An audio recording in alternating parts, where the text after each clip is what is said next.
Oh yeah, that's right. Let's go to stream elements real quick.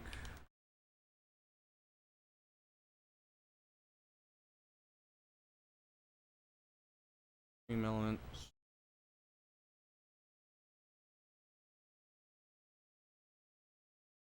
Streaming tool. Was it stream elements or was it Streamlabs? I think yeah, it was stream. It was not stream elements. It was Streamlabs.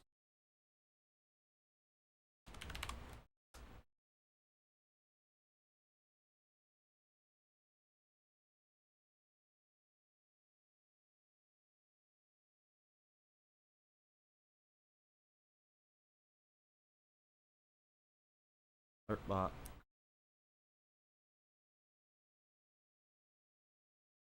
Why did I get a subscription?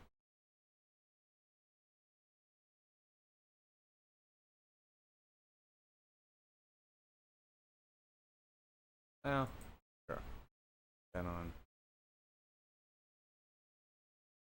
That doesn't matter. Save changes.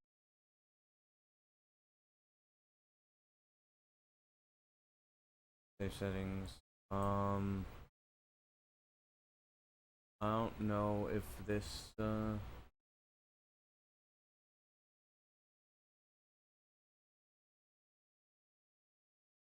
okay, there you go.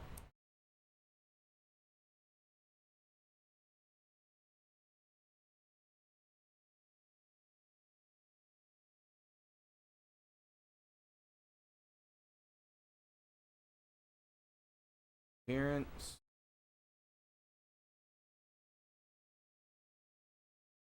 Streamer mode. Turn on the stream. There we go. Okay. Here we go.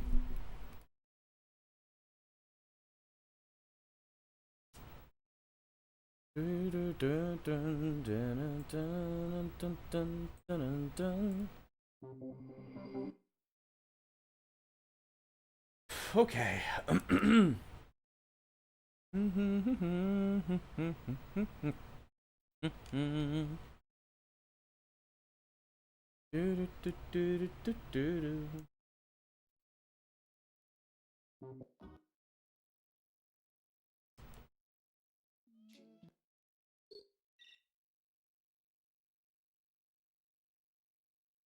I don't know. Okay. Oof. I just realized my glasses are dirty. Shit.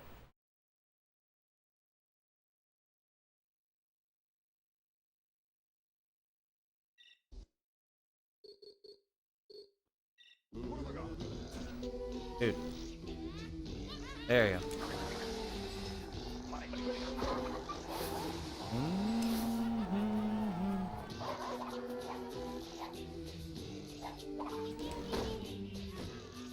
Jeez.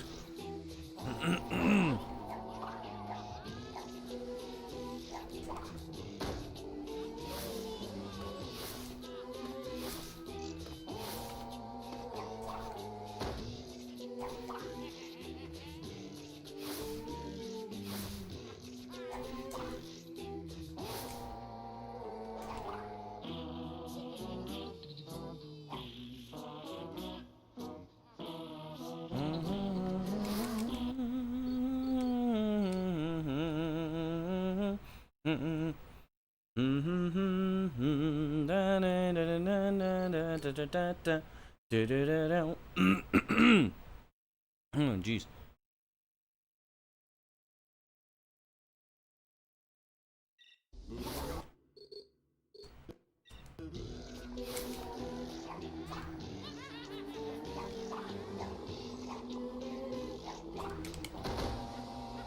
Is that might actually just be the secret sauce for that?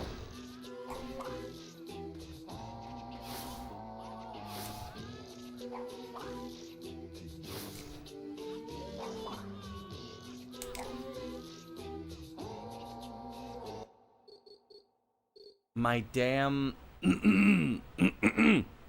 My damn fingers slipped.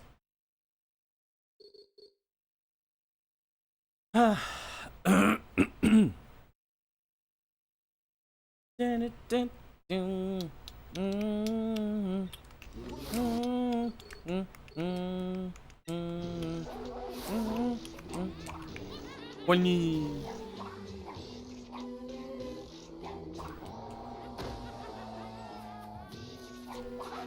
Como andas?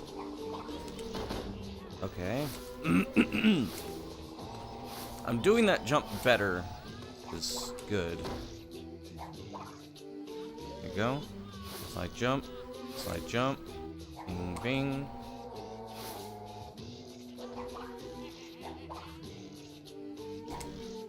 Dude, good luck today. I hope so.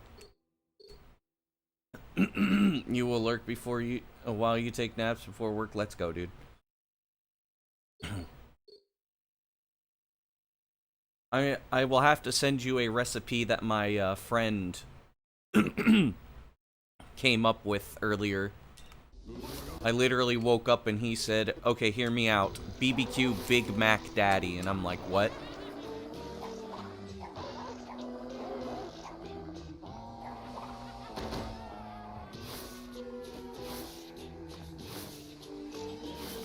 And then he said, "Next time you come over, we're having this."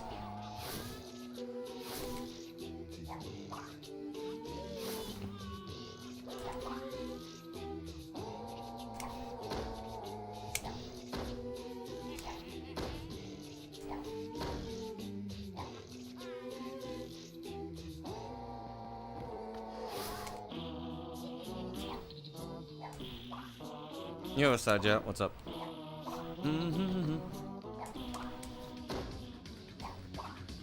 Damn it. Fucking fix yourself, you cock.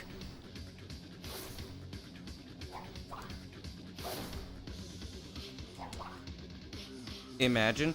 Wait, oh. Right.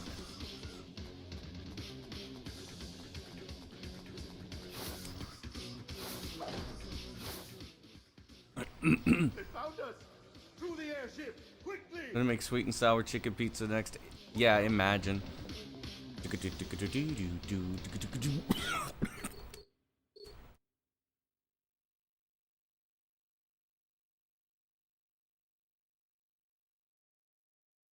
Hang on, here it is. Where's Juan Lee?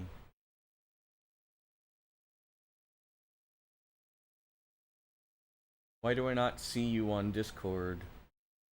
When was the last time I messaged you? There you are. Here you go. Enjoy the recipe.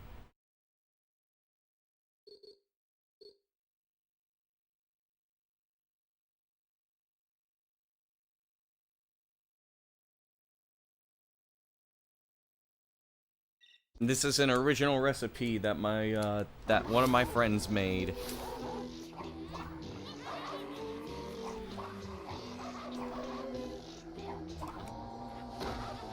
That didn't work. Heart attack? Yep.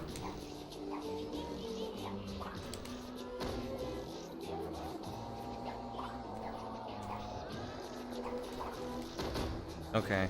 I found the secret sauce for that now.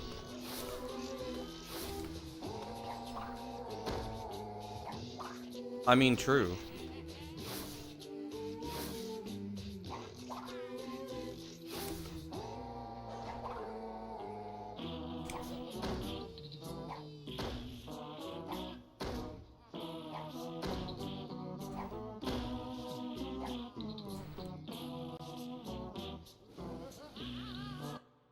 Good morning. If it's morning, it is indeed morning.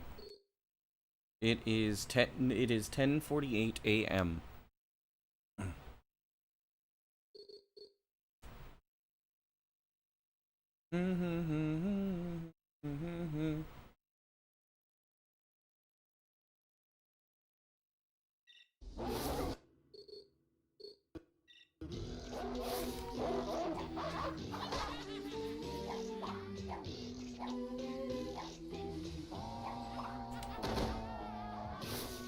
Yeah, I found the secret sauce.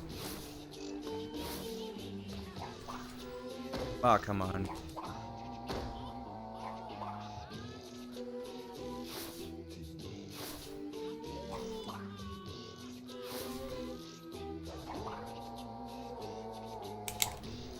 Can I, like, not,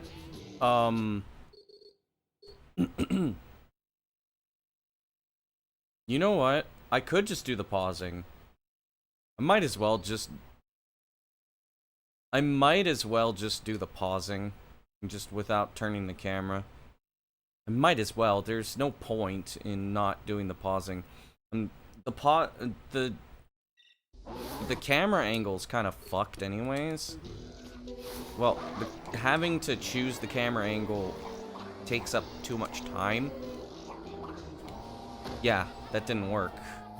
And I knew as soon as I, like, started doing the movement that it was not gonna work.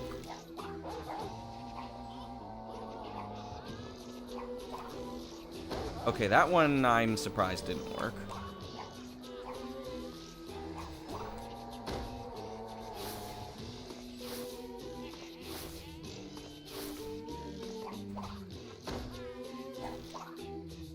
Okay, there we go.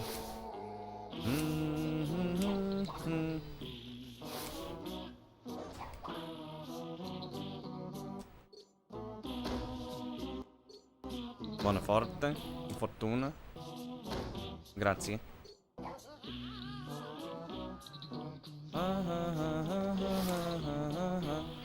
Yeah, I'm gonna do it that way from now on. Not tight. How am I doing today? I'm okay.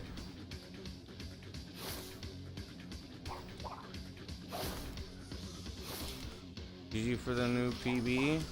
Thank you. Ah, fuck. Oh. I mean, it doesn't really matter that much. Unless I miss the next cycle. They found us! To the airship! Quickly!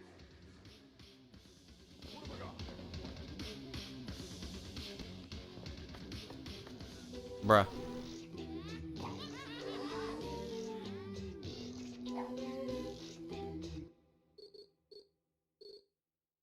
Well, I mean, it's been 30 days since I got my 100% PB. I have improved the time about, I've improved about 6 times. This category is the most easy. It depends on like what your criteria are. For me, this is the easiest category because it's the easiest to optimize. For learning, absolutely not. This is not an easy category. This is like, the majority of the tricks are 7 out of 10 or 8 out of 10 difficulty.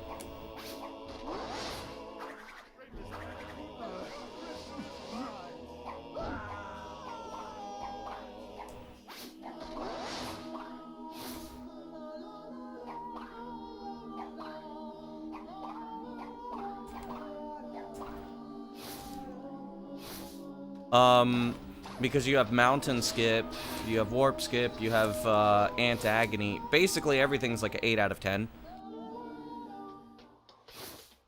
And it's very difficult to learn. The easiest category up until like the highest level is all levels.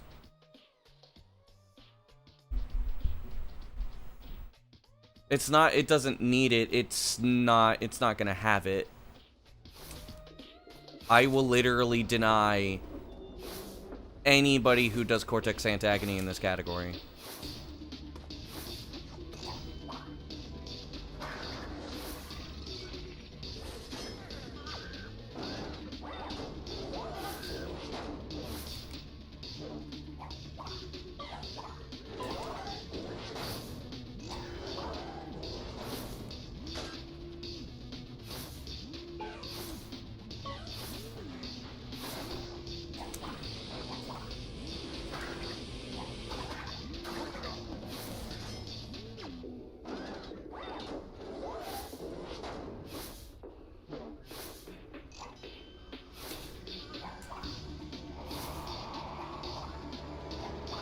The reason why it's allowed in all levels is pretty simple.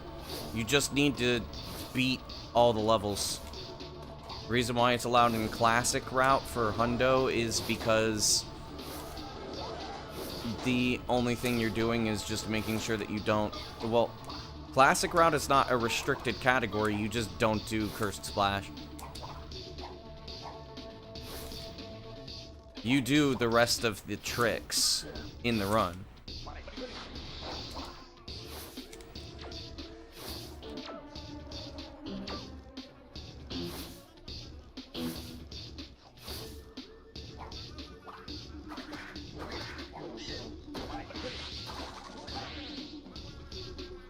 Buddy.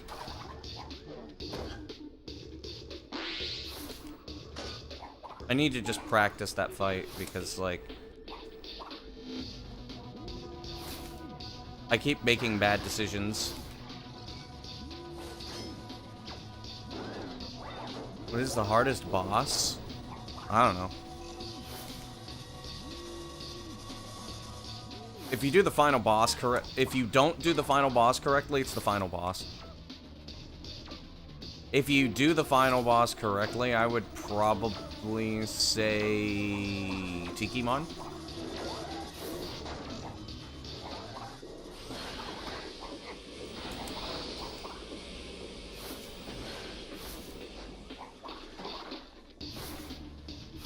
Can you not drop Tikimon? Yeah, because Tikimon doesn't like to work.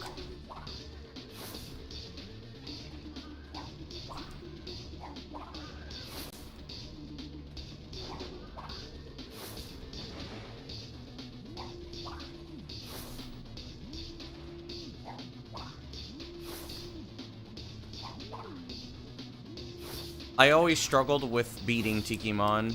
The rest of the bosses I didn't have that much of an issue with. Oh, come on.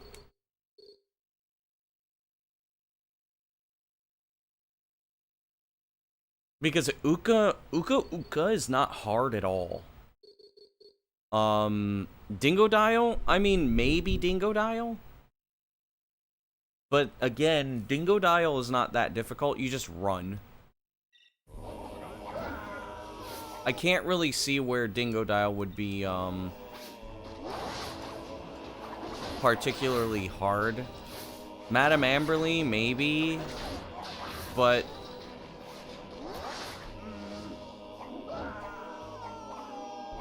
never managed to get to the end. What boss are you stuck on?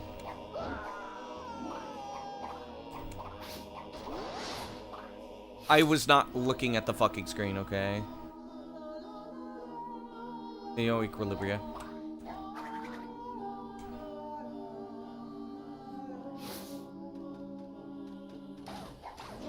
Everything there went really weird. Vortex, too close.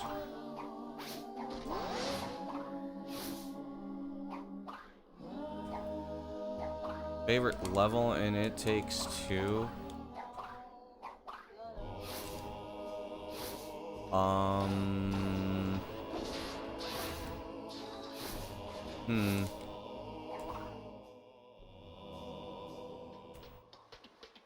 I kind of like the dinosaur level. Stronghold of evil.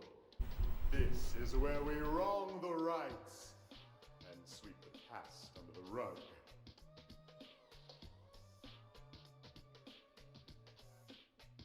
Is this not your first time here? Imagine.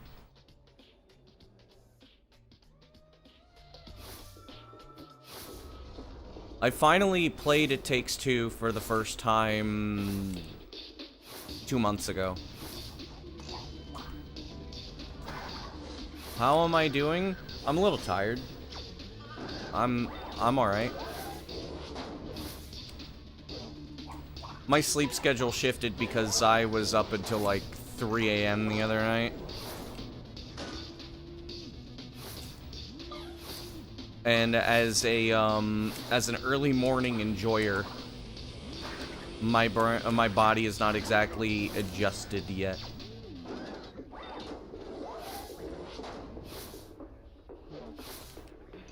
Look at this sloppy movement.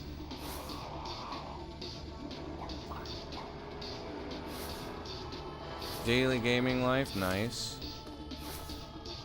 Not always noisy. Hang on a second. I gotta dodge Antonio.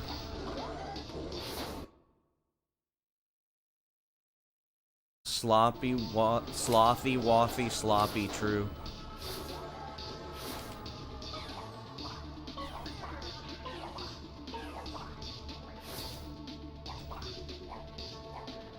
Understandable.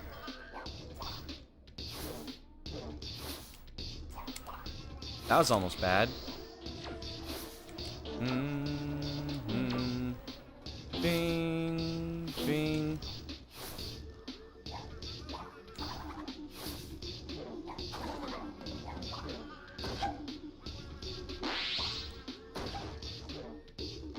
Of course, I know Joe.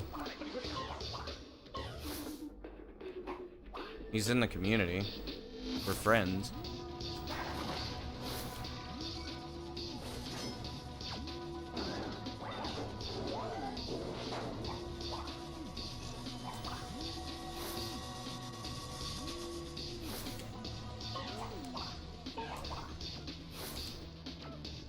I'm not angry, I'm just criticizing. I wasn't angry, I was just criticizing my own movement.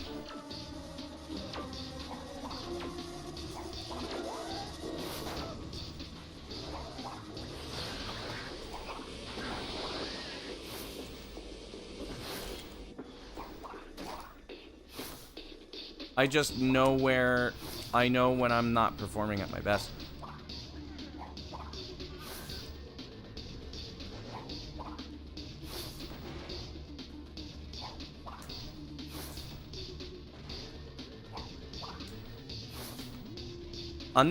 I don't usually get angry.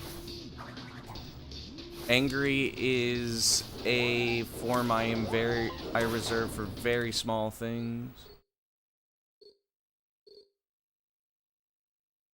So now I know. Where am I from? I am from the United States. Born and raised. The only time I didn't live in the US, I lived in Japan for 3 months. Because of an exchange program.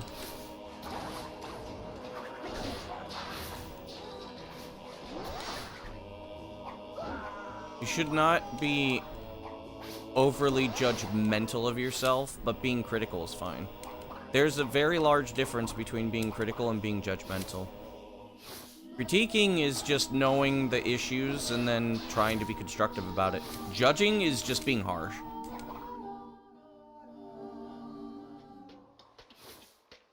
Okay. Hope that doesn't happen when I'm doing a run, but that shouldn't. Usually doesn't.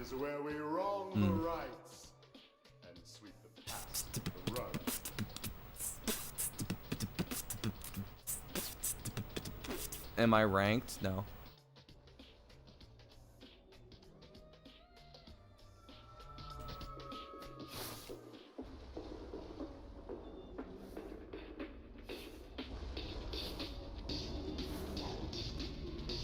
Okay, that was interesting.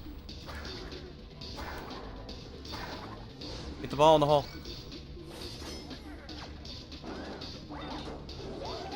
Oh, I wonder if the reason why... Well, yeah, the thing is you can't be overly critical of yourself.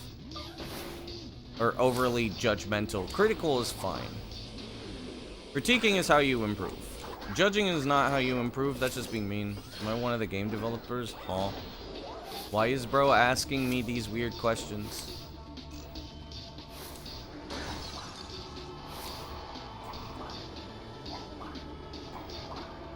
That's not gonna work because Crash's head isn't moving.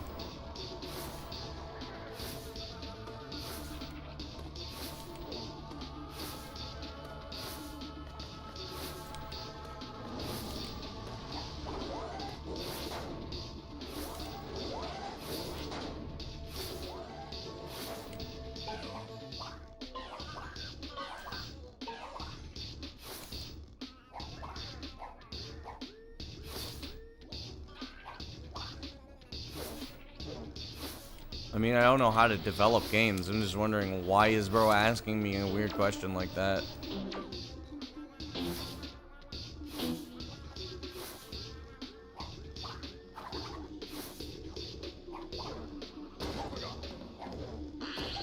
Come here.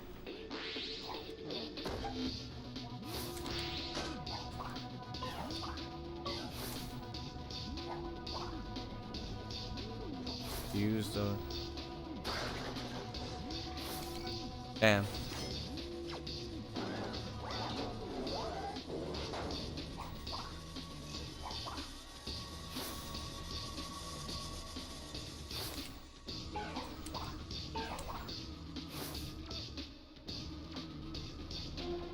Also, I'm like 31. I was 10 when this game came out. Oh boy.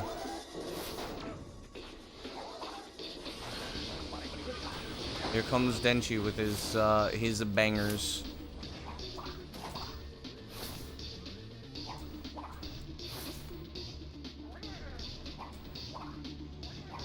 Rip. What's going on, Denchi? What's happening?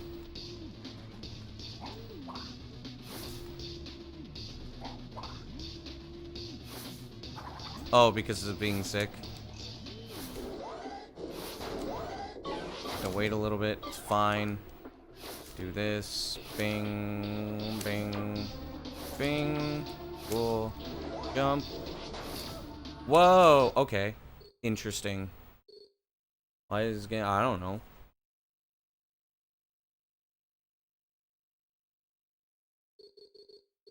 I'll do Antagony like one more time. I want to get the stupidity out first before I start doing runs. Caught something. Sounds like it. Shit.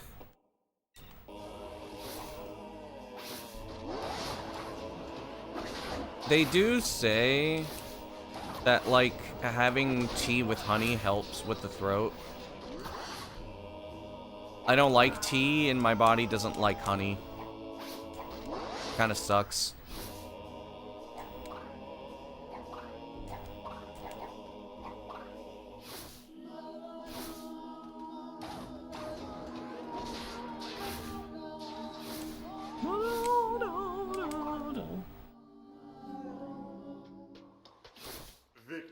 Anything warm will do. This is where we wrong the rights and sweep the past under the rug. I'm usually fine with anything throat as long as I'm not, like, coughing extremely. Song caught it. Uh-oh. Oh no, not the mom.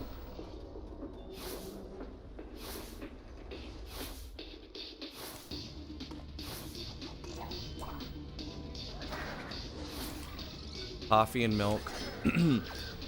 That is such a fucking Italian thing to say, dude.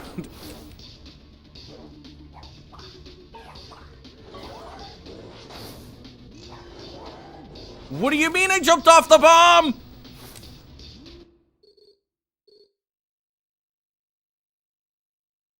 He jumped off the bomb. That's fucking crazy.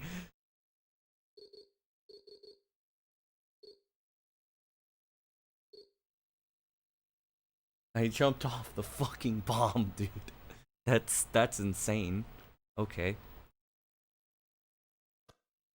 Oh yeah, by the way, I have decided Subathon is gonna be on, who was the person who broke all the records?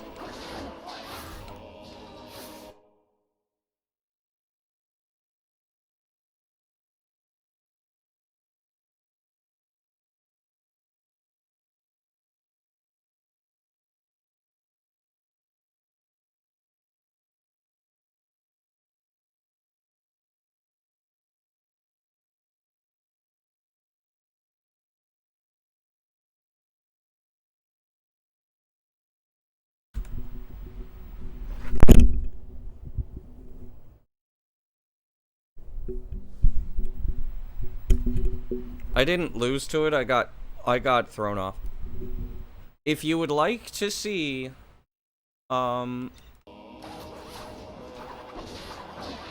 Yeah, my mic fell off. If you would like to see who has broken all the records, you could just check the leaderboards.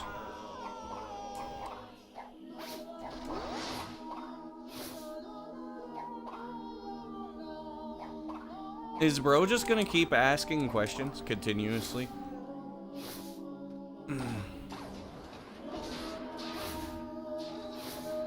Buenas, ¿cómo andas? Victor and Moritz's strong Hold of evil. This is where we wrong the rights and sweep the past under the rug. I'm doing a subathon, yes. Con mucho calor, joder.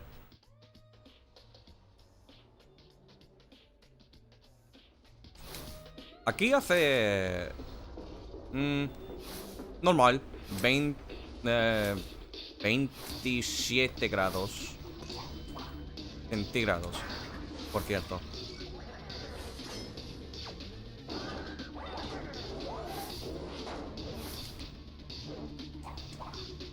Yeah, I'm doing a subathon on...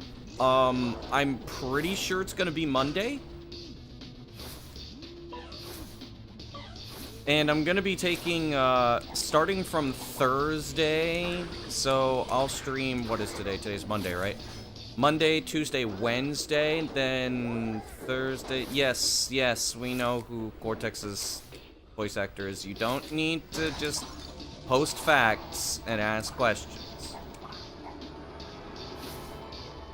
But yeah, Thursday, Friday, Saturday, and possibly Sunday, I'm not going to stream.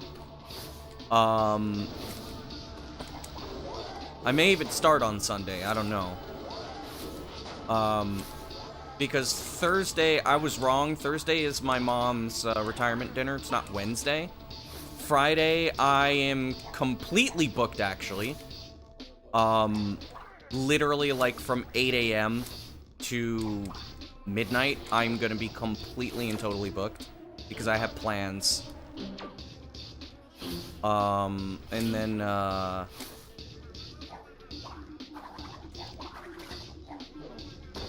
dude.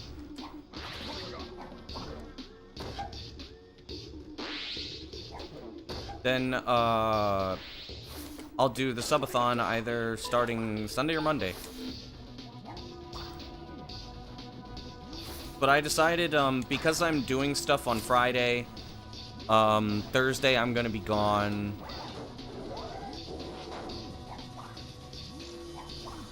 Like I said, you don't have to ask so many questions.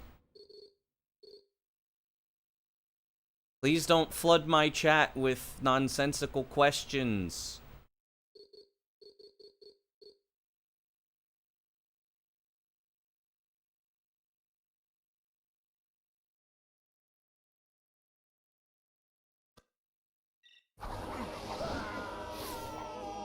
Hit the Twins game, yo, Axel.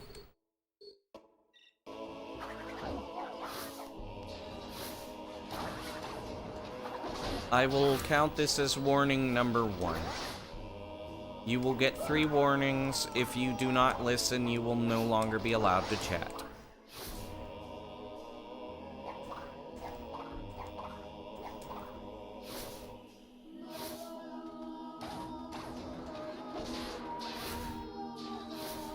I don't think you'd want to say that because, like, I'm a...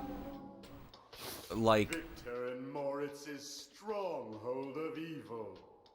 This I mean, is if where you we want me to wrong warn you and almost ban you, I can. past under the rug.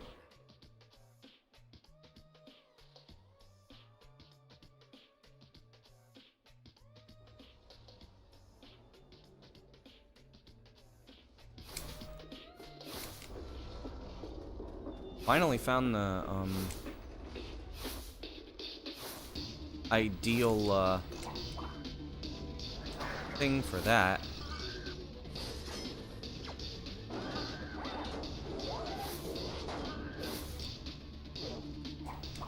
Am I practicing AA? Yes, Quandi.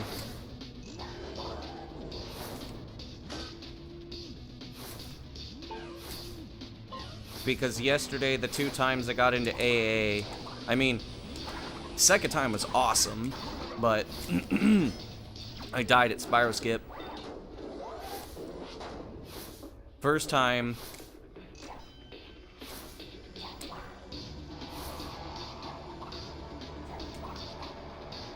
I just lost time because my hands were shaking. Dying to Spyro Skip is crazy. On 24:13 pace, too.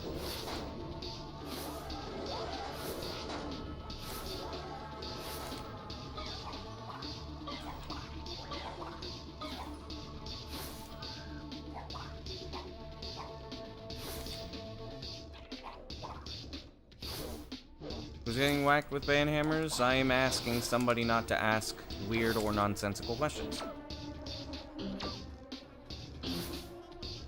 Watch the record? No, there was an even faster, an even better run with higher, with even more potential.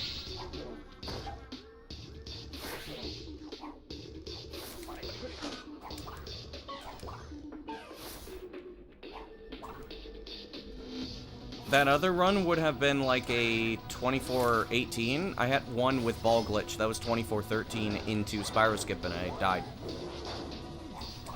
You zoned out? Nah, don't worry about it.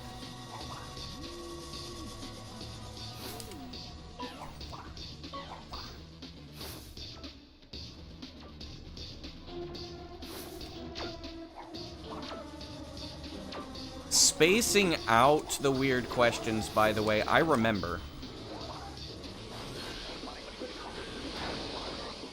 I do not forget. If somebody does something that has moved to, almost me banning them. Trust me, I remember. Is ball glitch completely random? It's mostly random. We don't know the exact mechanism that causes it. We just know certain things make it more likely.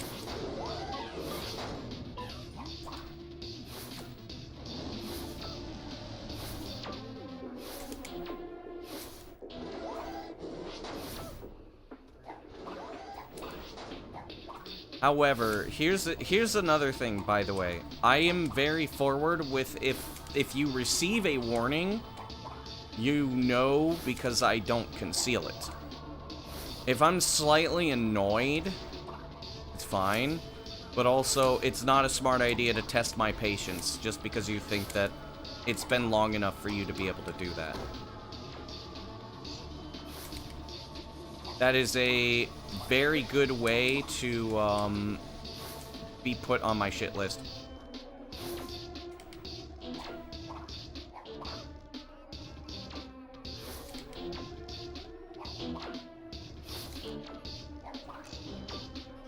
Someone found something that made it slightly more consistent, but it doesn't, it's not consistent.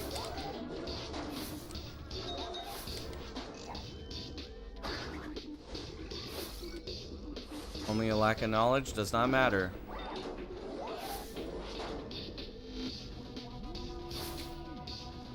You should know not to push somebody's buttons.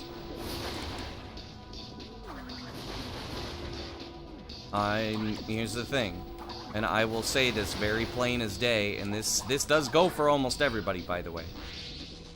I assume that basically everybody in my chat is old enough to understand you should not push people's buttons. You shouldn't be argumentative. Or those other things. If you are actively pissing somebody off, it's probably not a smart idea to continue. There's only so much that a person can take before they just stop caring.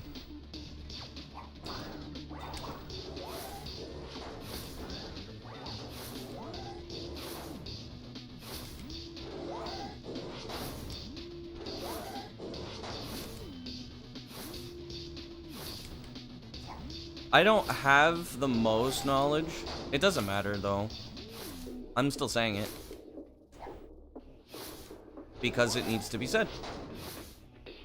There are players who know as much as me, but not down to the mechanics.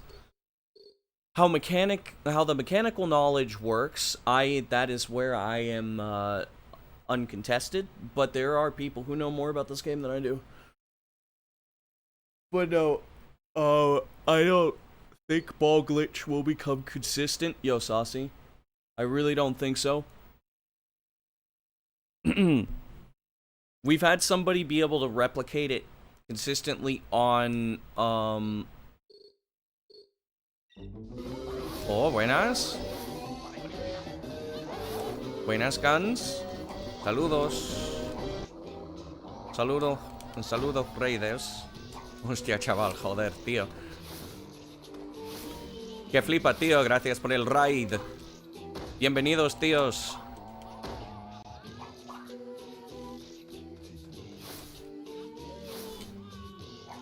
¿Cómo te fue tu stream?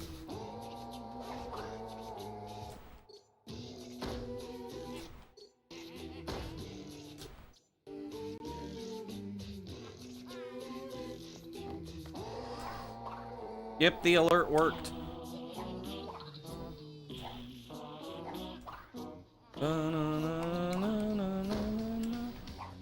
Mal. Como siempre, eh. Think it's consistent. Dolor de espalda. F.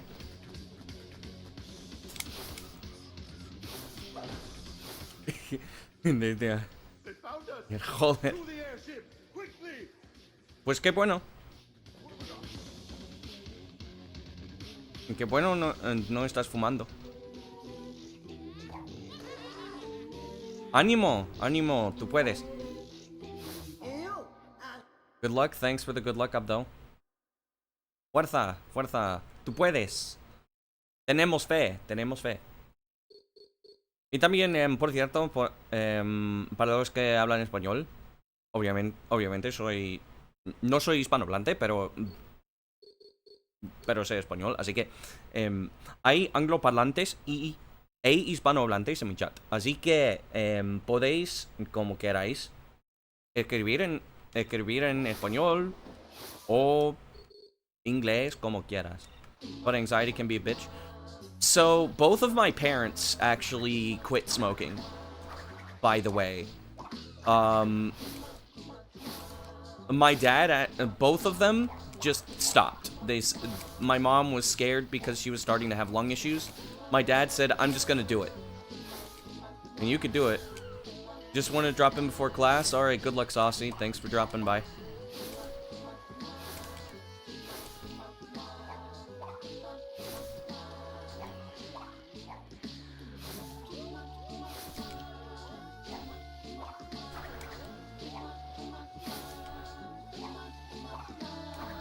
Yo, Ali, thanks for the good luck. Encontrarte de mi tono. Es como yo fuera. Como si fueran dos personas diferentes. Pero no es así. Soy yo. Pero es que implemento la habilidad de manipular mi voz. Pero soy yo.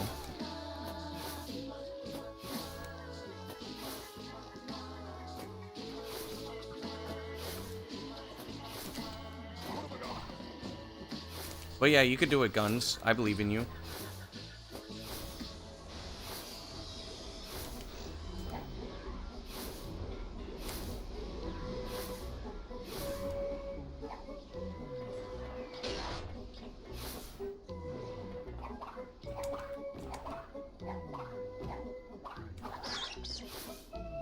Yeah, I knew I was still gonna get hit by the rat.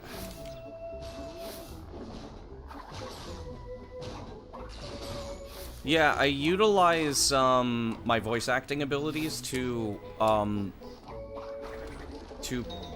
basically like put on a Spanish voice, I guess you could say.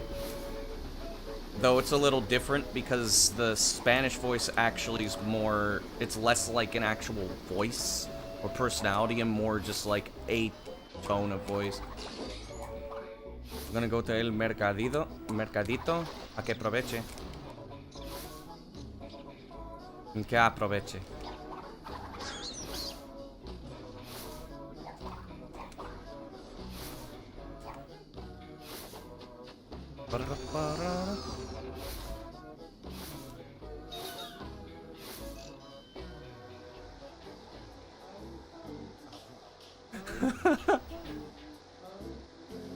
Okay, I think I got the stupid out. Okay, alright. We start the runs.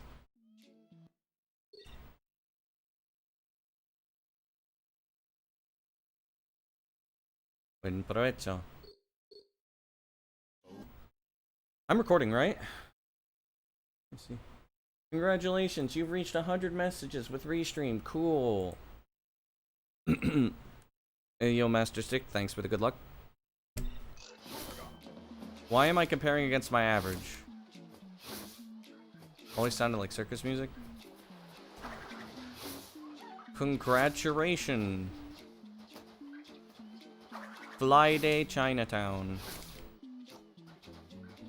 Today is Friday in California. Good luck. Thanks for the good luck.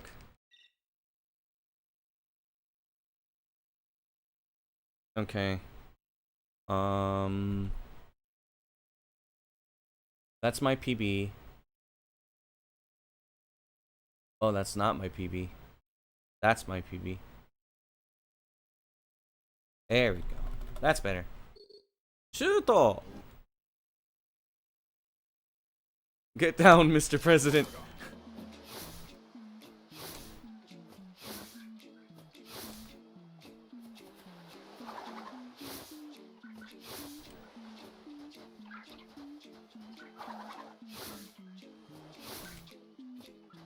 That made me think of a very dark joke. I'm not going to make it on stream because it's incredibly inappropriate. Today's the 240X. I doubt it.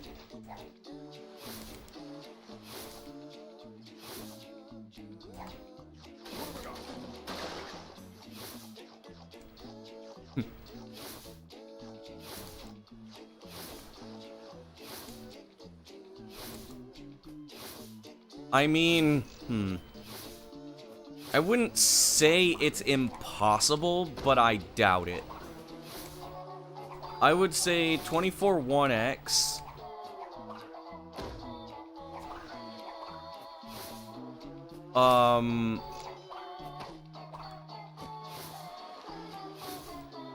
Is very easily possible, but I don't think 240X is gonna happen. The things that would need to go right for that to happen would be, like, the stars aligning. I would have to get a similar run as the 2 runs I had yesterday. The only difference being that I would also need to get Ball Glitch and Good Ant RNG. And I would also need to have, Fast Nina for the final boss, I think. But I mean, technically, the run that I had yesterday, if I had Good Ant RNG and didn't die to Spyro Skip, it could have been the sub 2410. But that is the kind of run that happens 1 in a million. And it's because everything went super well. Not even my sum of best. It can go there. Like, mind you, 717 is what is on Ant Agony, and I can get a 7, almost a sub 710 if everything goes perfectly.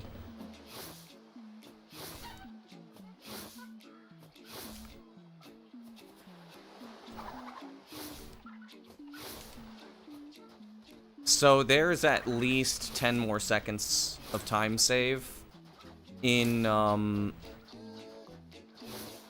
well, if I do everything absolutely perfectly, I could get a 707. 707 is the absolute limit if I played with no mistakes at all and I did everything. So there's about 10 seconds. Plus I could probably... I figured out a way to pump out a little bit more time in AoE skip.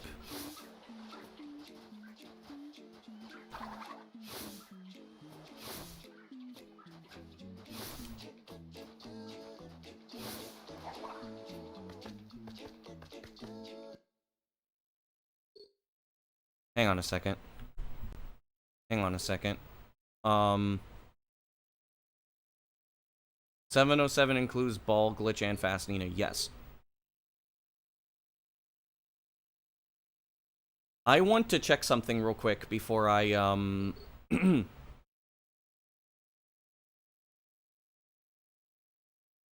want to check something before I continue. I'm curious about something.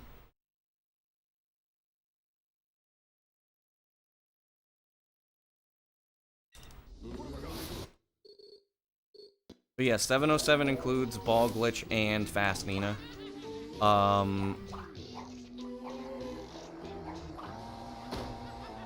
I could get...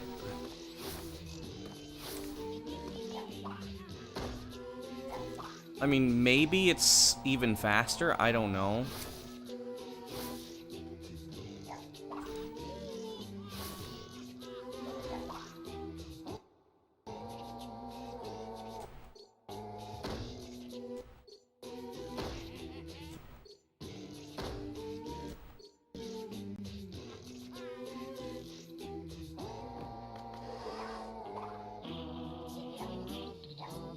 Come on, man.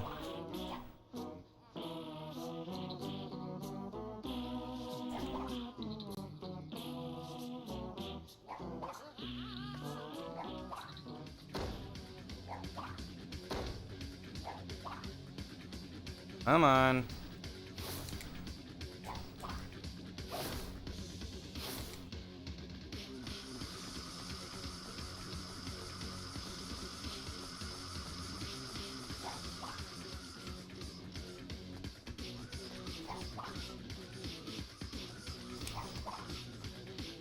Oh.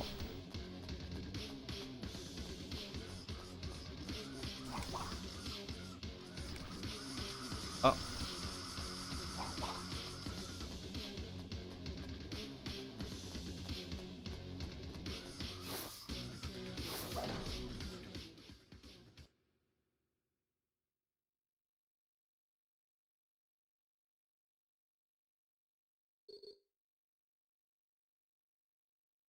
En la tele.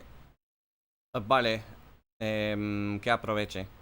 What is bro cooking? I was just checking to see, I was just checking to see if... I was checking to see how the loads worked.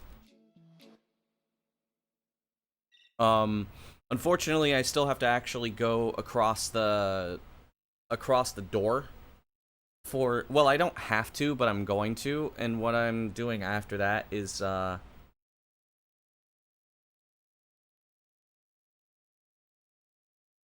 What I was checking, because I'm still, like, trying to see if I can find a way to catch that early cycle. If I can, I'm saving, like, 5 seconds.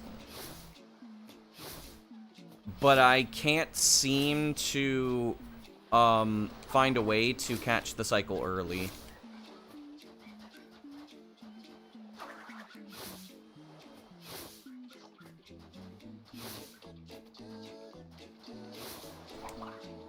The cycle, by the way, is the platform cycle. I have a feeling that it's possible to catch it, but I haven't been able to figure it out yet. You're back. You ate white rice. I want some white rice and some miso. Miso shiro. Fuck. Now I'm gonna be craving that for the next 5 weeks.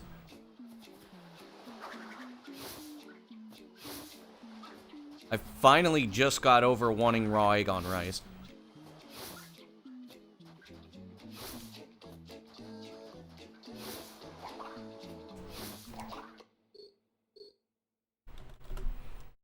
In the soup and mixed it. Nice.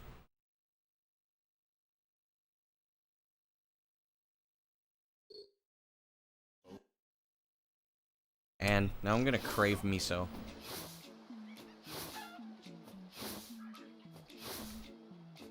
It's inside the soup.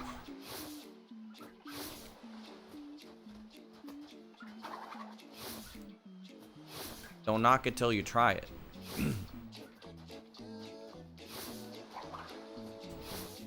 Personally, I've never done it, but come on, man. What the fuck? It's not being stupid.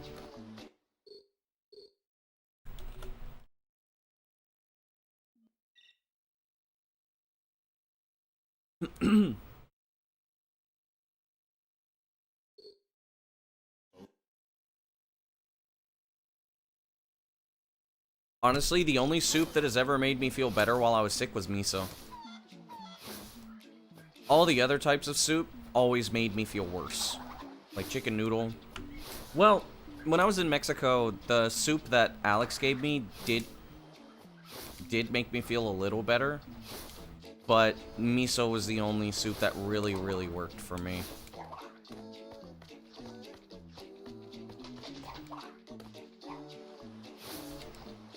The only problem is it's difficult to find miso here in the US. And the thing is, as well, is that my parents are, like, their idea of Asian food is always Chinese.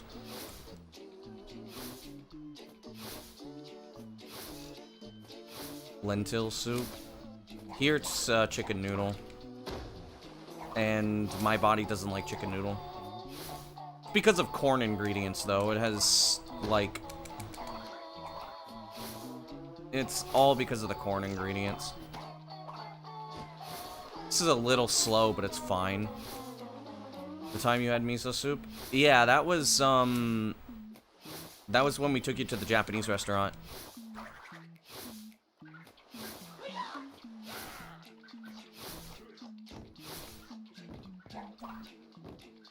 I still feel bad that they gave you that goopy egg. That egg sucked.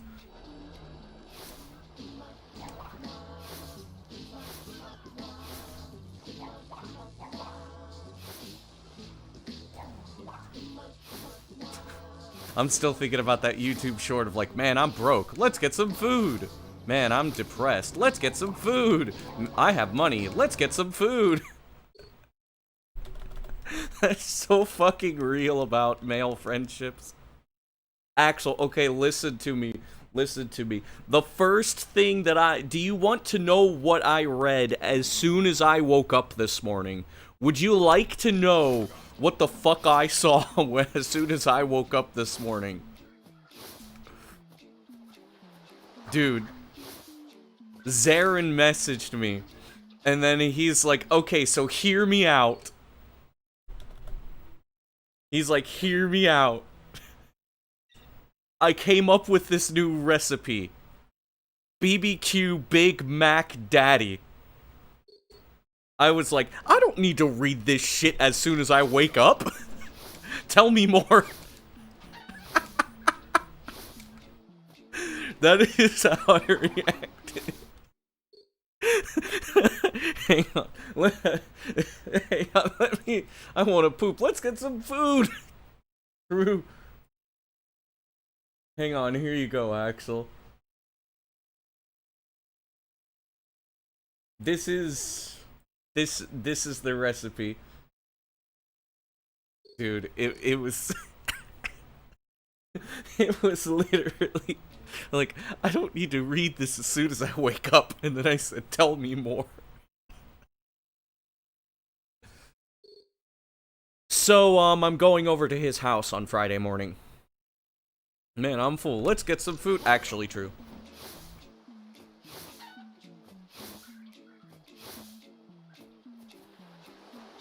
You know what? You know what? I'll ask him to pin that recipe, and then next year when you come around here, I will we'll have it, so that way you can taste it. I will let you know because I will be having this when I go to his house on Friday morning.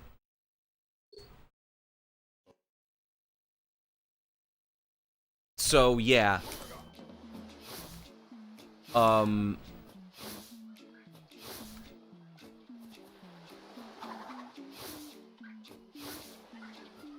That's why we open the fridge even though we're hungry. Actually, that is not. The reason why we open the fridge when we're hungry multiple times. Oh, when we're not hungry? Okay, yeah, true. I was about to say, like, if you're opening the fridge and then you close it and you open it back up, you're not looking for something new. You're seeing how much your standards have lowered until you actually find something to eat. You keep lowering your standards until you're like, okay, this is fucking garbage, let me eat it.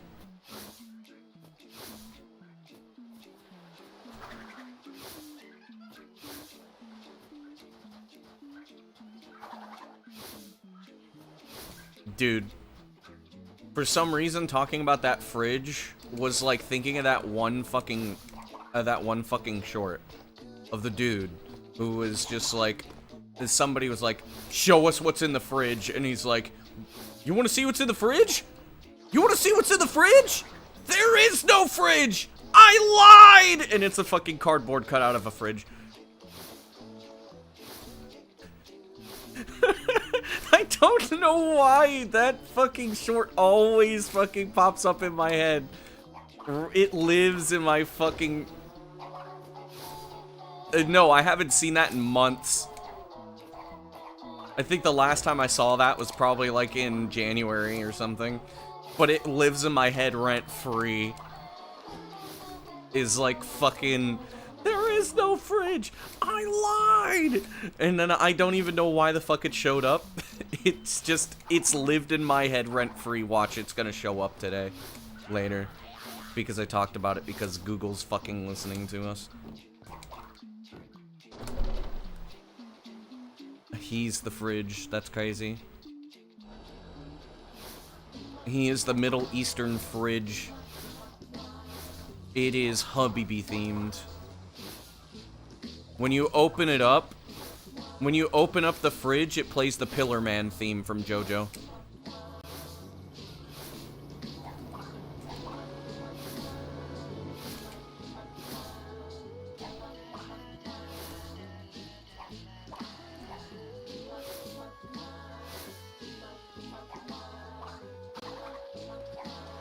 Bro is a Pillar Man. That's crazy.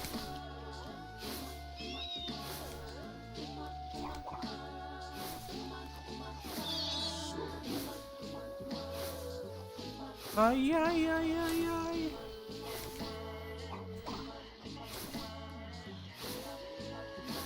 Pretty good movement outside of that first part of Mountain Skit. What the fuck do I do? I lost an entire second because, like, my movement was off by, like, a fucking pixel. Crazy.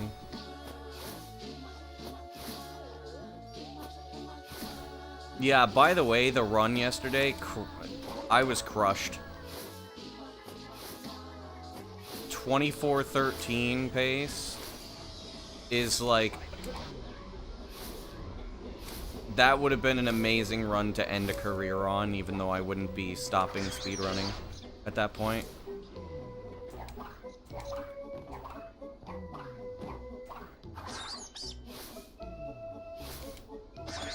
Fuck you.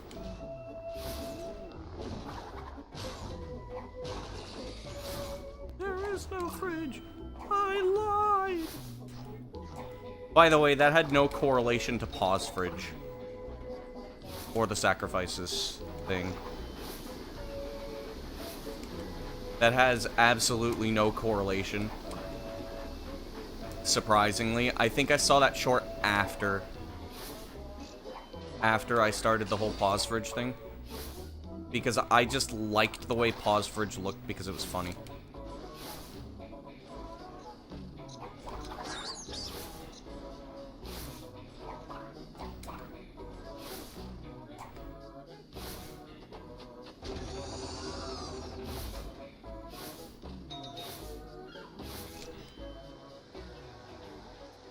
Of the soup. Like that soup! Yo, Flowers. What do you mean you're at soup? I mean I'm at soup! There's only soup. What do you mean there's only soup? I mean there's only soup. Go to the next aisle! Okay, you don't have to shout at me!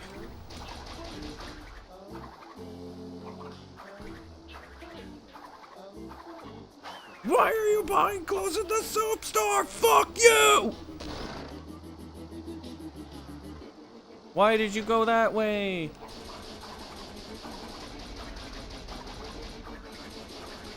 I mean, I'm at soup! He's like, Brain, where did Pass go?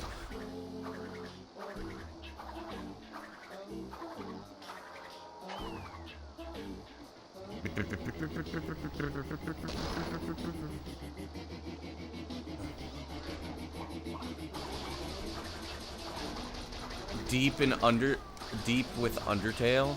Bro. And of course Flowers knows Zaith. Because Flowers fucking knows everybody.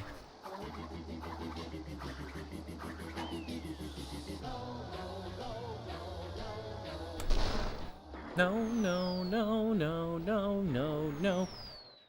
Run's not even within the top 25% of runs. Crazy.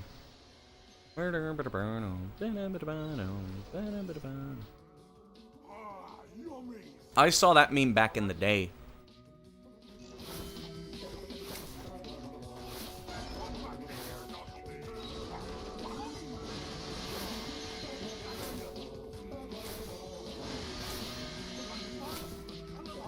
That should not have worked. That should not have worked. Fuck off. Okay, I don't have a mask. Alright.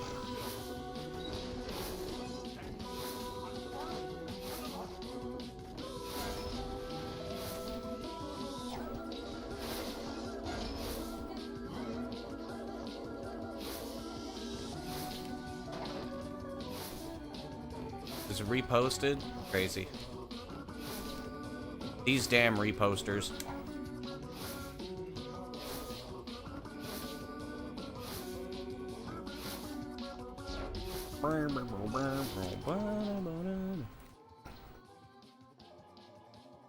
No mask, no trolling Brio, exactly.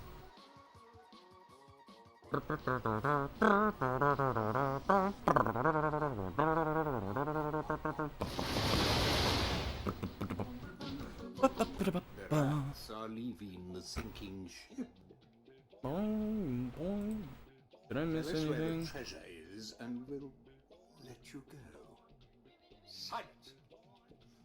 Looks like we'll have to Bring it out of him. Brio, get changed.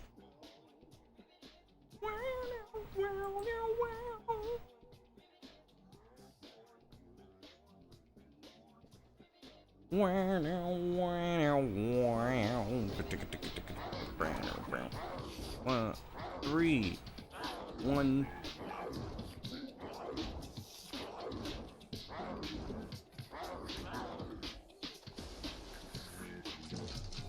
For some reason, doing the weird thing on the second jump saves time. But the third one, it doesn't seem to save any time. 1, 2, 3, 4. Okay. Holy fuck, this is a bad hub too.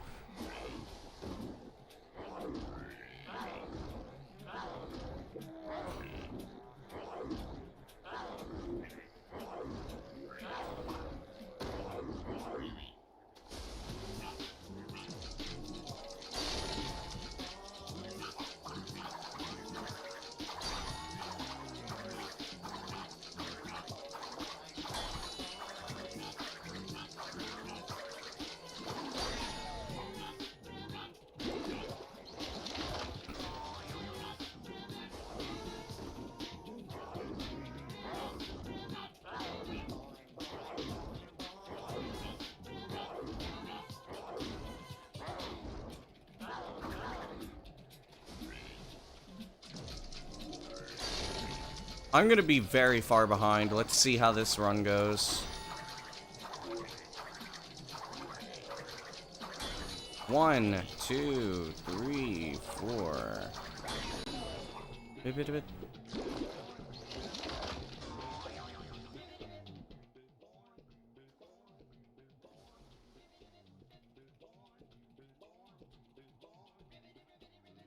I lost almost 2 seconds. This way!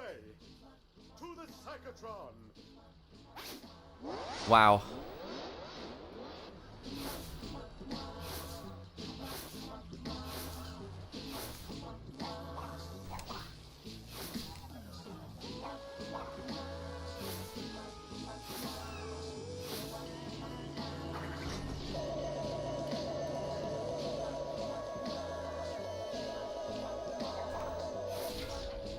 Okay.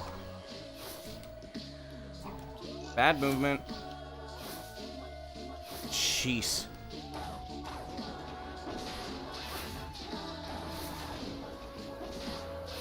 Okay. I lost like 2 seconds and then I gained back about 0.5? I'm only about a second off. Ruined! Thanks to How far off am I from my average? must be repaired, and only one person can help. Eyelids. Mina cortex. Isn't she I'm going to lose time off of my Obviously, I've made a few modifications. off of my average. And there. Quickly, to my private dirigible. Set a course for Madame Amberley's Academy of Evil.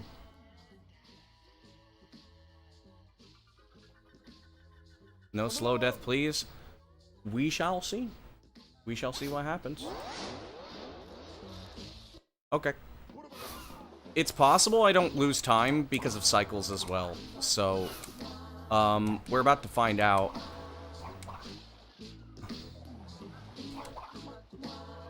Nope.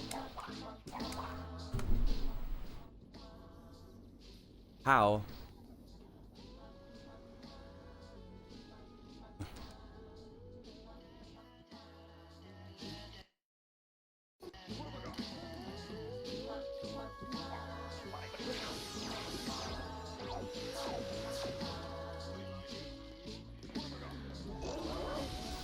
That was really slow, too. Okay.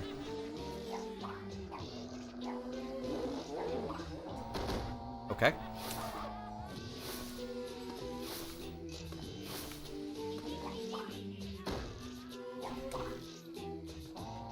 Fuck you.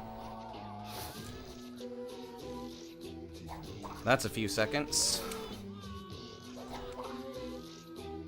And the game gave me too much speed anyways. That sucks. Yes. Crash is indeed dead. We killed him.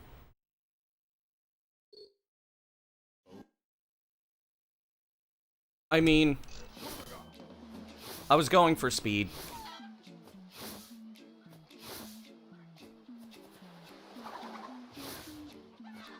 I kind of learned a little bit of a trick for AoE skips, so it's not too bad.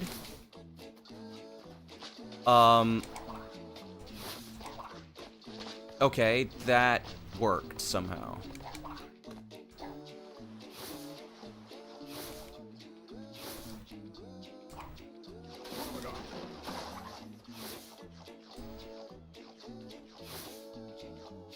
You mean the series? Probably. No nut jail today? Don't say that. The nut has ears. It knows. It senses weakness. You been enjoying the game? Let's go, dude.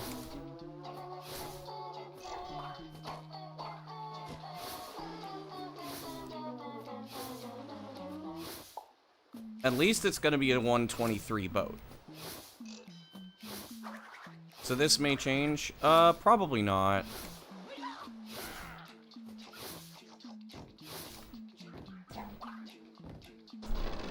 There we go. Low 123 boat. I remember when 124 was the standard. And now 124 is like almost unacceptable.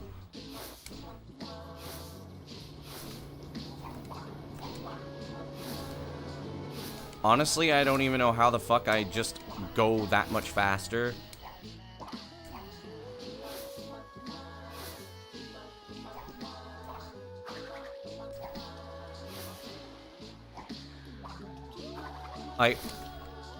Just how it goes, yep. It's just extremely interesting to me that, I was thinking about just how much, like, I would go for a 124, and I was like, 124 so fast, and then it's like, whoa, 123, and now 123 is just, like, standard, it's average now. I don't even feel that great anymore when I get a high 122. He is the fridge. This is true.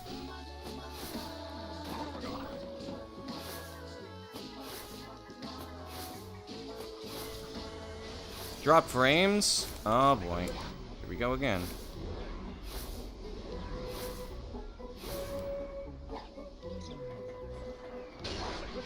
This bitch.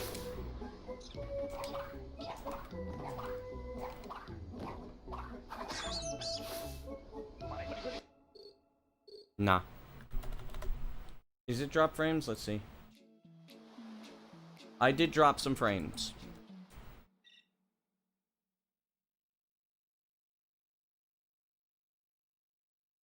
Oh no. Ow! You probably heard that too. Thanks for the stonks though. That was my foot, by the way. That was me cracking my, my bad foot.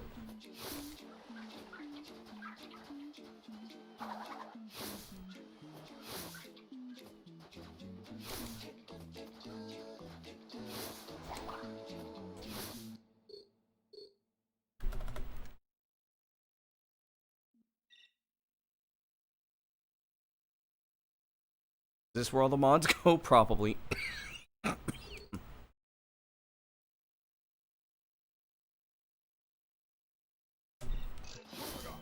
I mean, Ali is, he's a YouTube mod.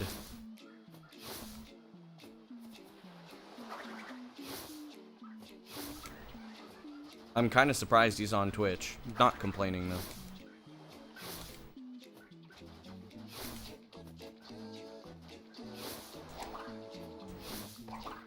So, I'm still undecided, by the way. Subathon's either going to be Sunday or Monday. I might do Sunday. Not Saturday, though, because Saturday is, I have plans to talk with, my best friend.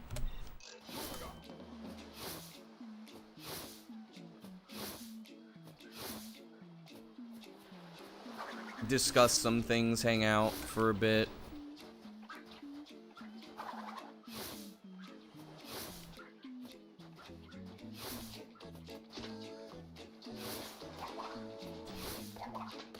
I don't know. Sunday might be better because I know most people aren't working on Sundays. I'm thinking about doing it Sunday.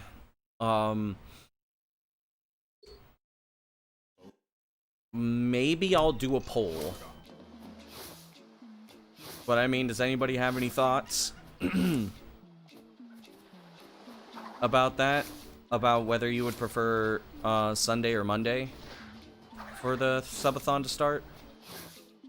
Starting on a weekend is a good idea, I think. I mean,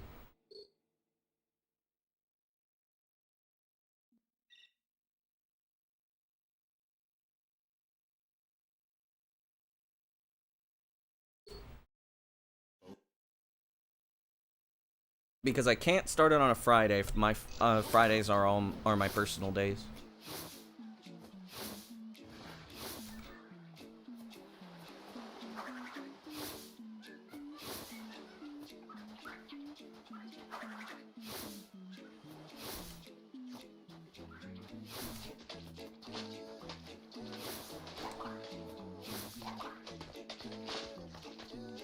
Best to start on. I mean, I could wait another week and then start it next Saturday instead. And that would give me some extra time to, like, to finally get my NDS goal and then start another goal.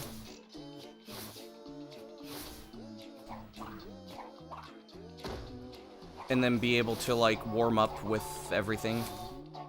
So that way I'm, like, at least capable of doing the grinds that I'm gonna be setting out to do. Including, including getting other stuff set up. I have to reset up my, my PS2, for example.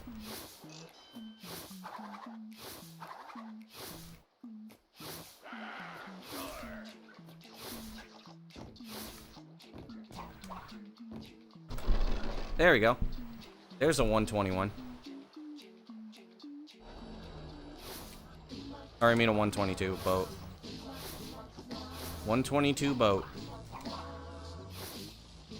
You love to see a 122 boat.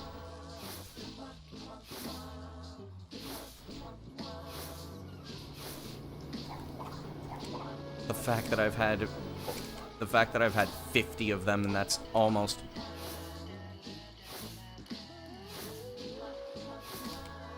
Okay, the fact that I just fucking did that is illegal. I should not have been able to pull that off. I almost died.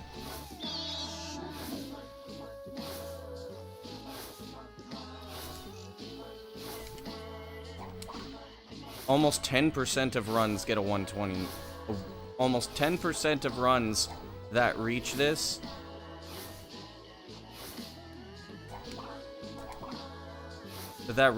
point were sub 123 boats. What the fuck?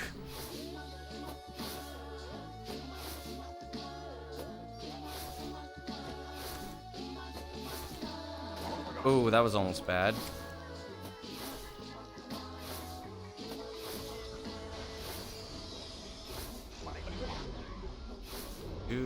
Do. Okay. I didn't need to walk back that far, but it's fine.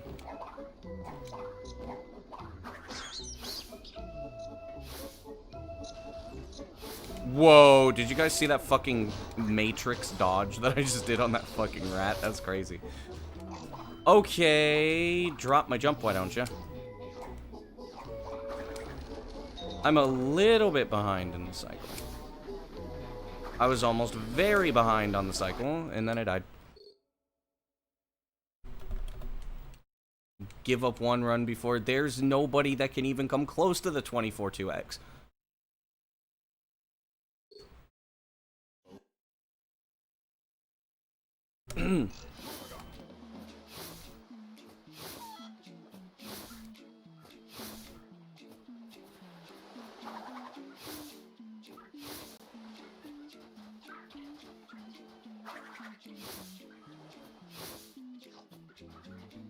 I'm the only runner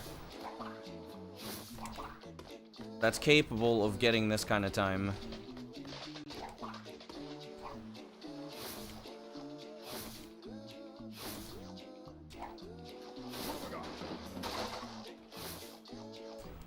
I think the second best may have been, the second best in recent times may have been Stu. Well, yeah, for now. I would love to see other people get up to this skill level, but it's gonna be a while. Like the other guy yesterday who was interested in running said, like, I'm almost demotivated because I see that there's no way I can become as good as you. And I'm just like, okay. Flowers coming for me? I'd like to see Flowers become a top tier. That would be cool.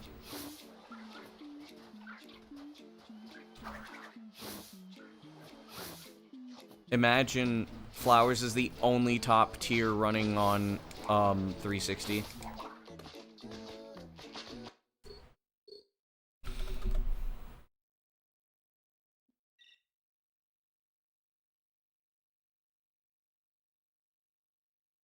I mean, it's possible. Being a top tier on on 360. There's never been a top tier runner that played on 360.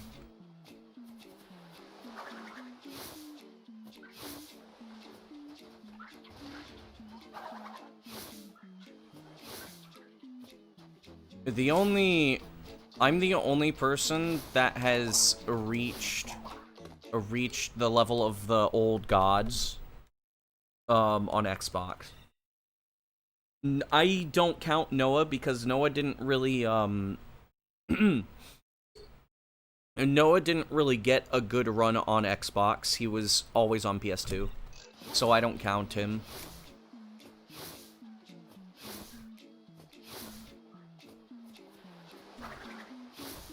Sustain is the only mid-tier that is run on all the consoles. If you don't count PS3, I am the only top tier who has ran on all, if you don't count PS3. Because I haven't actually done anything on PS3, but I've ran on PS2, I've ran on 360, and I've ran on Xbox.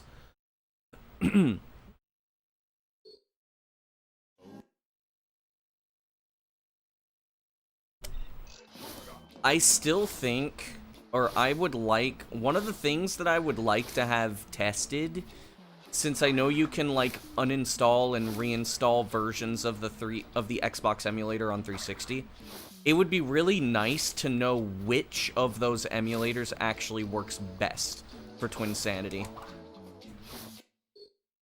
Especially if there's one that has no lag.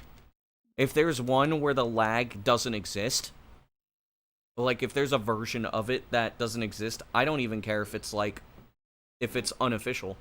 I don't give a shit. I think it should be implemented. Is the PS2 version good? For speedrunning, Xbox is always going to be superior in basically every way. You can run PS2 to start out, but know that there's a couple of things, like certain... Like, the loads are slower. There's less facing angles that you can move crash in, so you can't be as precise. Certain phantom ledges do not work as consistently as on Xbox.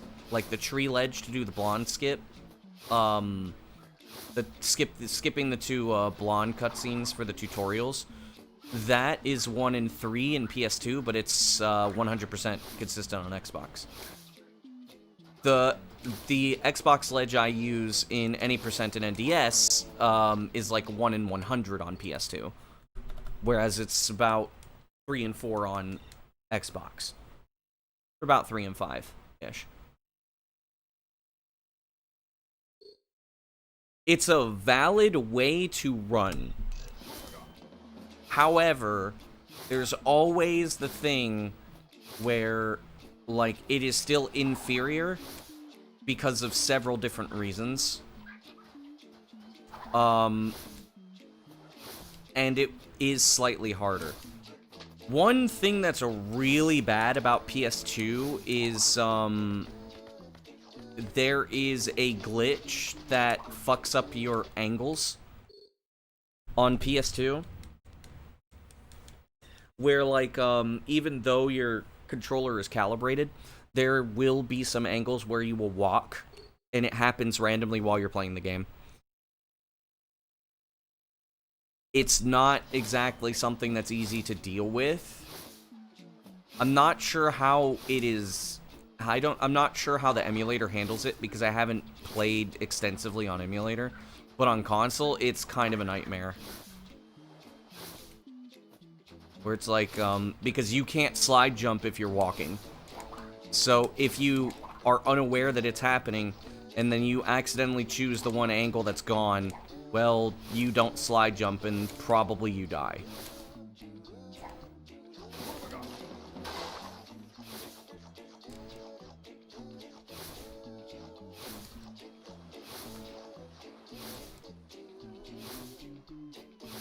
That's one of the reasons why I kind of want 360 to be fully tested, because 360 is so accessible that it's accessible and almost fully soft moddable. So it makes a lot of sense that if there's something that gives 360 at least a playing advantage, it's a smart idea to have. Because if more people can play on Xbox via 360, it's still not going to have an advantage over me playing on OG Xbox, but the more people that can run Twinsanity, the better. And it's easy to find a 360 basically anywhere in the world. Because a big issue with the OG Xbox is that the OG Xbox didn't do well in a lot of places, and it's really expensive.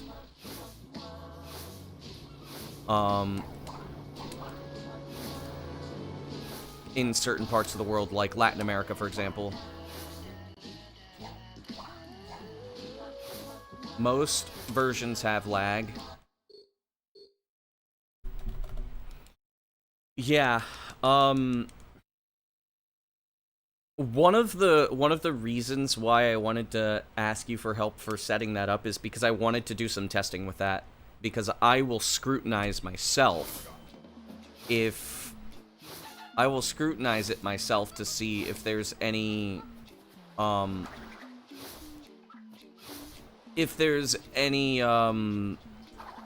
like which version of it has the least amount of lag, and which ones matter or don't matter for speedrunning, and basically like make sure that like people could just play on the best stuff without having to pay top dollar for something that's basically inaccessible. Well, yeah, having Xbox won't solve your runs. The point is to give people a means of running the game that's not PS2. Because, I mean, a lot of people complain that they can't get an Xbox. And I always say, because it's true, Xbox is just easier and better. It doesn't mean you can't run on PS2. You can. And it's fine. It's just that running on Xbox is better. And that demotivates a couple of people. Giving people more options is always a good thing. Like, if we had a fan PC port that was basically the game, it functioned the same, which, unfortunately, a lot of people who are doing this pick the PS2 version instead of the Xbox version, which is dumb, I think, because the Xbox version is superior in a lot of ways, including, like, some crash fixes. I believe there's some slight engine fixes. If we had that, like, it's basically like, as far as we know, 1-to-1 with the original, outside of maybe capping the physics update rate to 50 frames, so that way we don't have slide glitch and everything functions normally. No fixes, nothing. We can mod the PS2 version if we recompiled it. Yes, but that would require changing the game. For speedrunning, what we speedrunners like is we do not like changes to vanilla. What I'm saying is we pick the Xbox version because then nothing needs to be changed except for the update rate. I don't understand why people prefer the PS2 version's graphics. I like the Xbox version's graphics better. I think the PS2 version's graphics look really fake and plasticky. The only thing it has is it looks brighter. I think the Xbox graphics look a lot cleaner. I like the contrasts.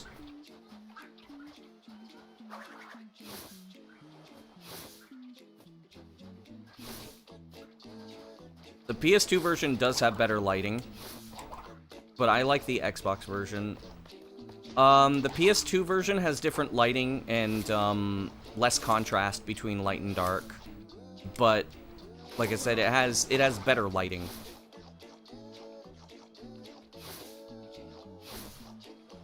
Like, so Crash's orange on Xbox is darker.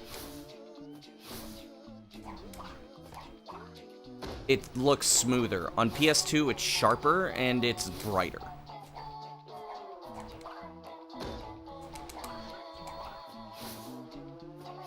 I've always preferred the Xbox graphics because of that. Because, like, PS2 and GameCube look really plasticky to me because of the way that they deal with, because of the way the graphics deal, the way that they deal with the graphics, the way the lighting works. It just looks kind of ugly to me.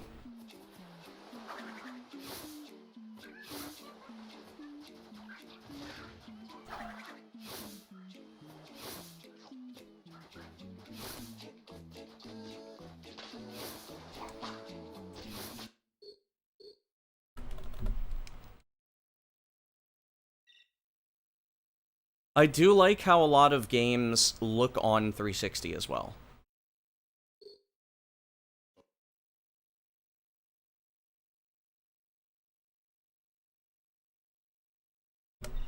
Well, yeah, PS2 with anti-aliasing higher res does look clean, but the Xbox would too.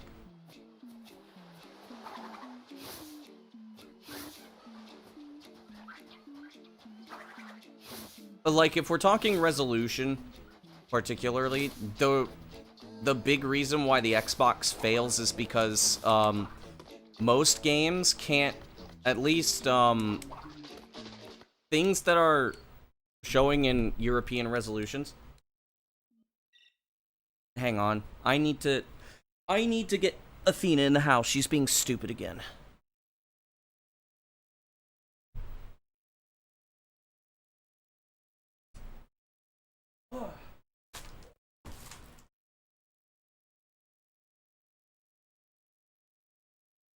Unless she's upstairs.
Yo, Hatake.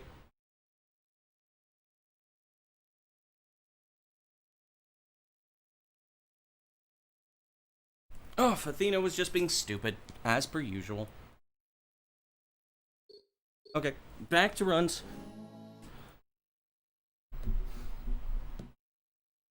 Yeah, so, the Xbox is actually not capable.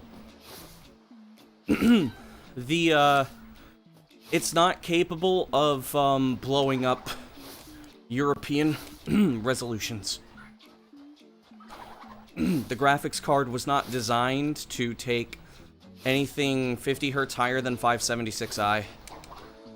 Which is one of the reasons why, even though I'm upscaling Twinsanity, it doesn't look that great. If I upscaled it on 360, it would look a lot better. Because I could put it up to 1080p, or 1080i.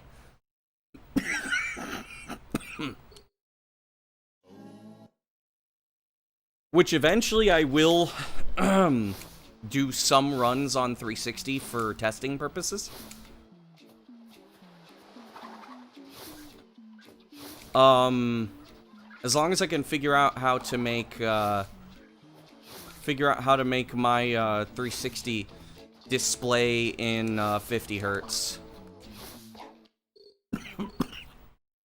Because I'm sure with bad avatar there's a way to do it. Of course, most people are like, well, why would you do that when these resolutions are better? And it's like, fuck you, I don't care.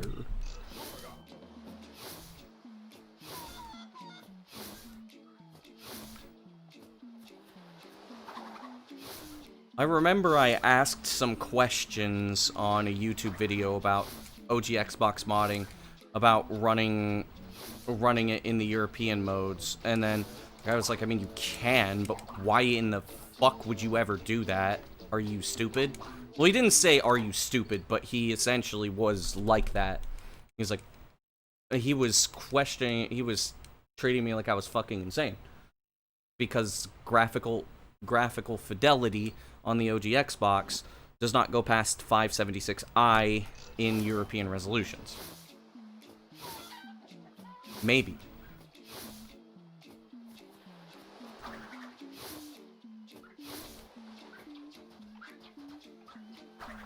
I mean, I would like a solution that would allow... I mean, technically there is a solution to it. If I got a graphics mod on my OG Xbox, I could output 1080p 50 using HDMI. But it costs like $100 or something, and I believe it also requires soldering, which while I could do, I know how to weld, but that doesn't necessarily mean I'll be good at it.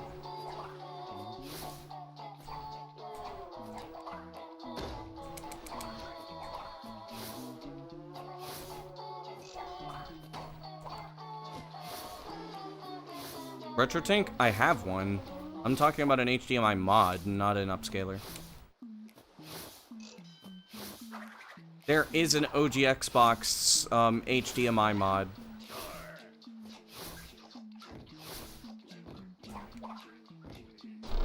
I would like to have that someday.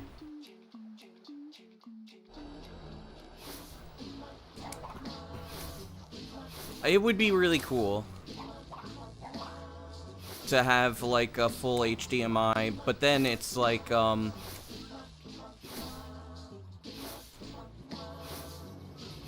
don't know if that would be fine on my monitor. And then the sad thing would be I would have no use for the CRT anymore.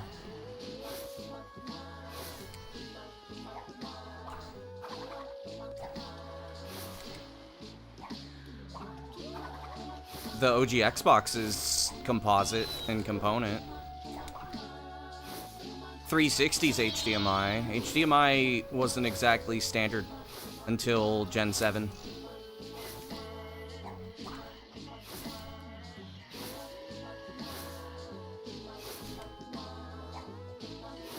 Nice mountain.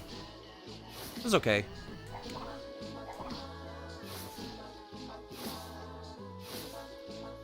I mean, I'm using a component cable for my OG Xbox.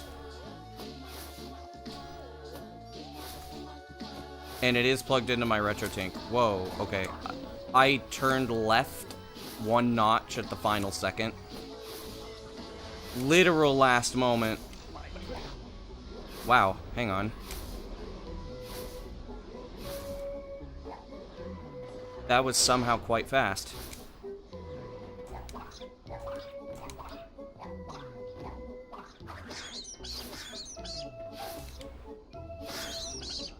Fuck me in the asshole. These rats are being asses right now. I should have gotten that jump out, but I couldn't because of the rats. The rat said, the rat took damage. Move out of the way, Kevin. The rats took damage and then basically created a ceiling for Crash.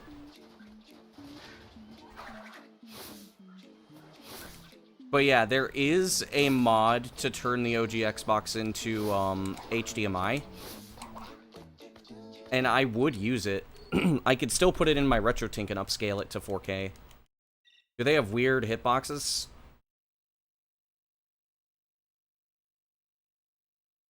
I wouldn't call them weird. I can't really... The only problem is that the hurt box and the hitbox are, like, aligned perfectly.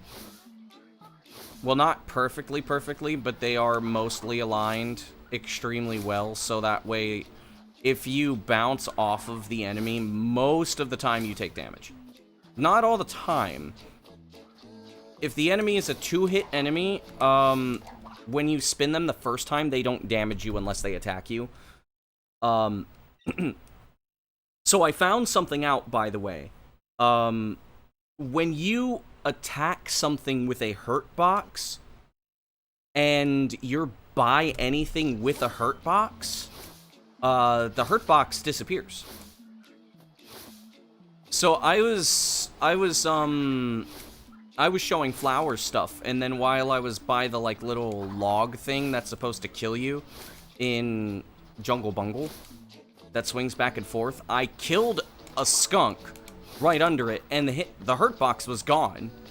I could stand on it and everything, and it wouldn't damage me at all, and it was really weird. So when you damage something, its hurt box goes away. It could still damage you if it doesn't attack, but it has, like, a standard hurt box that disappears. There's a script that kills a hurt box when you attack an enemy. This is new information, actually.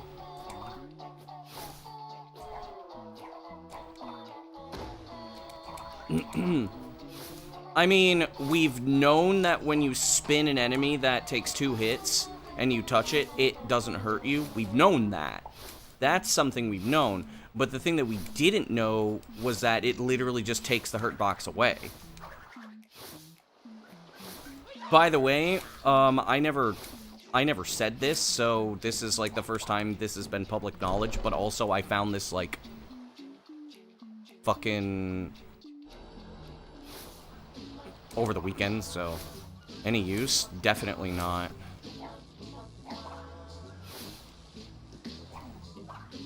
I can't think of anything that would ever affect.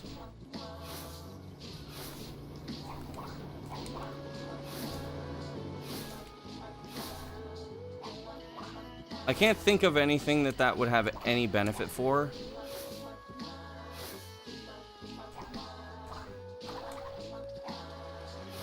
The game, it tried so hard.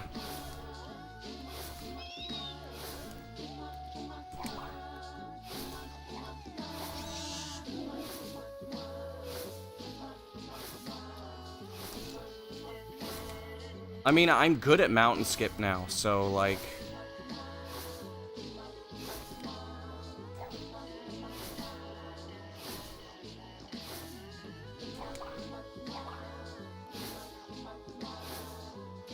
The only way that I can really speed up mountain skip is by adding 2 more slide jumps. And I'm not really willing to do that. Because the time save that those have is, like, not much.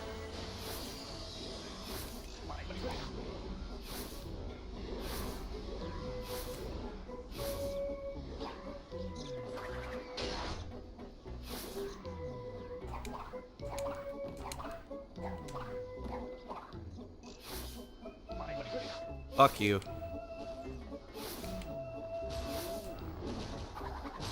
I'm a little behind in the cycle. It's not that big of a deal, though.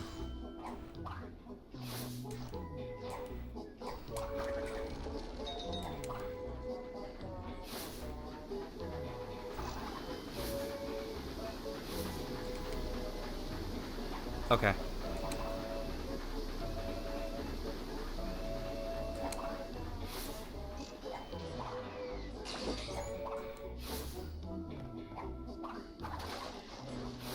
Jeez, this is slow.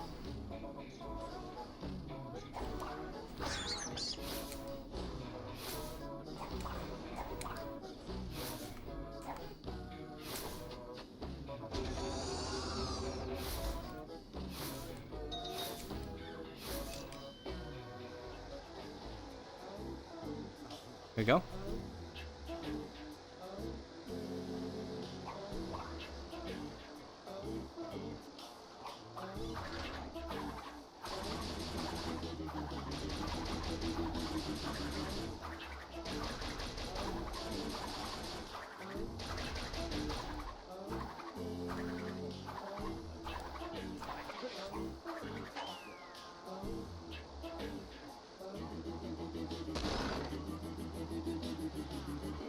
Okay.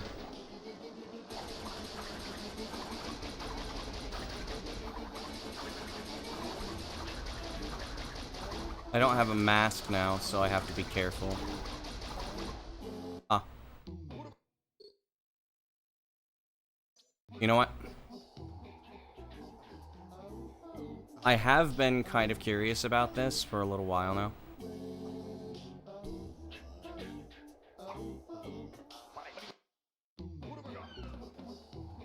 What if I... Hang on.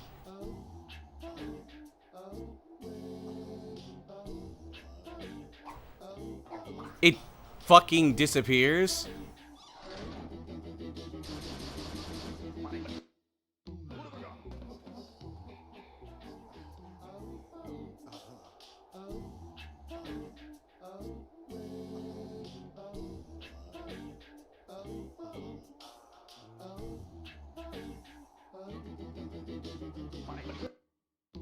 It fucking disappears, dude. That's funny.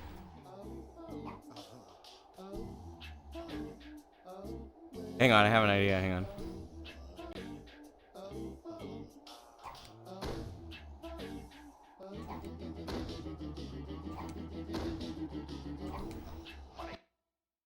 Okay. Okay. Alright, I had been curious about that for ages, and I was wondering, like, can I fucking just do that? Yo, Jet, thanks for the good luck.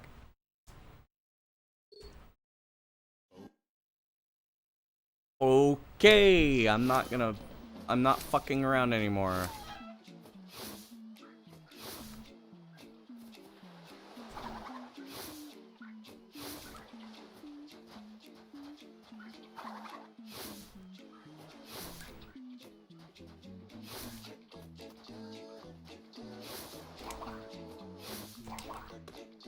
Damn it.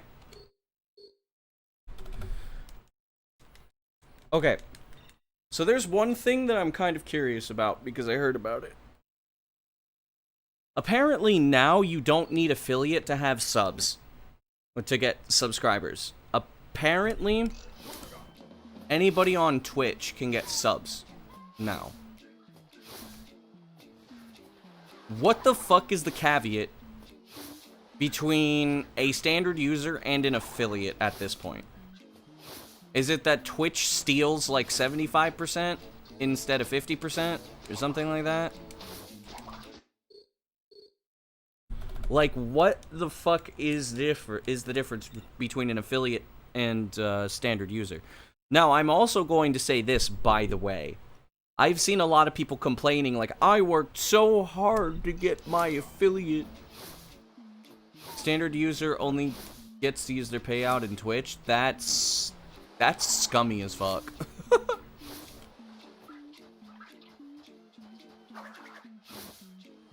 That's actually scummy. Holy fuck, what are you doing, Twitch? That is like, that's fucked up.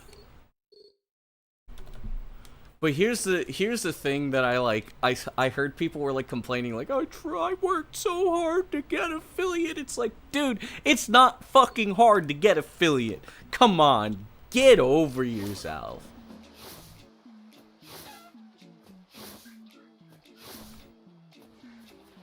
Like, it used to be more difficult to get affiliate on Twitch, but it still wasn't that bad. And it's just like, now you only need like, what, 20 followers or something, and then you have to have like 3 average viewers for like several streams. Yeah, you got affiliate in a week. The other person that I was doing It Takes Two with, Alicia, she got affiliate in 3 streams. It's like, what do you mean you worked so hard to get affiliate? Affiliate is not something that's difficult to achieve. It's really easy. And I know there's gonna be some people like, I streamed for like a month and I only had 2 viewers. It's like, well, here's the thing. You have friends. If you want to get affiliate, just have your friends watch. It's not hard.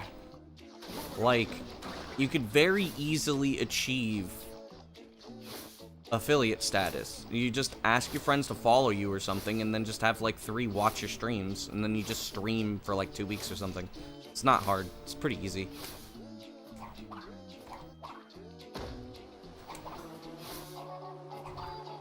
Yeah, I never thought that getting affiliate was difficult.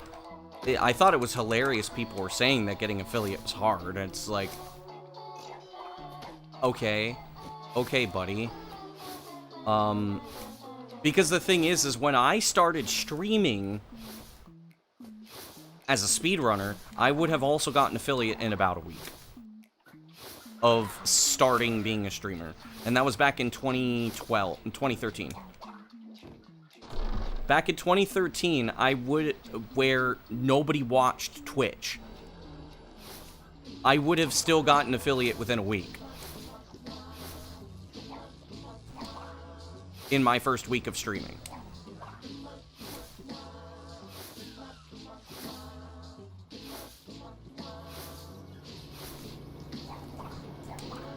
If you worked hard to get affiliate, you probably fucked up somewhere. So I was just a dumb kid with a laptop and like webcam stuff and an emulator.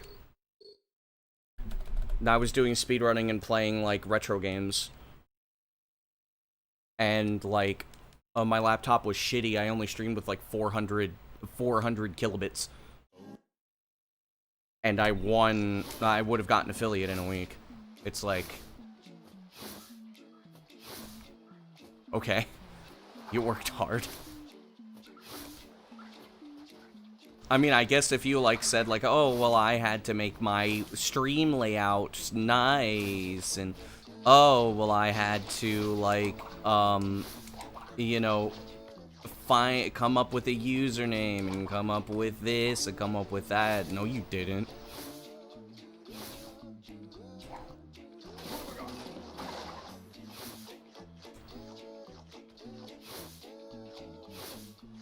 You didn't have to do any of that. I have been... yeah, it takes no effort. Like, I mean, I have what? I have 2,700 followers. I mean, yes, I do work hard as a speedrunner doing speedrunning stuff, but, like, at the same time, if you look at my stream layouts, they've never been amazing. You know. Bienvenido de nuevo. Enhorabuena en tomar un baño. Nada. Yeah, it's like I don't put that much effort into my stream. I'm gonna put a little more effort into it for Subathon stuff, but like I'm probably not gonna have like some fancy layout because that ain't me. And it's like you don't have to be fancy or flashy to be a successful streamer, and I'm not even that successful of a streamer. I'm just a streamer. I speedrun. I do my stuff. Some people like it, some people don't. And then I just yap. Yapping doesn't take that much effort. Time for work. Good luck.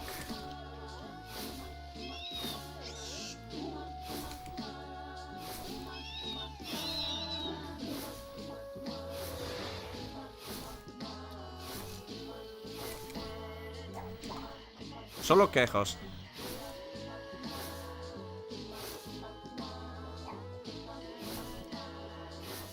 If you don't get rich soon.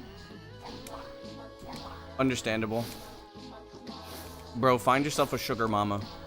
Hell yeah.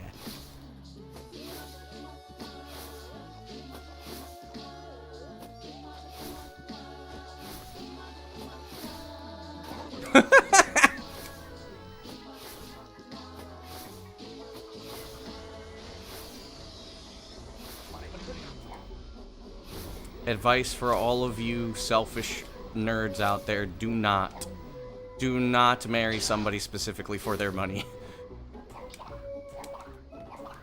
That is wrong. Wow, okay. I am so far behind the cycle now because of that stupid fucking rat.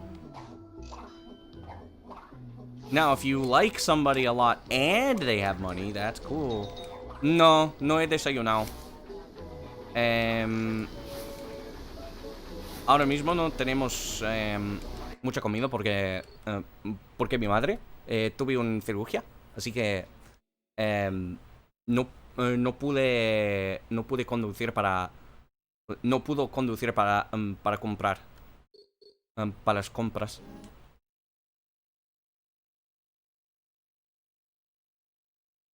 Y no confían en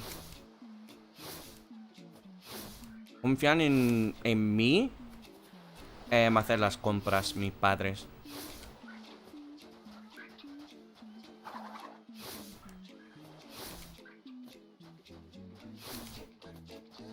Sí. Era una cirugía para mantener su salud del ojo, porque tiene una enfermedad muy rara. Y es que técnicamente había un experimento en la tecnología en el ojo. O sea, los dos ojos, porque mi madre era la primera persona que tuvo una cirugía así en ambos ojos. Así que es interesante.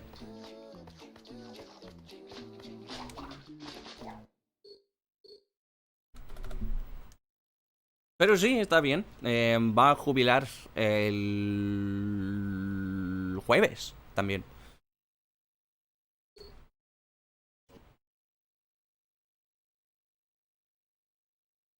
Pero después del stream voy a almorzar. No sé de qué, pero quién sabe. Tengo que conducir para comprar algo. Tal vez Taco Bell, no sé.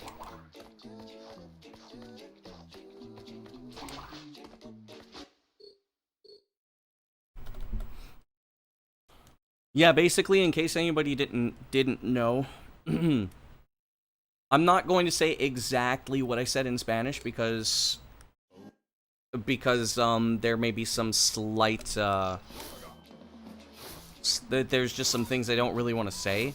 But my mom has a very rare eye disease that is genetic, by the way, and she did have surgery to receive some implants to slow the progression of the disease.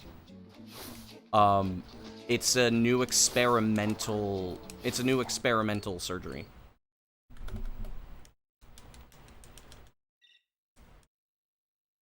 That they're going to be using potentially to treat glaucoma and a couple of other things. Estaré rico, sí. Especialmente el burrito que se llama el grilled cheese burrito. Me encanta.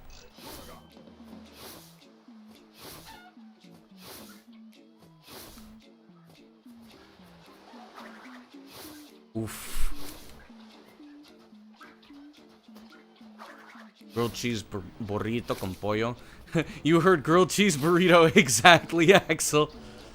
That might be what I'm having after stream. Is grilled cheese burrito. You know I love the grilled cheese burrito. Put some chicken, some jalapenos on it. Oof. Oof. Axel's like, I know what I'm gonna do today.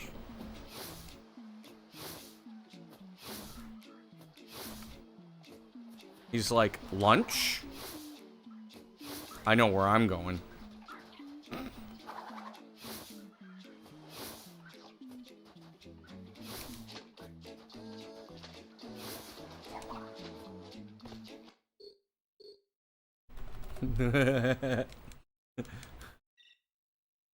A Axel le encanta el grilled cheese burrito. Porque tiene buena pinta.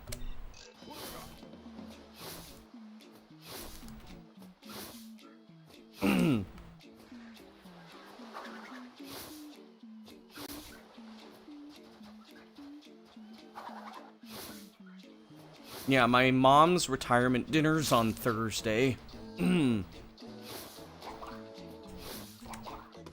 So, I'm not streaming on Thursday. If I do stream, it'll be early morning and not a lot, but I need to basically like I'll just take Thursday off and then use it to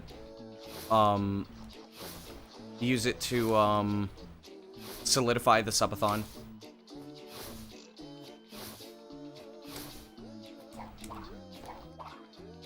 Damn you. Hate it when it does that. I'll use Thursday. Friday I'm gonna be gone all day, like I said. So Axel, question. Do you think I should start the subathon on Sunday or Monday? Or maybe Saturday? The only thing is I'll just have to talk to Mr. Gabaski to see. Maybe we could change it to Thursday instead of Saturday. Because that'll be like, what, 2 days? I don't think 2 days is enough, though. 3 days, I think, would be enough to get ready. I have to create some kind of a special layout. So that way people could see some sub goals and then whatever. All this other stuff. I'm debating. Now that I'm thinking about it.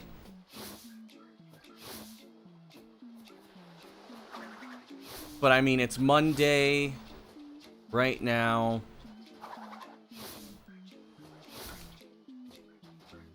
It's Monday right now. Good to let things cook? Yeah.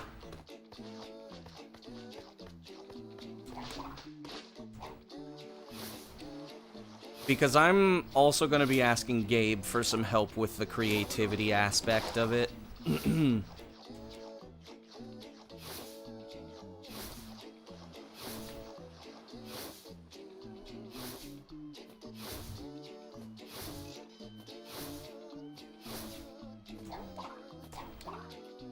I mean, nothing too crazy, really, because I'm not a flashy person. Just something that gives the information that we need.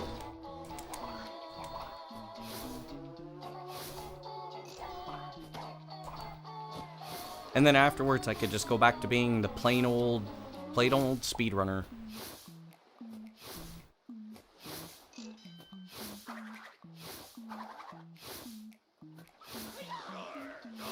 The only thing that kind of sucks about it is that if I decide to do it again, I don't know if I'm gonna have enough things that's gonna make it look like fun or cool or interesting. Because like, I could use the same model, but the problem is it's like, well, the only thing I could do is just add more speedruns that I have learned or am going to learn. I mean, I guess I could get back into Rayman and then add Rayman, but...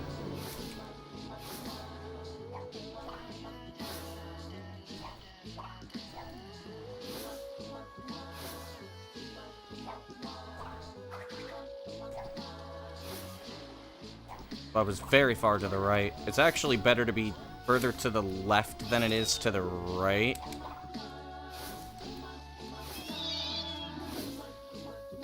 Because for some reason, Crash likes to snap to the right more than he likes to snap to the left. I almost died.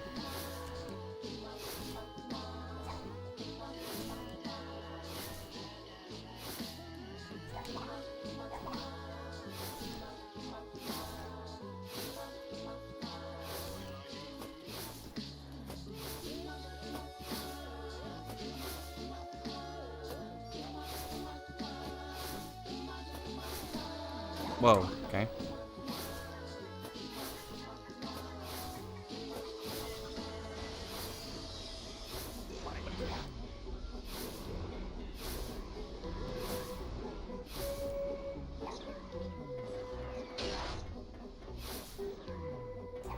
I'm always waiting for that fucking rat, dude. Fuck off. Get out of my way. Don't you dare. I'm really behind the cycle now. I lost like 2 seconds. Que aproveche.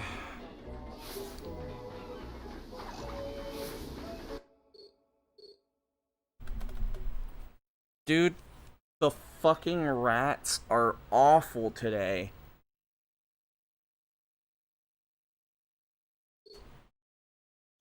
Chile, uff. Mi comida favorita de Guadalajara, tortas ahogadas.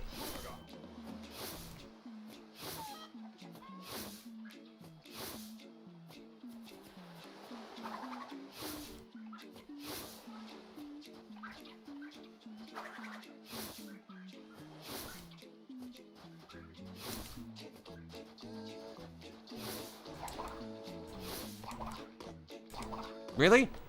Dude, come on. Las tortas, sí. Claro, claro.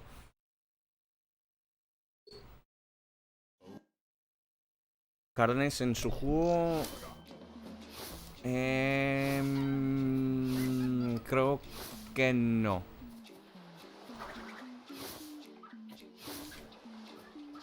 He probado...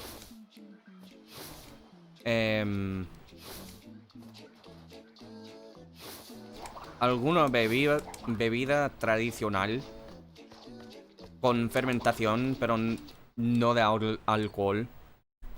No recuerdo cómo se llama.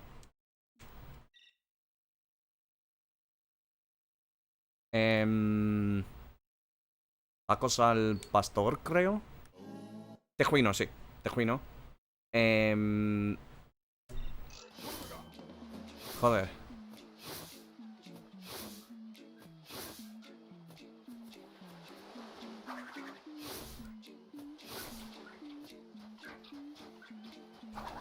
Sí, me gustó.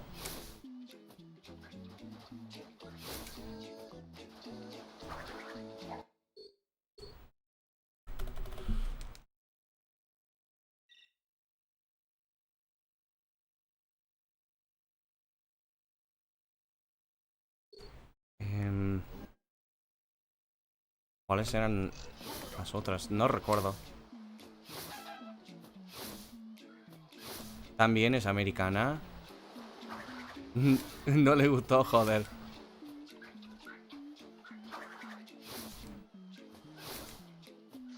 Es gringa, ¿eh? ¿Y cuál parte de la USA? ¿Cuál parte de la USA es?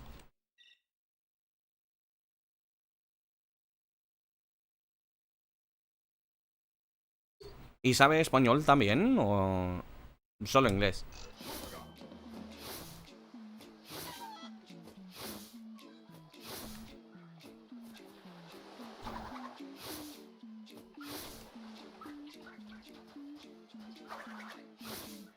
De Georgia. Por Florida. Entonces, sabe español. Es que mucha gente en Florida... Ah, claro. Es que mucha gente en el sur sabe español. Especialmente los de Florida. Texas. Etcétera. Pues eso...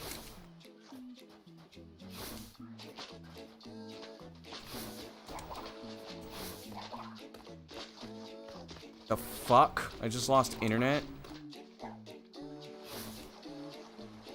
Ugh.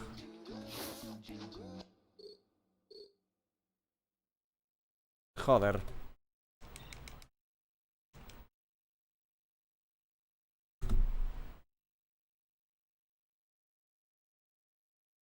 Pues que eso es muy bueno, ¿eh?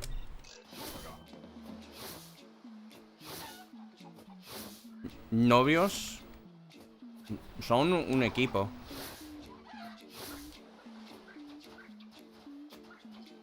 Entonces, ¿andas aprendiendo inglés?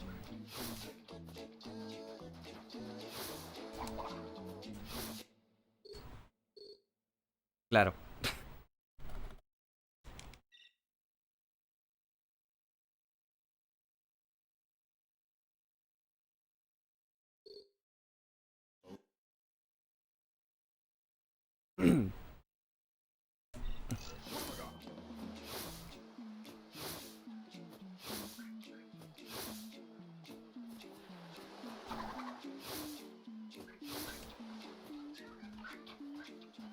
Good luck, Twitch user. Thanks for the good luck.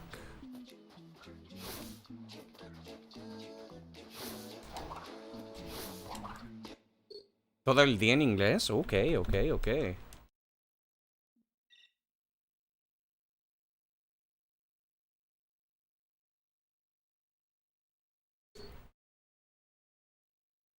Es cuestión de tiempo.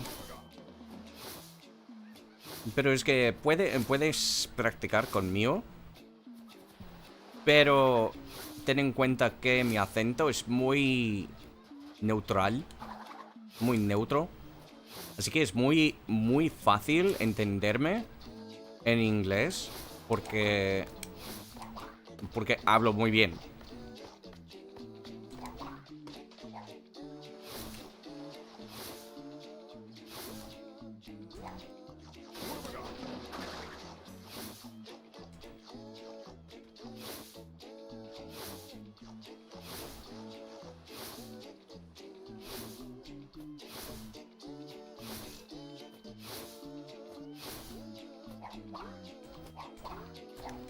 Venga, vamos, tío.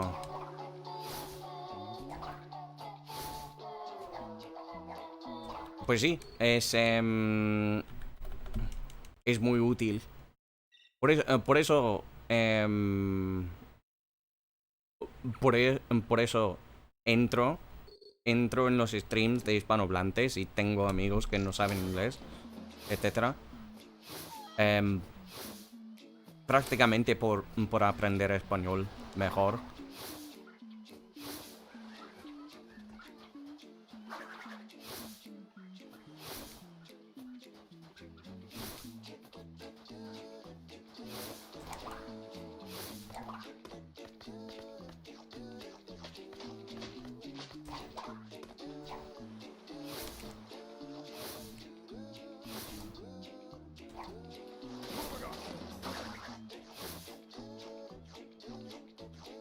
Pues ya estoy al punto en que mucha gente no sabe que soy angloparlante cuando hablo totalmente en español.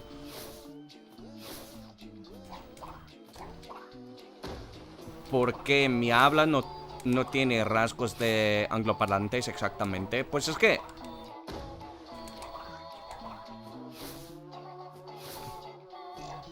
hay rasgos, pero no.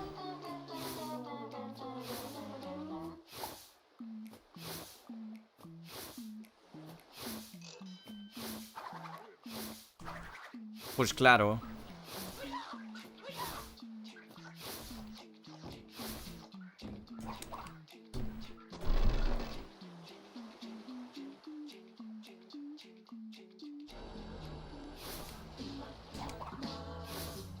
Pues si te sirve, ¿eh?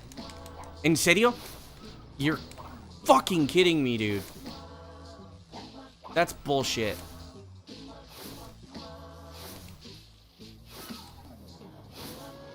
Okay, fine.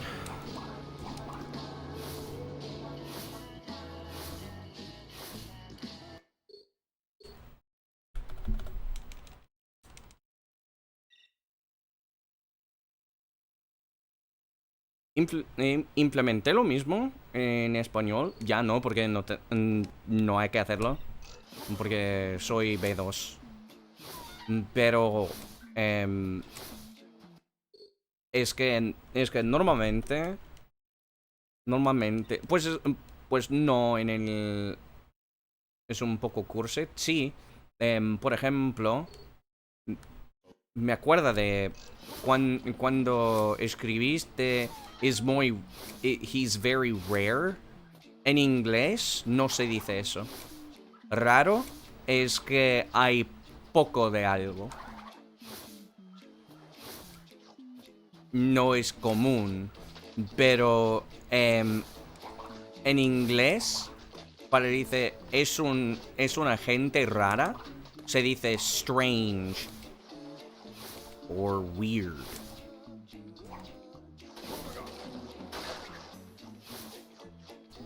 Ir al grano,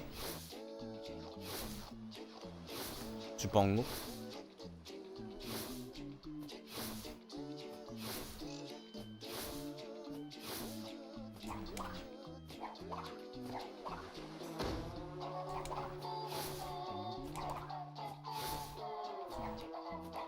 Pues es porque normalmente cuando eres en la etapa en que no puedes pensar en el idioma, tienes que traducir algo sin saber los rasgos del habla de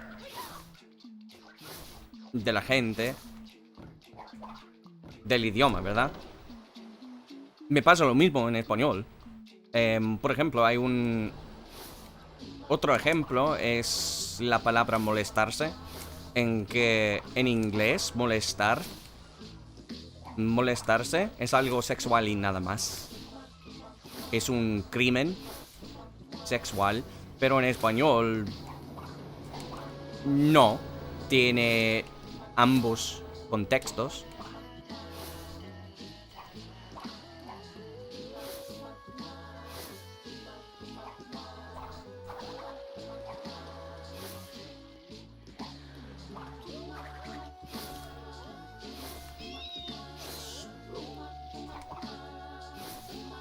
Exacto, sí. Por eso, ten cuidado con las diferencias entre los dos idiomas.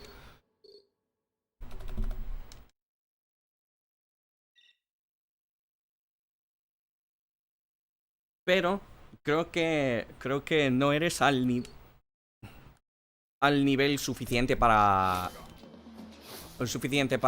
saber las diferencias. Así que si yo fuera tú, diría a la novia para contarte cuando haya diferencias en la cultura, así, para que darse cuenta las diferencias. En el caso en que digas eso raro, digas algo raro,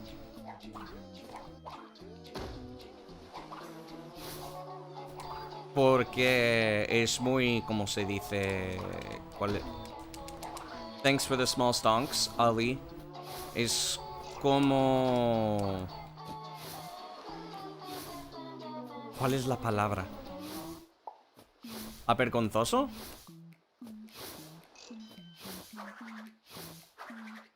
Te pondría avergonzoso. ¿Avergonzoso?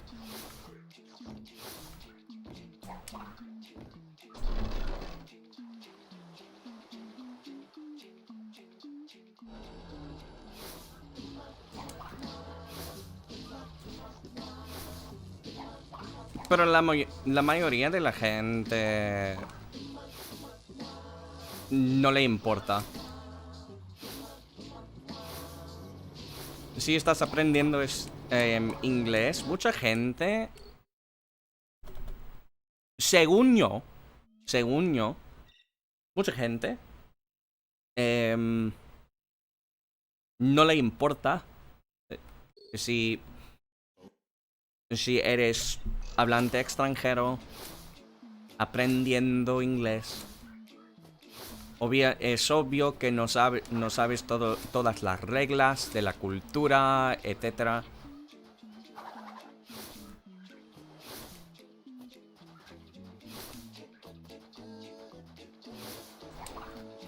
Pero ten en cuenta que mucha gente angloparlante no tiene... ¿cómo se dice? No tiene experiencia multicultural como yo.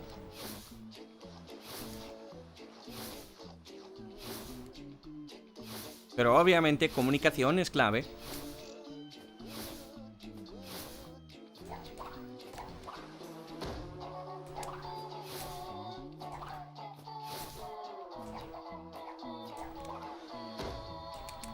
Al menos creo que se dice también en español comunicación es clave. Estoy traduciéndolo literalmente. Joder.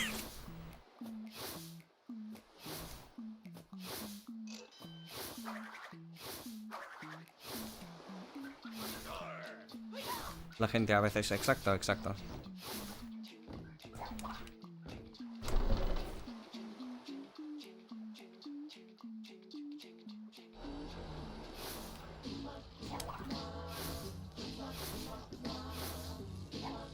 ¿En serio? Hijo de la gran puta.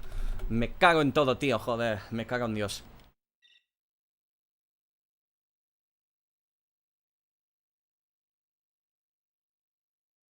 Pero sí, es que obviamente yo soy trilingüe.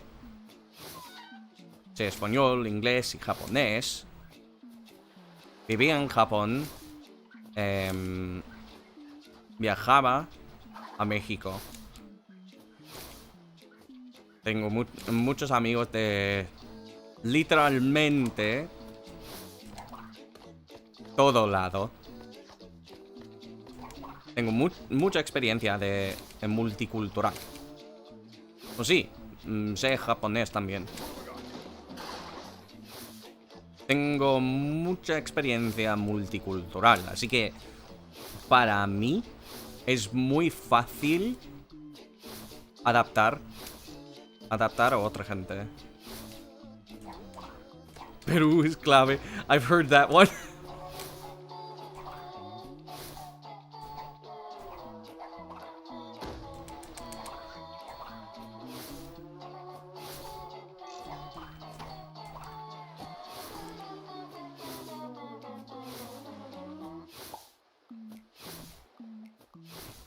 Pero si vieras mi run en mames, es que soy tímido.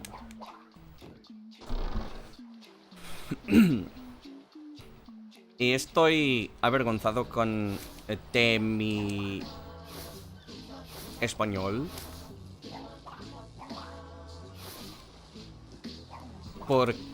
Porque es muy difícil escuchar otros idiomas. O sea, incluso inglés, por cierto. Pero es que...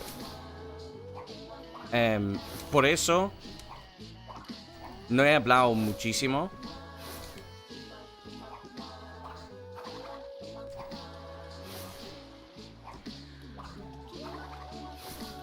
Pero en mis streams no hay problemas. Me falta la práctica. Por los acentos sí. Los acentos. ¿Cómo se dice? La pronunciación, me falta el vocabulario, etcétera.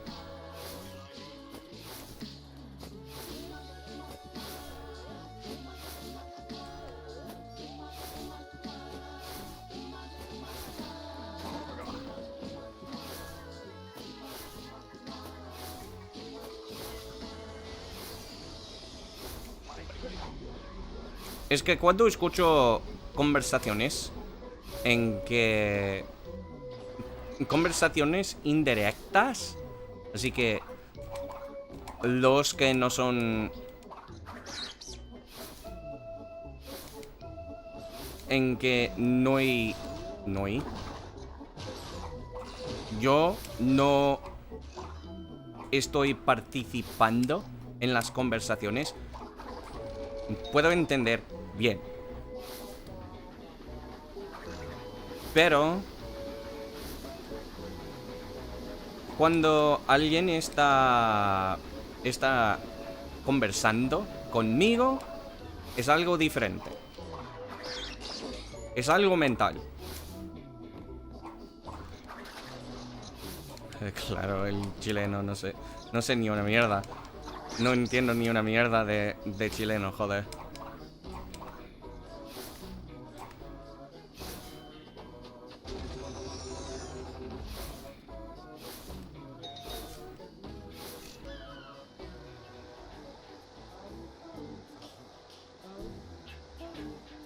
Conchi su madre.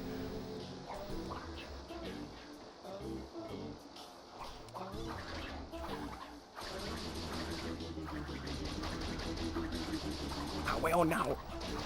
Ah, weón, no, weón. Conchi su madre.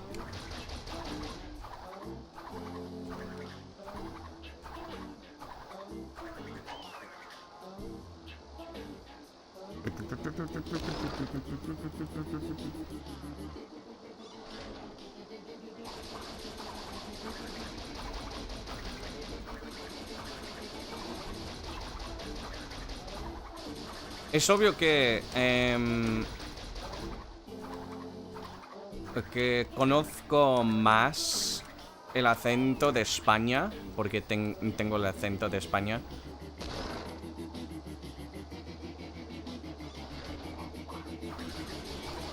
Joder. Sí, os cuesta entender a los chilenos. Te imagino que hay alguien ajeno al español.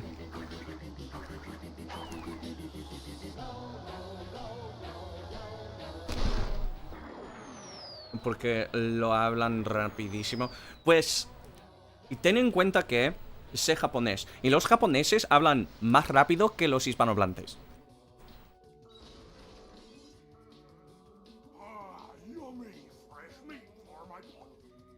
Es la elisión de consonantes. Lo más difícil para mí es la elisión de los consonantes.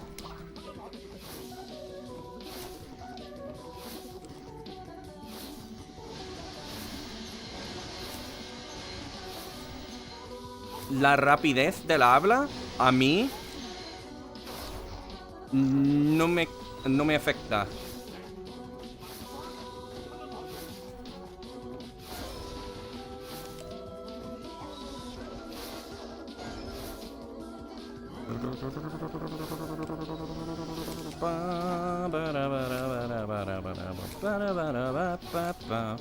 Hijo de la gran puta, joder.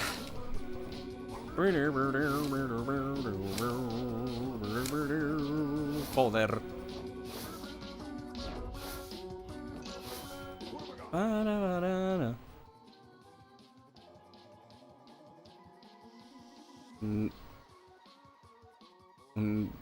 Pues es que he oído chilenos y el dialecto, sí.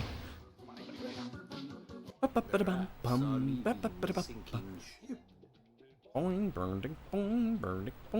way the treasure is. Will let you go. Silent. Looks like we have to wring it out of him. Rio, get changed.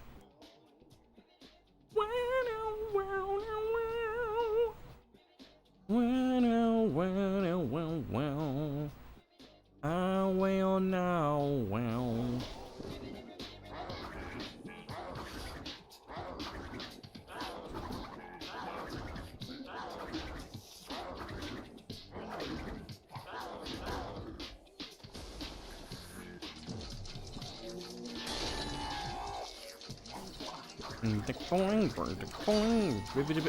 Chilenos discutían.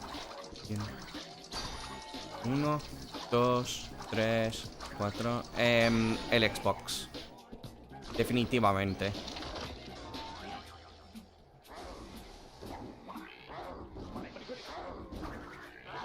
Tres. 1, 2, 3.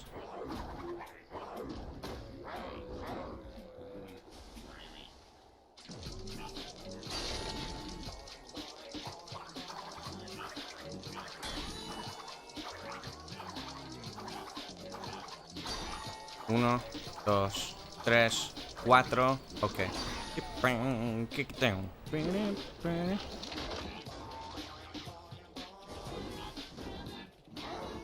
No sabía que...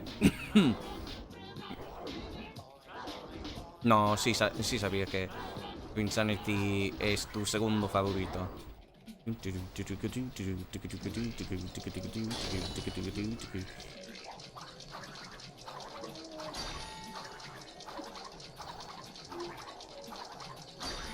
Uno, dos, tres, cuatro y ya. Ok.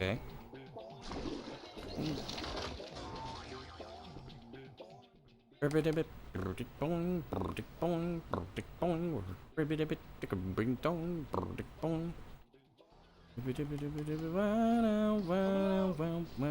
the Psychotron! Porque perdí un segundo. ¿Cómo?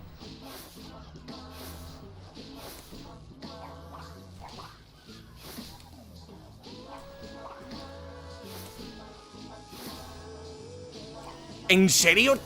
Joder. A propósito. Sí.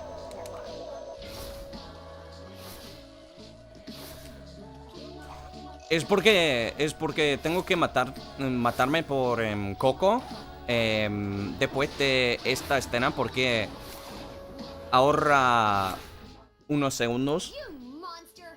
Let my brother go!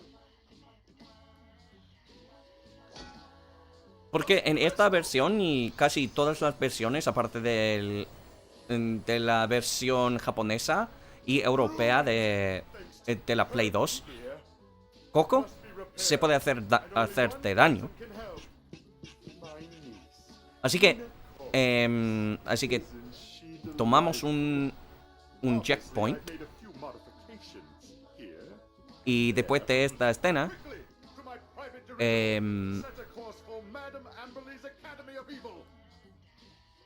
voy a matarte, o sea, nos matamos para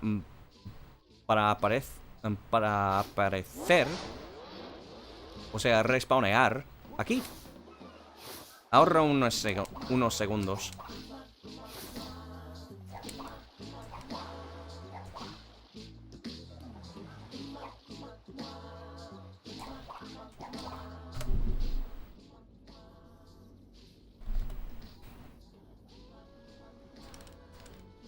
Hacemos lo mismo en el dirigible. ¿Para qué skipear la pelea?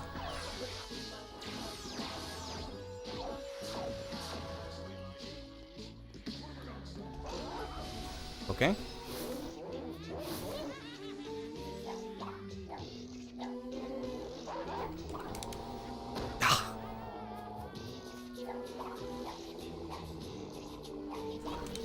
No.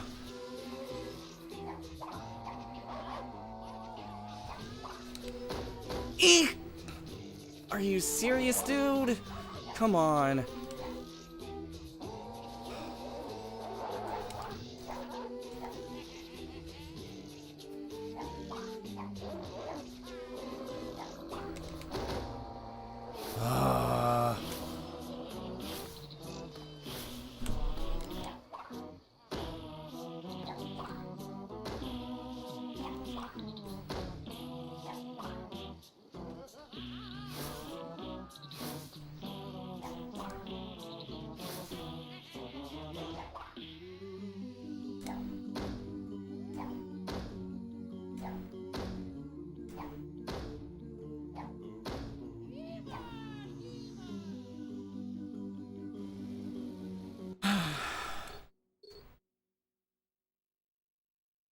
Joder.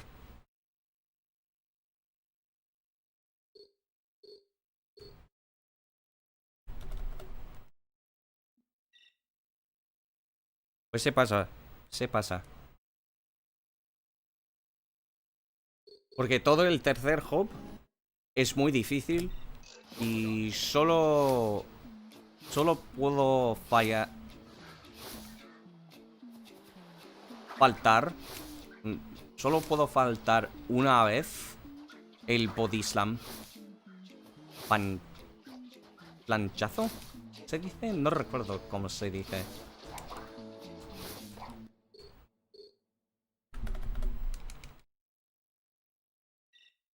Pues sí. You got through Hub 1 without dying or failing a trick, so that's great. All levels or any percent?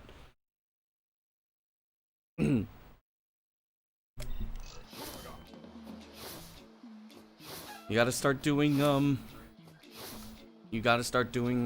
2 now. Did you start learning zombie or did you learn Bodo Obi?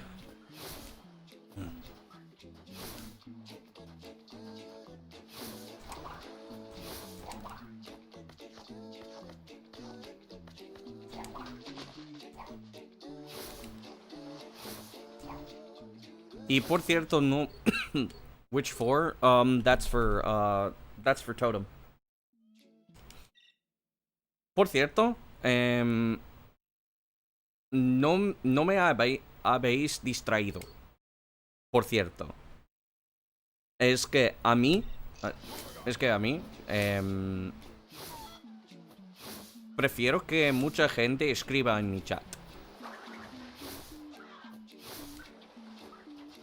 En español o inglés, a mí no importa.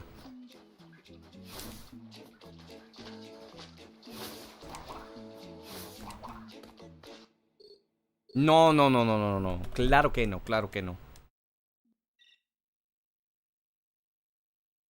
No.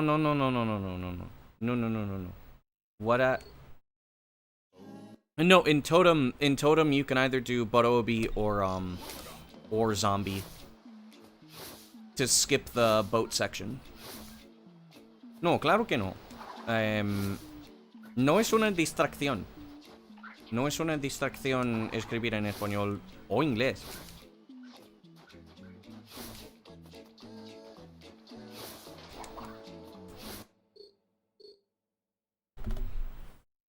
Obviamente sentí que os sentisteis culpable. Y no es así, No sois culpables. Yo soy el culpable. Juego Halo 2. Speedrunning, no.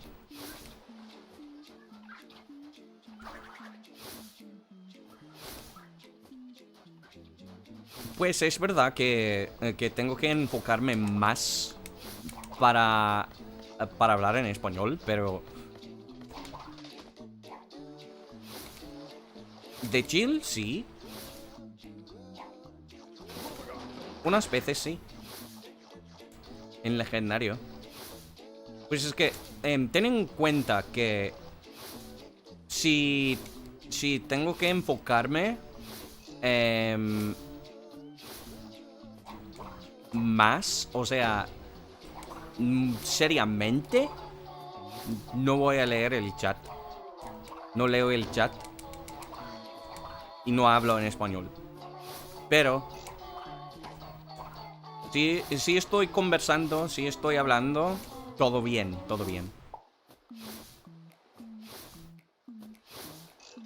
No os preocupéis.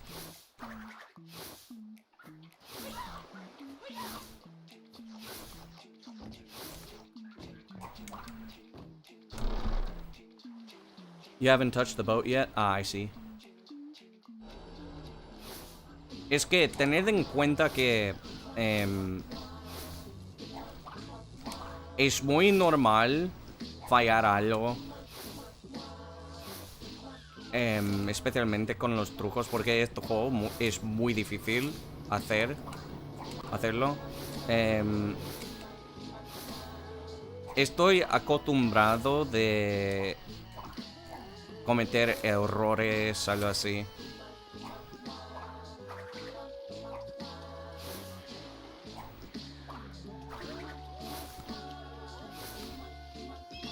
¿Qué?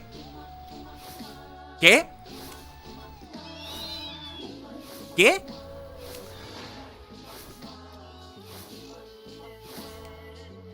I'm sorry, what the fuck just happened? Does it really matter what way? Depends.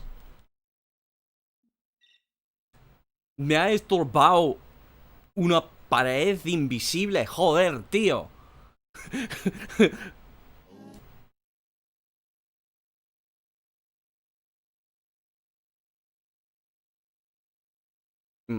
Like all levels. All levels or 100%. If you're just doing any percent, then you don't have to care about totem. Pero de huevos. Pero algo dominado. Pues depende. Es que me gusta leer el chat y es que en mi mente, para mí, ¿verdad? Lo más importante es no estar aburrido. Por eso, normalmente cuando hago speedruns, me siento aburrido.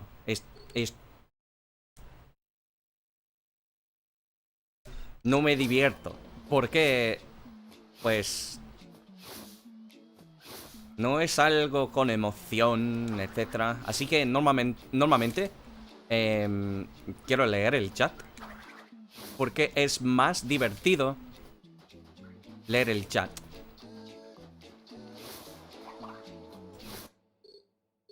Y es porque... You're just trying hub 1 all levels at any percent? Yeah. Por eso es que... ¿Cómo se dice? Es que... Sabemos. Todo el mundo sabe. Todo el mundo sabe que... Aparte de la run.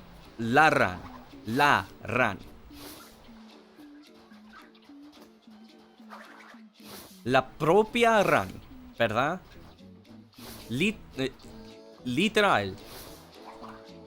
La run en que no hay faltos, no hay errores, etc. El runner va a cometer errores. Así que es muy...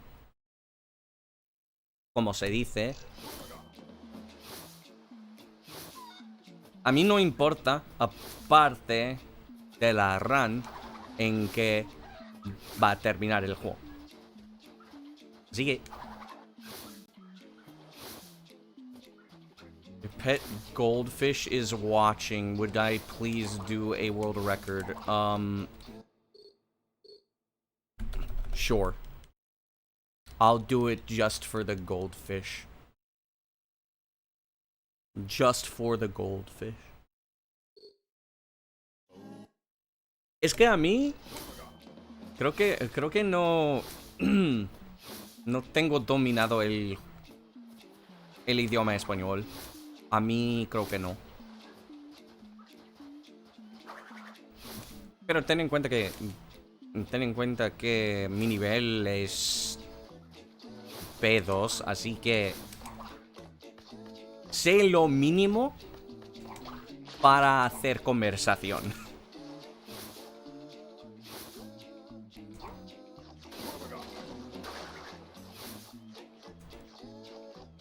He is very grateful. That is a crazy statement in the good year 2026.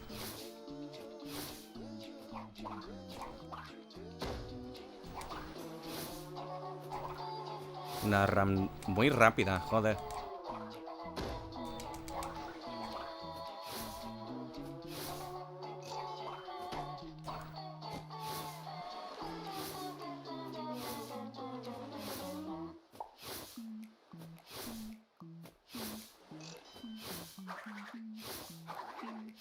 Where's bro gonna go?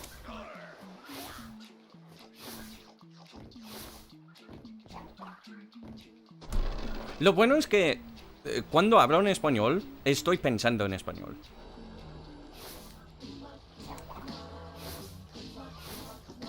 Pero es que puedo cambiar los idiomas de repente. O sea, japonés no, pero entre español e inglés sí.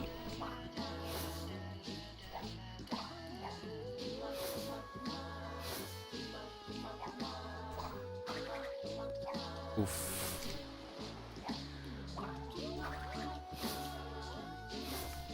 El mountain skip es muy difícil, ¿eh? Exacto, sí.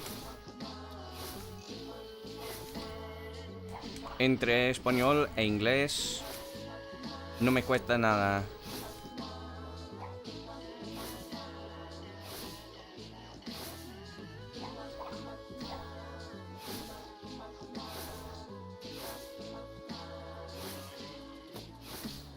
A veces cuando me levanto, estoy pensando en los 3 idiomas al mismo tiempo.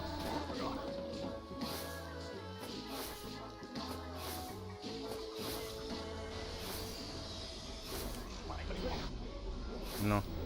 2, 3, 4, ok.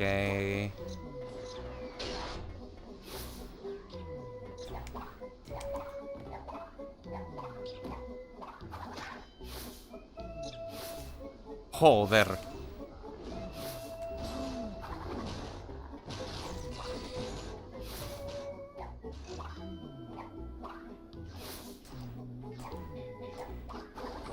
Qué rápido está la run.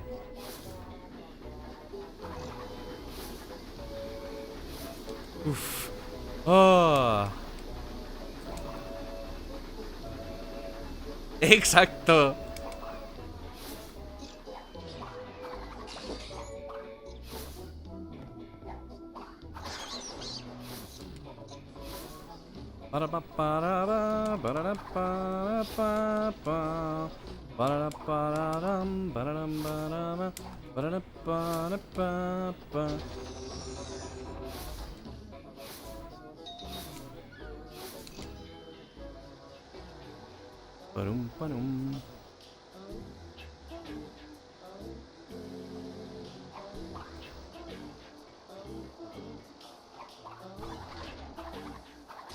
Lo malo es que me cuesta más cambiar a japonés.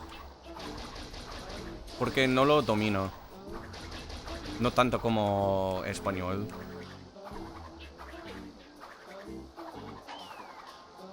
A veces me molesta porque cuando escucho español es como un trigger para hacer el cambio en mi mente. ¿Qué tan difícil? Los kanji.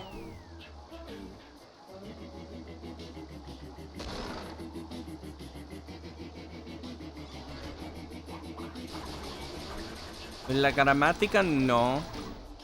Lo más difícil es leer. Es aprender cómo leer. Pero la gramática no. Solo es porque las...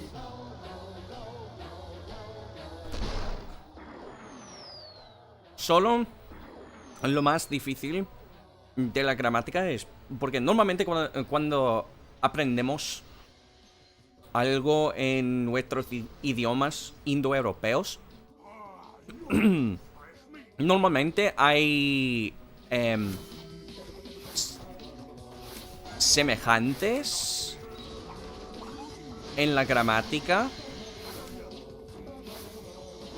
pero en japonés obviamente no lo hay, porque tienen una cultura muy diferente.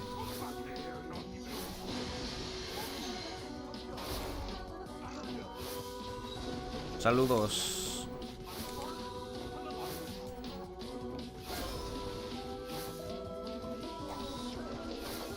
Rare Discord W, let's go, dude.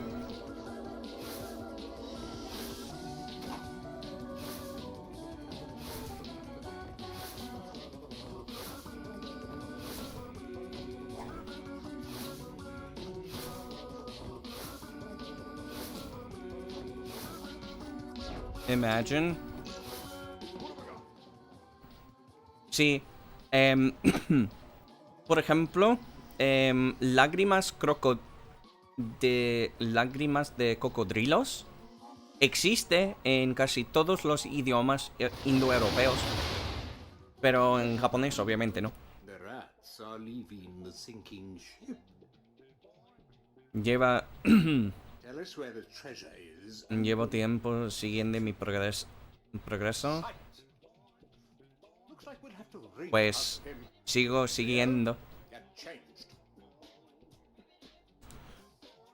Por mucho, exacto. Y el vocabulario totalmente diferente, pero no es difícil, no es algo difícil, no es un punto de dificultad. Solo es un punto.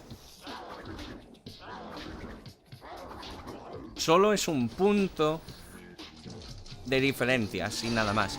Pero para leer los kanji es muy difícil porque hay que saber. Espera. 1, 2, 3, 4. Ok. Hay que saber todos que los significados.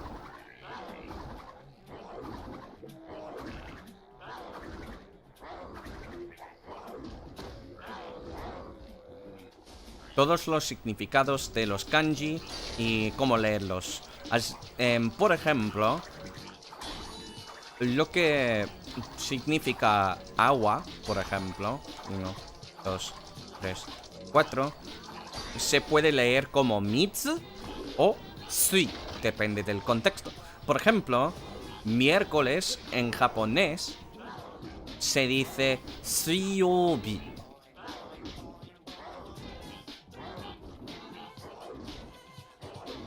¿Por qué? Pues que tiene el kanji de la agua, pero se lee como si. 1, 2, 3, 4. Y también tiene maneras diferentes en que se puede leer. Como muchos de otros kanjis. Come along To the Psychotron.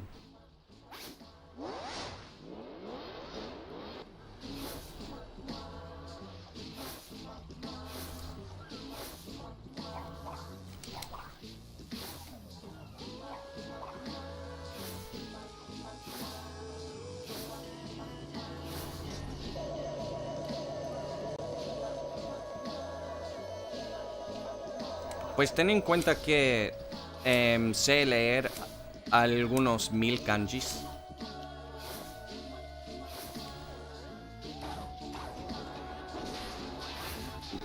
Y es que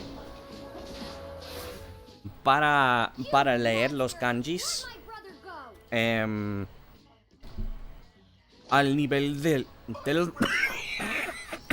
adulto, tienes que saber cómo leer 5000. ruined thanks to Perky here.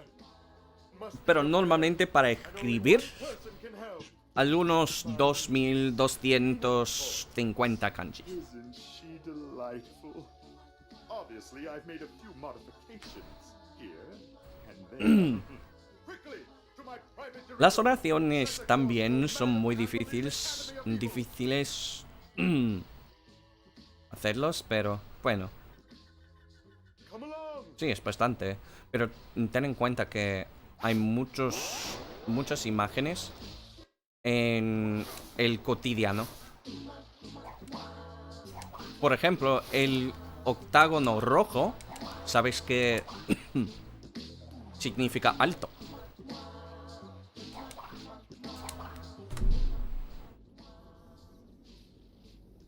I'm kind of gaming. Yeah, I kind of am.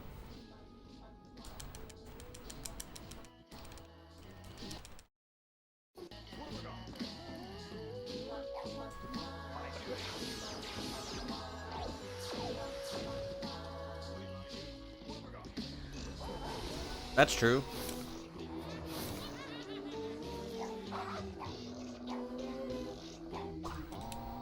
Yep, I figured that was going to happen. This fucking bitch.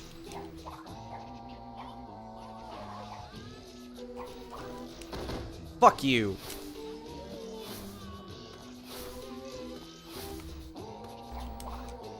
Fuck off!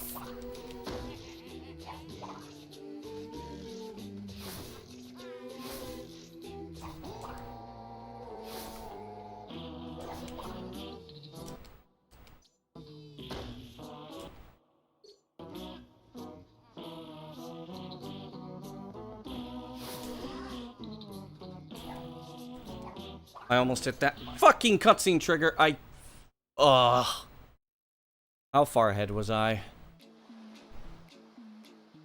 That was the second ahead of my best split time. Ugh. Come on, man. How much did I save off of that? I saved 0.2 off of the best seg.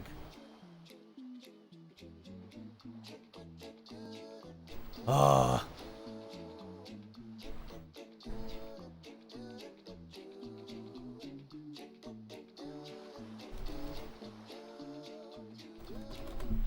The starting movement for Hub 2 isn't bad. That's true.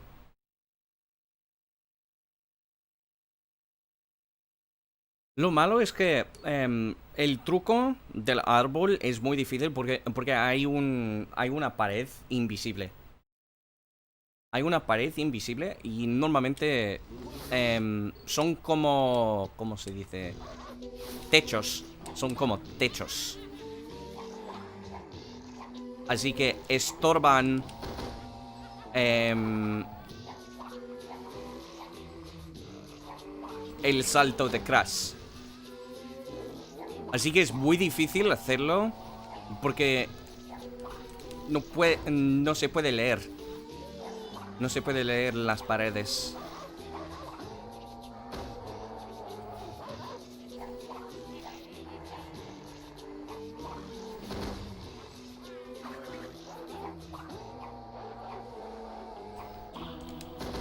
Okay. Do you try Splash? I do have a tutorial on it. Ugh.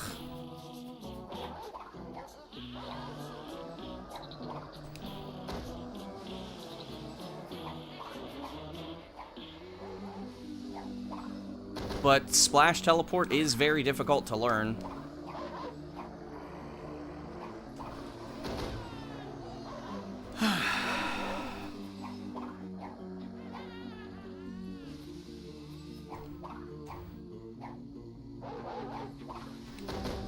Lo peor es que todo depende de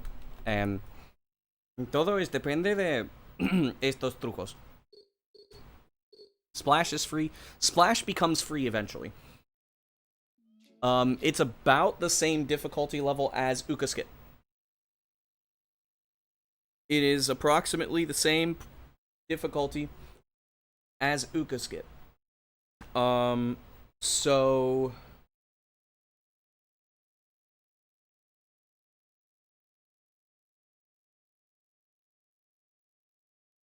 But, the difference is that Splash teleports are... The Splash... Cursed Splash is difficult. Para poder omitir algunas escenas y las malditas ratas. Exacto, sí.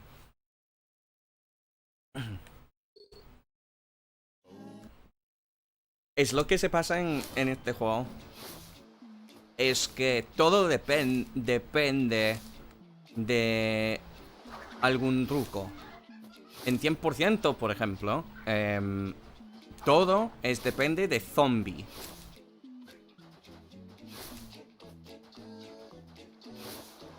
Si terminaras si terminaras el segmento de zombie, todo bien, pero es que antes de zombie, prácticamente puedes perder la run.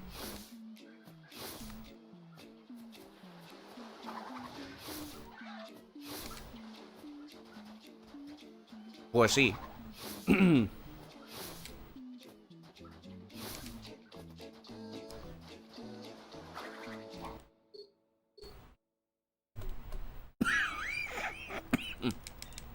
Yo, GG, what's up? Lo peor es que... Lo peor es que... en Any%, por ejemplo... todo depende de Warp Escape. No fumo. Es que...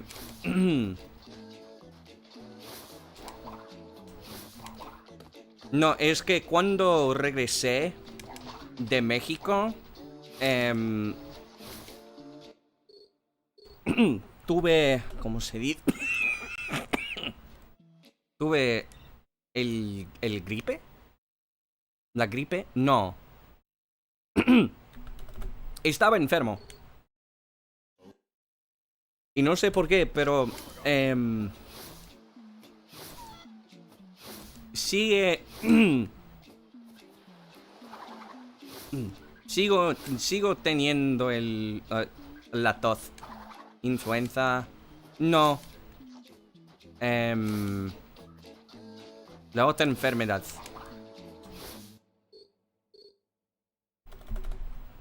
No era gripe, pero... resfriado. Tuve resfriado.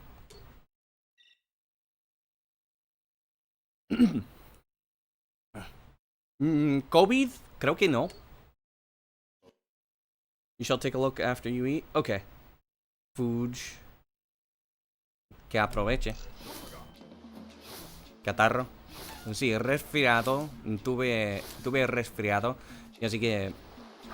looks difficult. Use speedrun in another game, but it doesn't require as many glitches. Yeah, makes sense. Es que... no sé si se puede decir en español, pero es que tengo una constitución muy... constitución... o sea, mi cuerpo es un poco débil porque tengo una enfermedad crónica.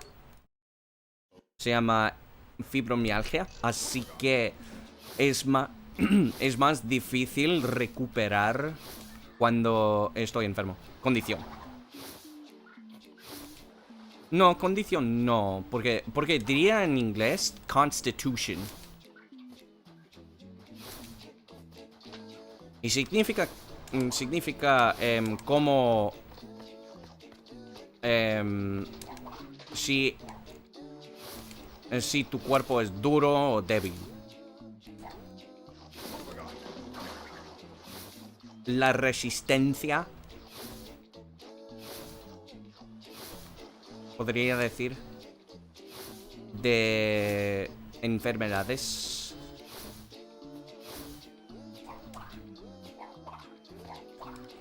¿Condición? Ok. Tengo una condición muy débil.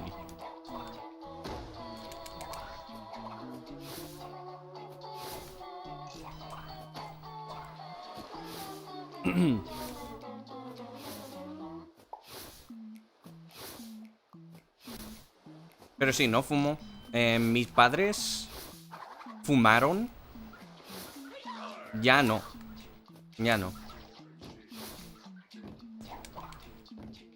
PS2 games? I'm not playing on PS2. I'm playing on Xbox.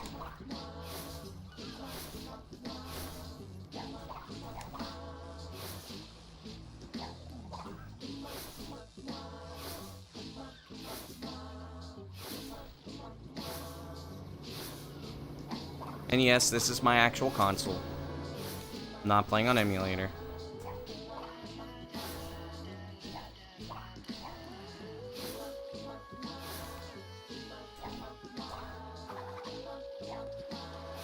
Yikes. Speedrunning take talent? I wouldn't say it takes a lot of talent, no. Talent helps. But the thing is like, and it's not pure grinding either. There is a slight derogatory term that some of us use called grind monkeys. And, those are the people that are literally just only grinding, they're not improving.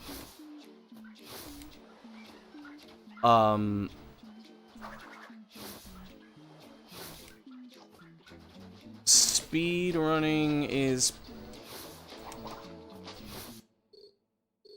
Please don't spam my chat. Thank you. Speedrunning is, okay, you're not giving me a very good impression.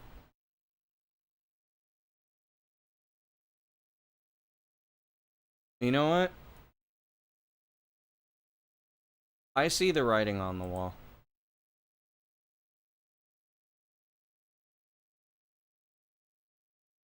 You have already lost your chatting privileges. Good job. How does speedrun losing chat privileges in like 3 messages?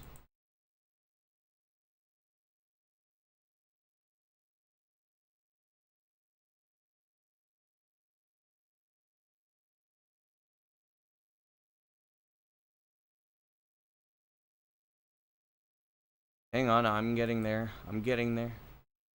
I'm getting there.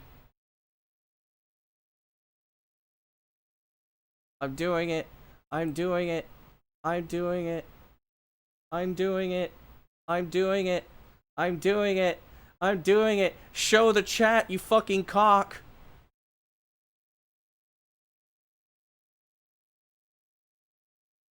He's already gone. Axel the goat.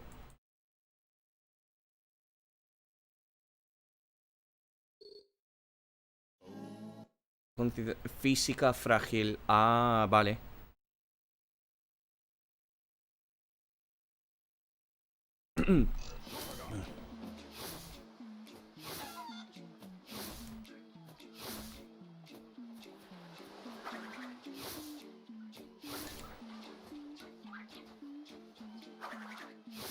That really was a speedrun, I tell you.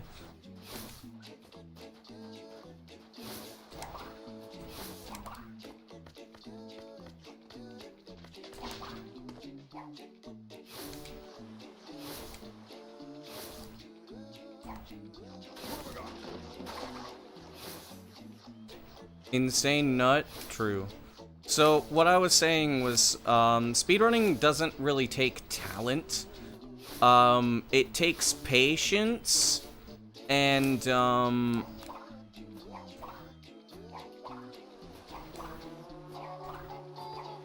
okay, that is literally the worst possible RNG, or the worst possible, scenario where you fail it 4 times in a row. But yeah, so basically, like, what you need is you need to have patience, flexibility, like, a willingness to understand and take in the knowledge and adapt. And you need the time to do so. If you do not have these 3 things, you will not make a good speedrunner. Like, you don't need to be inherently talented at video games to be a good speedrunner. But grinding is also not always a good thing. It depends. Like, you guys are seeing me grind, but the thing is you're also seeing levels of improvement, and you're also seeing me mess with stuff, experiment, and try to change certain things. I'm not just doing the same thing over and over again. Get it out of your fucking system, game. I'm always improving and changing. Now, not everybody is capable of experimenting and improving. Speedrunning does not take inherent talent. I just said that. I think as somebody who's been a very successful speedrunner for many years would know exactly what I'm talking about. Speedrunning does not inherently take talent. Talent is something that you have inherent. Something that you have not acquired. Talent is something that you have built in. Skill is something that you build over time, which can come from talent, but talent is inherently something that you get. Usually from birth. My ability to do voices, that is a talent. That's not a skill. Because I was born with that. As an art and beautiful. Yeah. You can do... you can start speedrunning, and you never know... you could become really good one day. Or, you don't. There are some people who have talent. Saboom, for example. Saboom was a very talented... The reason you love fast food? Understandable. Have some Taco Bell when you come here. Get the grilled cheese burrito. There are people who really are inherently talented. Yere, for example, who was an old Twinsanity speedrunner. Smartkin. Cole. A lot of some of the, like, greats in the beginning all have talent over skill. I have talent in certain areas. Particularly in burrito de asada o Taco Bell. De asada. Burrito de asada.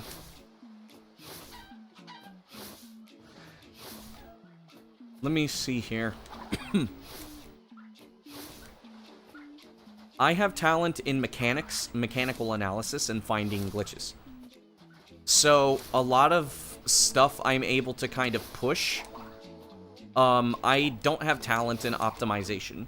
I have talent in developing things. I'm very good as a stepping stone because I'm very good at experimenting and developing. That's my talent. Those are things that are inherent to me. A lot of the other things, like performing glitches, that's a skill. I've been performing glitches for 25 years. I have been doing glitches and replicating glitches and all that stuff for like 25 years. No. He encontrado varios bugs. Y versiones de bugs. Versiones de bugs. Por ejemplo, el warp skip. Y para entrar en la arena de boss de Madame Amberly es la versión mía que he encontrado, pero la mayoría no. Note skip, por ejemplo, era encontrado por Bandycraft. Good at any video games before you started learning to speedrun? Not even your favorite one? Yep. Speedrunning is not... and speedrunning is not inherently... You don't need to be great. I was not good at Twinsanity when I started running this game. Like, I mean, I had, like, some skills that were developed from previous games I've done runs of that made me better than most people. You can Google it. There are things that made me better than most people who started, like I was able to do hover skip when I started learning the game, and I was able to do certain things other people weren't capable of doing. But I was not good. It took me over a year to get a 118 and 100%, which at the time was top 10. But it took me a long time to be able to actually pull that off. I wasn't even really that great at this game until 2022. In 2022, I was only really about as good as Joe was. And Joe was not as good as the gods. Joe was not as good as the Titans. He was like the highest of the middle tier. Or maybe he was just kind of like a tier between the intermediates and the gods. Maybe that's probably a better way to put it. Because no one was there. At least until I got there. And then, after about a year or so, I think 2023, early 2024, I was at the same skill level as the gods. And then sometime in 2025, maybe, I was actually starting to be more like what you see me right now.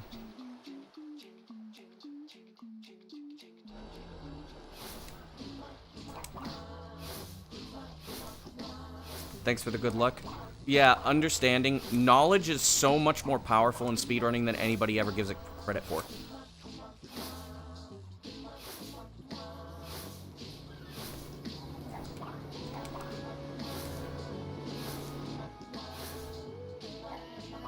I have always been a gigantic proponent for skill. Or not skill, but knowledge. Knowledge goes before anything else, because if you know what you're doing as you're doing it, like, you are already far better off than other people are. When you combine knowledge and skill,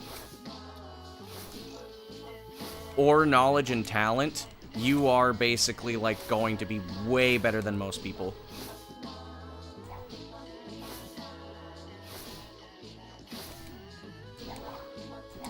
That's kind of my secret with Twinsanity, is that I can combine the knowledge and the skill. You don't have to ask a question like that. Played the game as a child. That also has nothing to do with what I was talking about. I started running the game in 2016, 2015. Started learning the game in...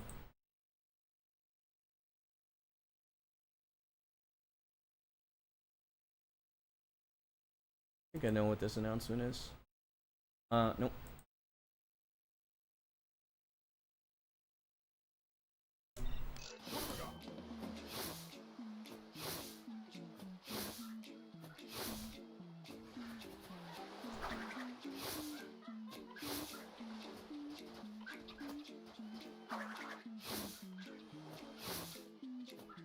But yeah.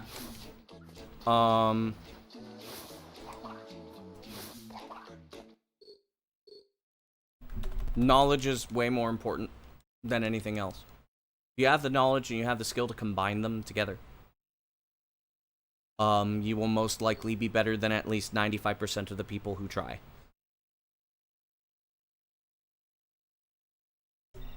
That patience and understanding are really extremely important factors. I mean, shit, I didn't even really plan on trying to, like, get extremely good at this game.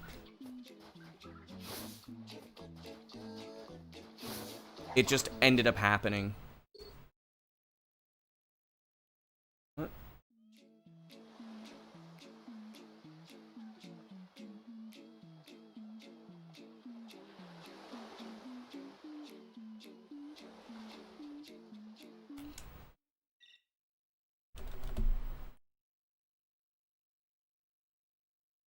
And I mean, now, like, I've developed a lot of, like, how the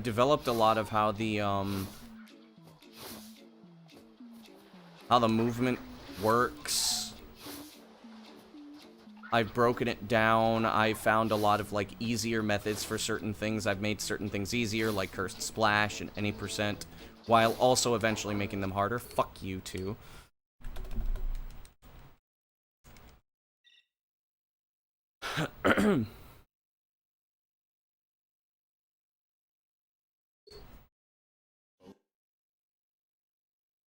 It's just like, if you want to start speedrunning, just do it. You never know what's gonna happen. Just go at it with an open mind. Don't do it like saying like, oh, I'm gonna be the best at this, or like, oh, I'm gonna do all the best tricks. Don't do that. Always do only what you're capable of, because eventually your capabilities will expand. And that will eventually reach a point where you become... You just study coding? Damn.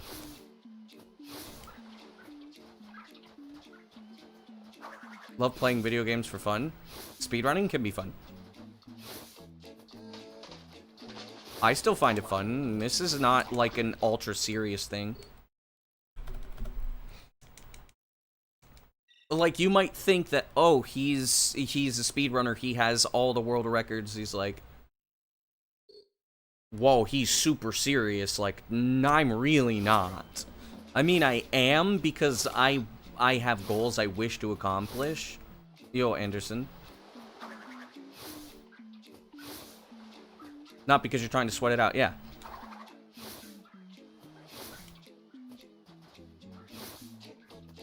But it's something you'll be happy with, there you go. That's fine. Speedrun because you want to. Yeah. I have seen that almost 100, very close to 100% of people that start speedrunning the game because they want to be better than somebody. And by want to be better than somebody, I mean, like, become the best at it. Cool.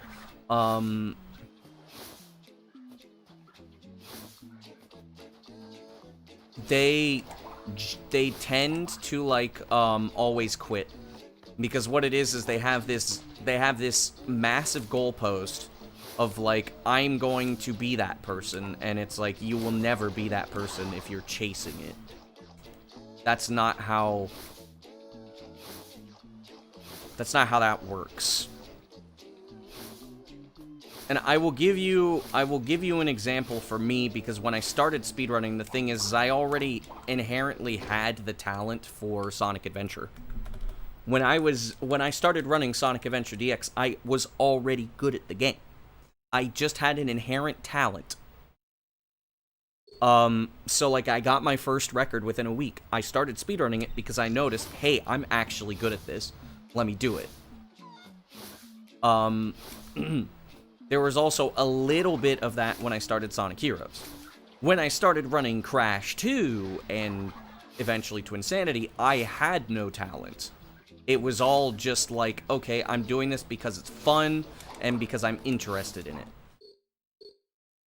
And eventually, for Crash 2, it was me and Dust. Me and Dust, like...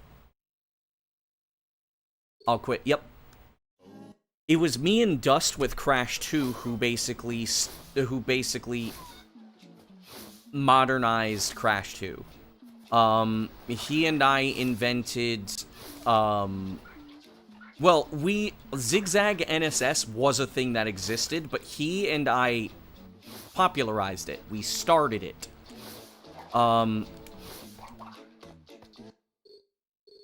In fact, like, the first version of Zigzag NSS was actually implemented by most people. Super Boom Fan, Stu, Potty, all used the first version of it. Dust and I actually created a second version of Zigzag NSS using our wrists as anchors, like you're strumming a guitar. And we were able to get more zigzagging out of the Zigzag NSSs. Most people would do either, like, a back and a forth, so like a left and a right, or right and a left. Boomfan was doing left, right, left. Dust and I were doing left, right, left, right. So we actually, both of us were doing an entire, like, tier higher.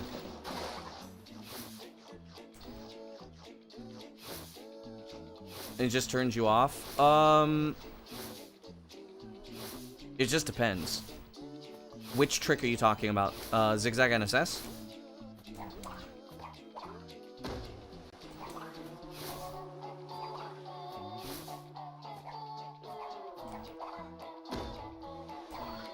Zigzagging in general. So zigzagging is literally what it sounds like. You go back and forward. Because in certain games, diagonal movement is faster than straight angles. And the reason, like, say for Crash, for example, in the OG Crash games, you move at the same speed forward as you do diagonally, so you can take that speed and you can make it forward by alternating between diagonals. Essentially, you are taking the diagonal momentum and you're curving it forward, which is what a zigzag is.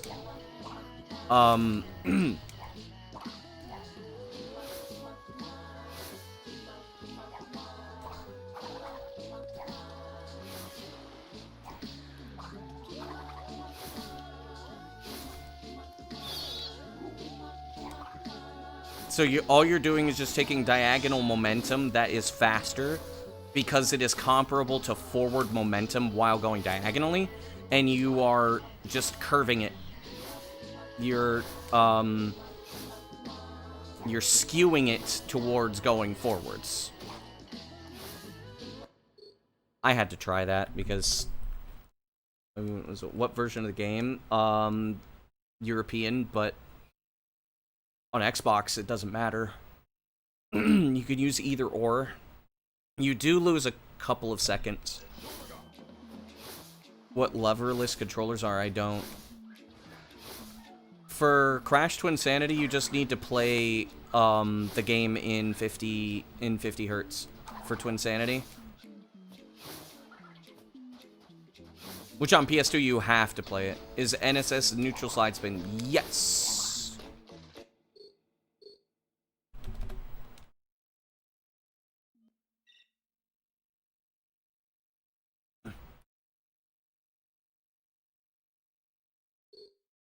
Which Boomfan wanted to change it to slide neutral spin because that's a little bit more of an accurate description, but NSS still sounds better.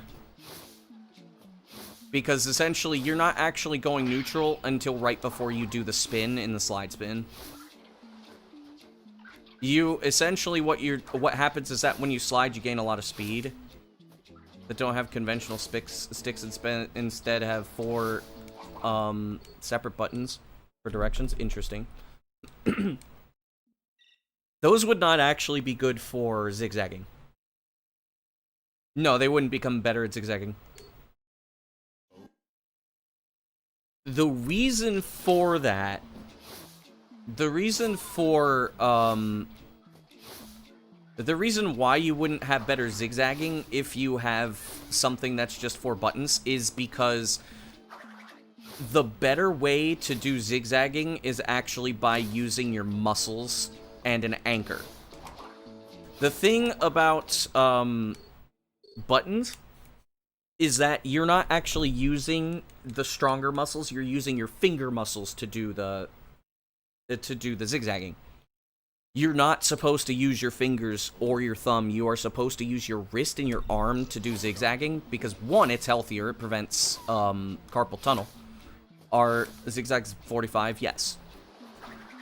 Doesn't matter because you use D-pad for Crash 2 anyways. It doesn't change anything. Stu is using calibrated analog, but the thing is that calibrated analog will hit those 45s anyways. But generally, because, like, okay, so let me explain something. Traditionally, Crash 2, the original Crash games are played entirely on D-pad. so you will still hit them. The only thing is that we use calibrated analog, and calibrated analog, which was another thing for me, is the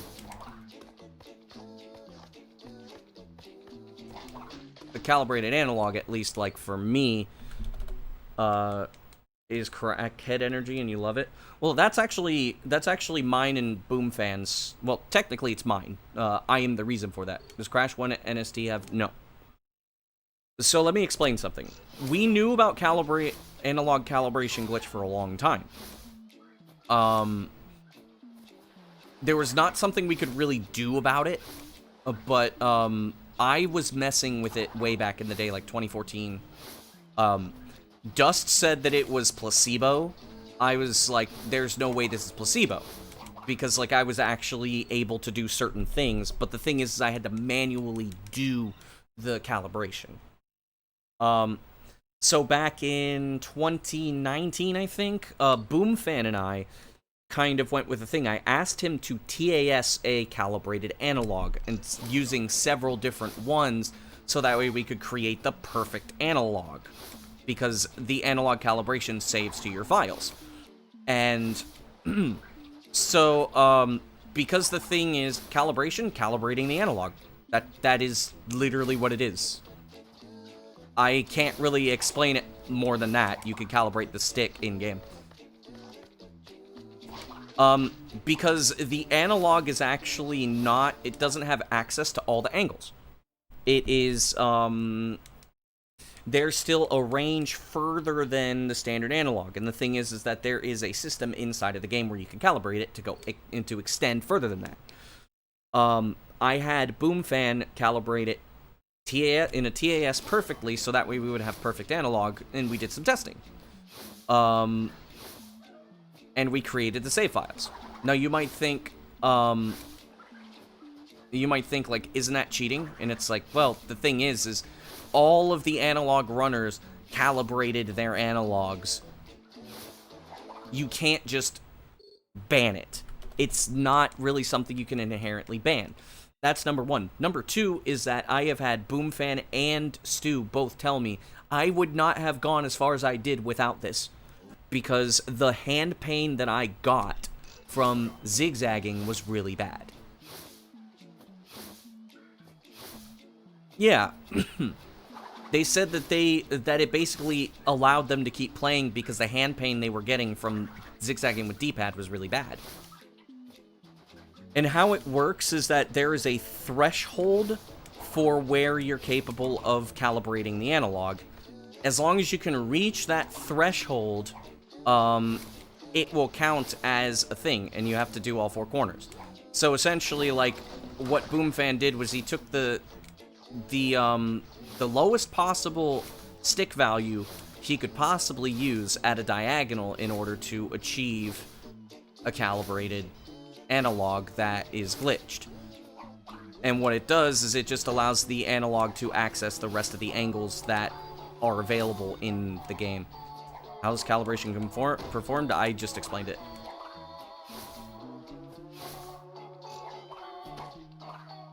There's a menu in it.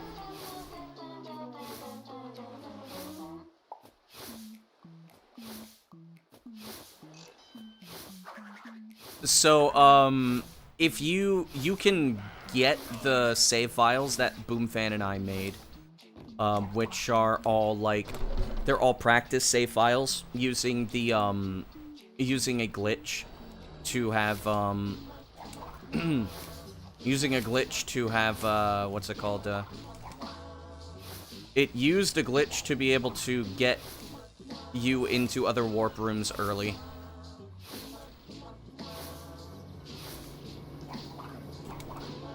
Which, those, Stu has those save files, and they all have the calibrated analog, so you could just, like, play with the game that way.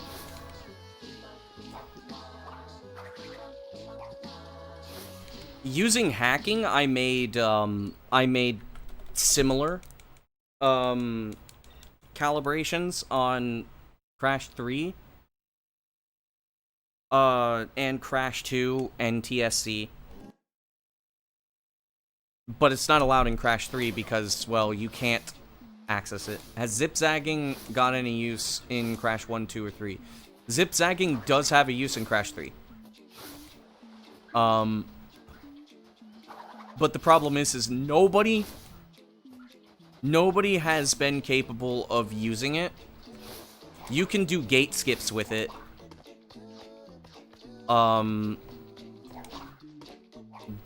Like, the big problem, though, is that it's not just gate skips, you also have to leave them.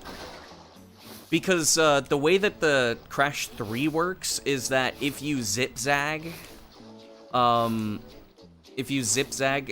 then you go into, like, let's say you clip into Warp 5, you have all of the power-ups except for the one from the Warp Room. So essentially, you are capable of skipping all the bosses if you want to.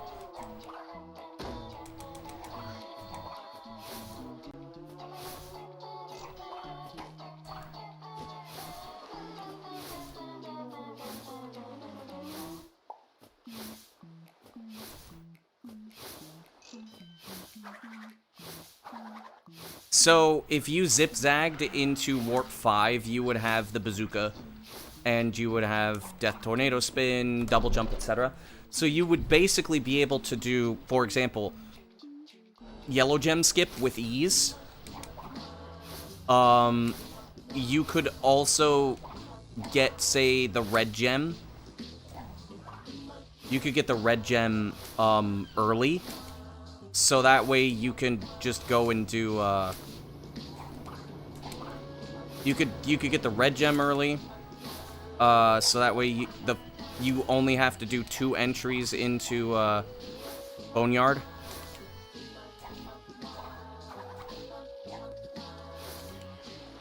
Damn it. The problem is that, zip-zagging is really hard to control because if you don't know how Crash 2 and 3 work, and also how Crash 1 works, it assumes you have all the power-ups from the previous Warp Rooms. So there is a glitch that we call New Game Plus. I hate that we don't have a category for that.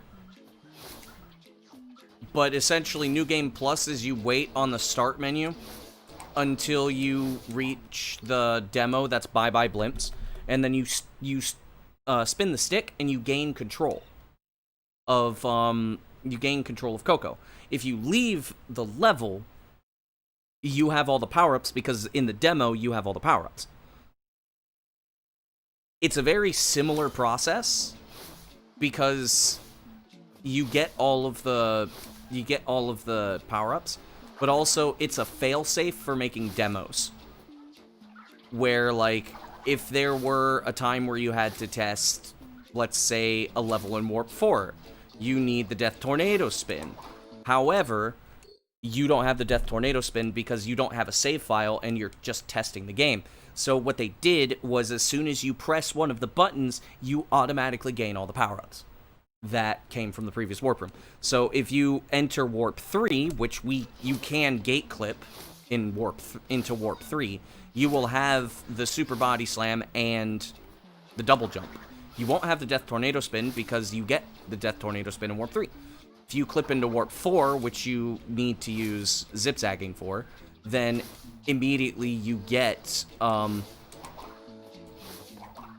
immediately you have also the Death Tornado Spin. You clip into Warp 5, you have the Bazooka.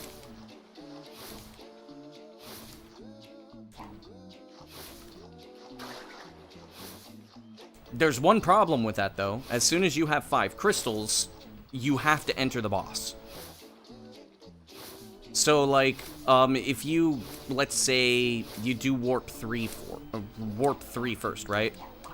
You get all 5 crystals, you have to clip out, and then you have to go back to Warp 1, and then you have to enter Tiny and exit Tiny.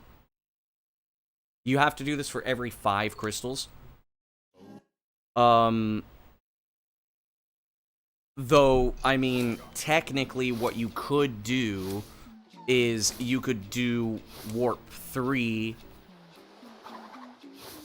What you could technically do is you could do Warp 3 first for 105, and then basically get everything. Then you have to clip out and then go do Tiny. Beat Tiny, and then you go into Warp 2. You have everything you need to basically one cycle everything, because as soon as you... I believe as soon as you enter Warp 3, you can do Tomb Time. You could do Tomb Time one cycle. I believe. So then, you don't have to enter... No. Yeah, it was Tomb Time. So you don't need to re-enter that level. You don't need to re-enter Boneyard either. So then you would do Warp 3, then you would do Warp 2, then you would do Warp 1. Would this save time? The community has said no. The community has said it doesn't save time.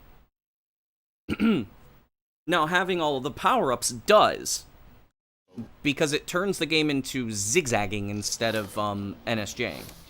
It makes the game totally different. Because then you're basically just doing Crash Dash everywhere, and you're doing jumping with zigzagging, and it turns it into Crash 1. I think it should be its own legitimate category, because it's a totally different experience. Generally in 105, you never get to use Crash Dash. But in New Game Plus, it's like that. The only time saved from clip is less Tomb Time movement. Yep. I'm just explaining this stuff. Gracias.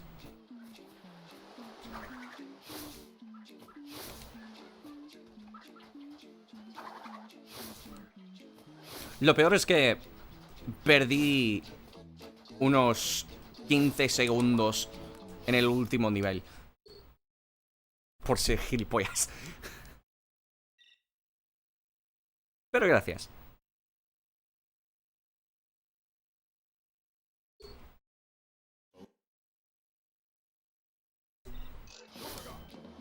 Also, hey, Crody. Any percent would be slower with zip-zagging?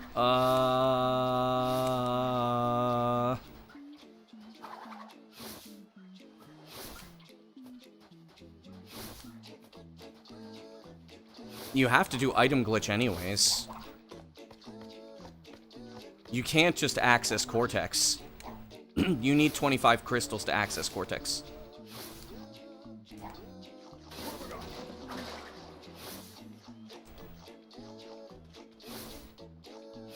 Gracias. Enter Warp 3 twice anyways, yep.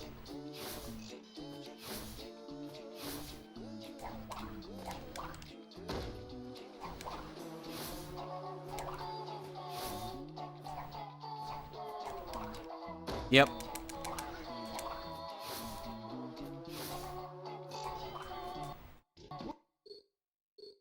You do a reasonable item glitch, yep, then zip-zag into Warp 5.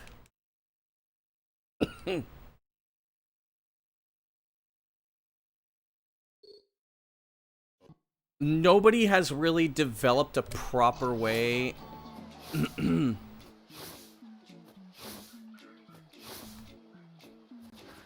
Nobody has really developed a proper way to do zip-zagging either. There's ways of doing zip-zagging RTA, but nobody has really developed an actual, like, proper means to do it.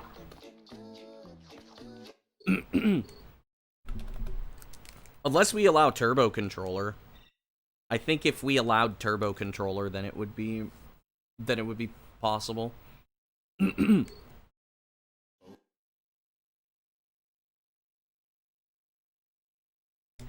I know somebody's gonna be like, did I see the new CTR PSP record? No.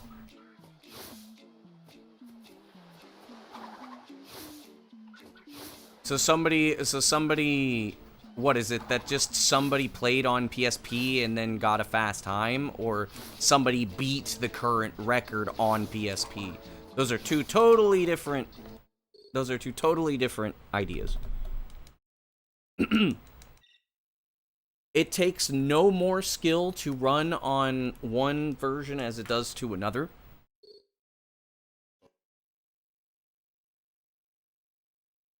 Yeah, exactly.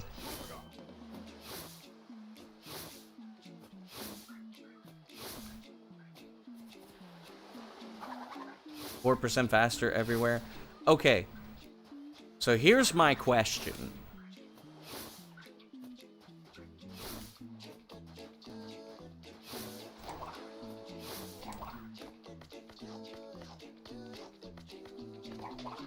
Cool.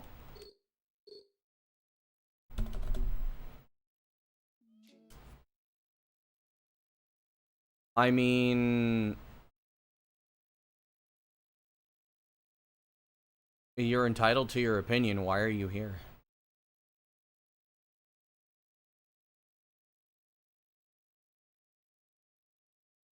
That's just a good way to just, like... That's just a good way to just, like, say, hey, look at me. So the in-game race times were 2.5 minutes behind Hypno. Okay, so here's my question. This is my question. I think this is like I think this is a very important question to ask. What's the input delay like playing on PSP?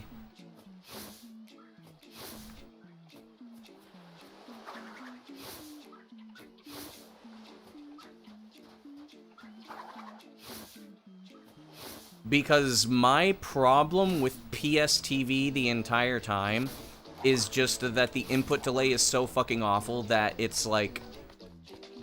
It's stupid to play on, plus the availability, accessibility is shit. PSP, on the other hand... The reason why I asked the question is that, like,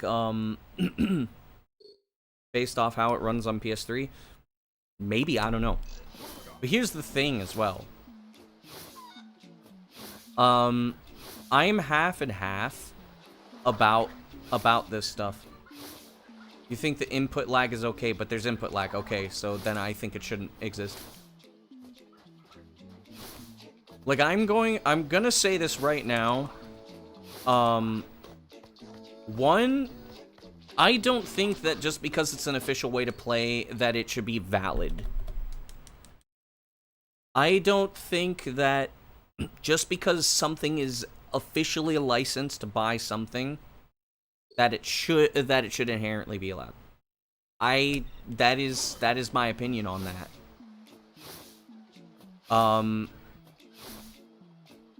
Because like Bash doesn't have frame limiting on PS3, for example.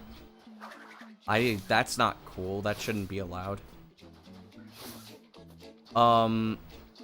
It running faster, I'm not so happy about.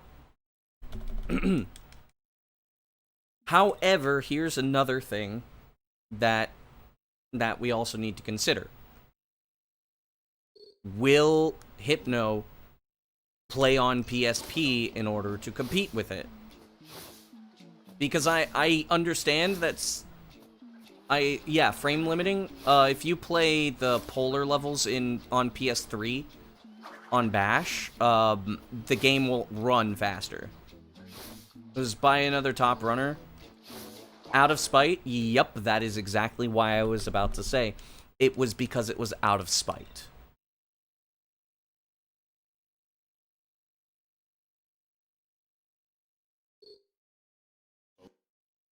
I mean, I'm not gonna lie. Why don't you guys just ban Virtual Console? It runs faster than it's supposed to. Because the emulator fucking sucks. Oh, it is banned? Okay, good. Very good.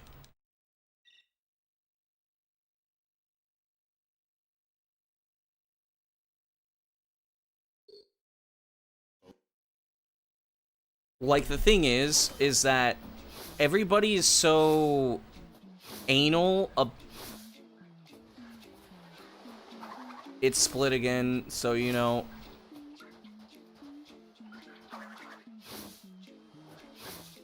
You're right back to square one. That is literally right back to square one.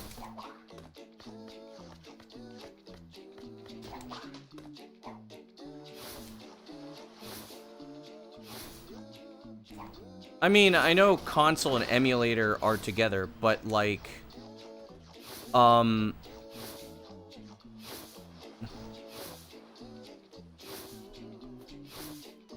experience that on NTSC? Well, Crody said that it was, Bash. PAL Bash, so, I was wrong.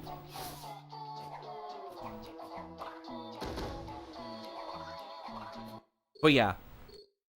Like, I will... There's this really weird thing about speedrunners that, like, there's a weird thing about hanging on to, if it's officially licensed, then it should be allowed, and if it's not officially licensed, it should be not allowed. And I don't understand the idea anymore, because it makes no sense. We have things that are just inherently flawed from official releases, where the fans just do it better.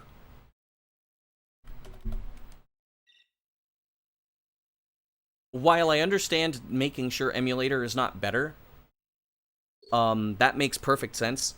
When it comes to things like Virtual Console, Jack allows OPL as a separate board. Now, Open Goal is different because Open Goal is inherently slightly different from the actual game, because, like, there's bug fixes and a couple of other things. That's a little different.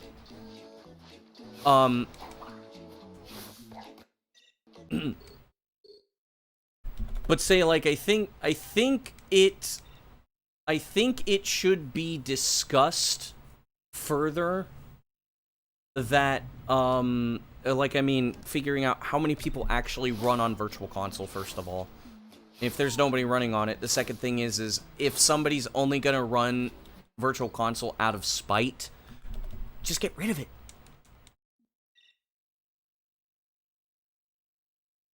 Otherwise, there's just no point.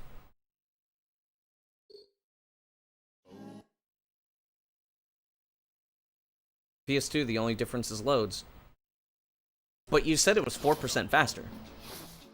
If loads is the issue, then just take out loads. If there's no differences, just take out loads. You can make auto splitters with that.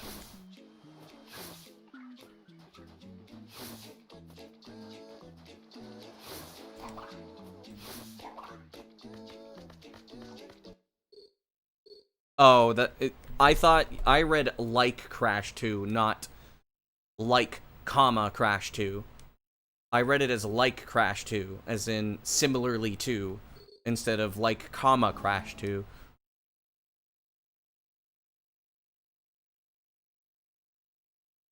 Buena superior.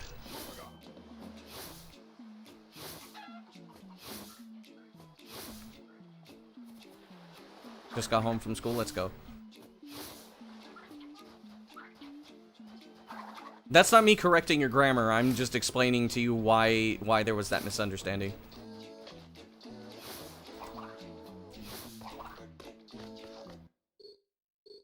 Mad at VC for simply having faster loads compared to PS2 and having input delay. See, the input delay part and the accessibility is the only reason why I'm against PSTV.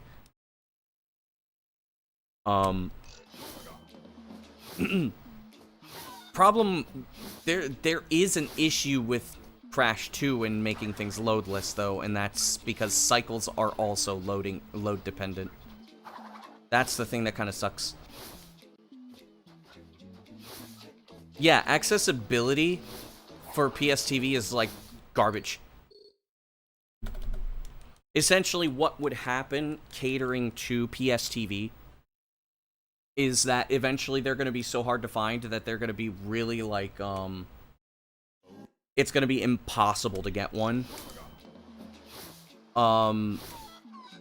Essentially meaning that the only people that can run are the people that already have it, and that just means it spells death for whatever is going to be out there better.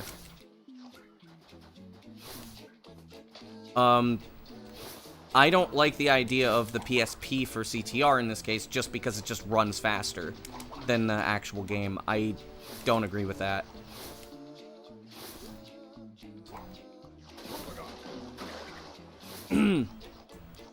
I think Virtual Console runs should be adjusted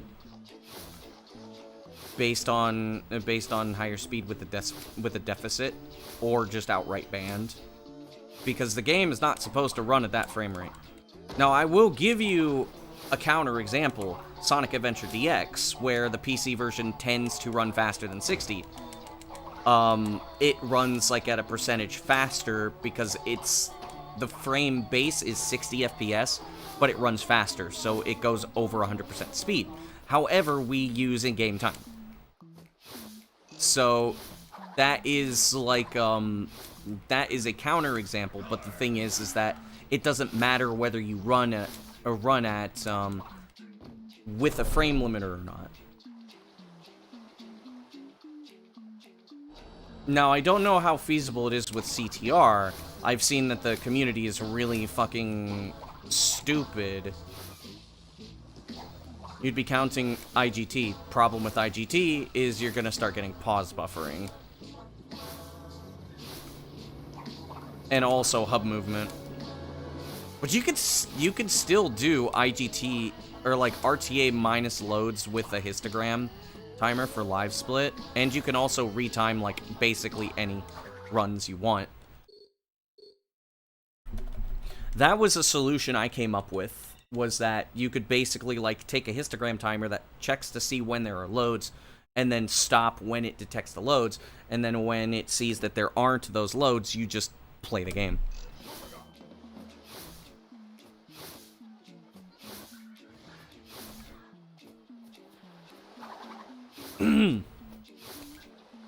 Then the thing is that everybody's equal, and you can also go back and retime old runs because it's not that hard. All you need to do is just have like a bunch of people running the live split and then just playing the run in the background and have it split for you.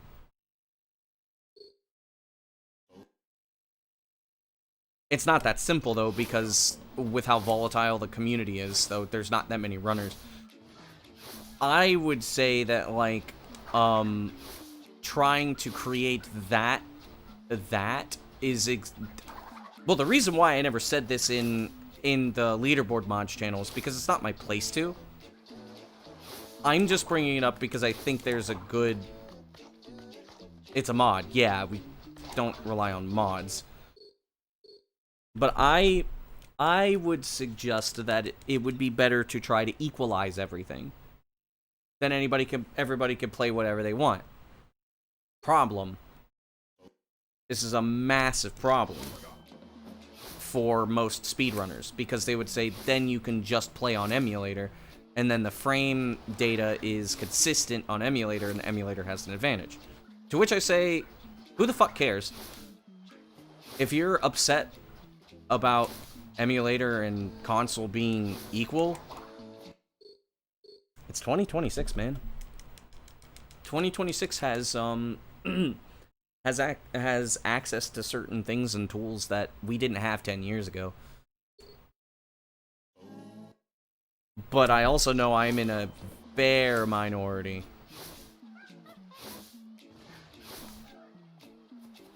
Yeah, see, I'm not in the boat of bringing emulator as close to PS2 as possible. My boat is to equalize. Because if you go with what I'm saying with, what happens is that it's not just PS2. People can play on PS1 if they want to. They can play on emulator if they want to. They can play PS2 SDS if they want to. And they can play on FDS. FDS becomes a luxury rather than a... It becomes a luxury instead of a requirement.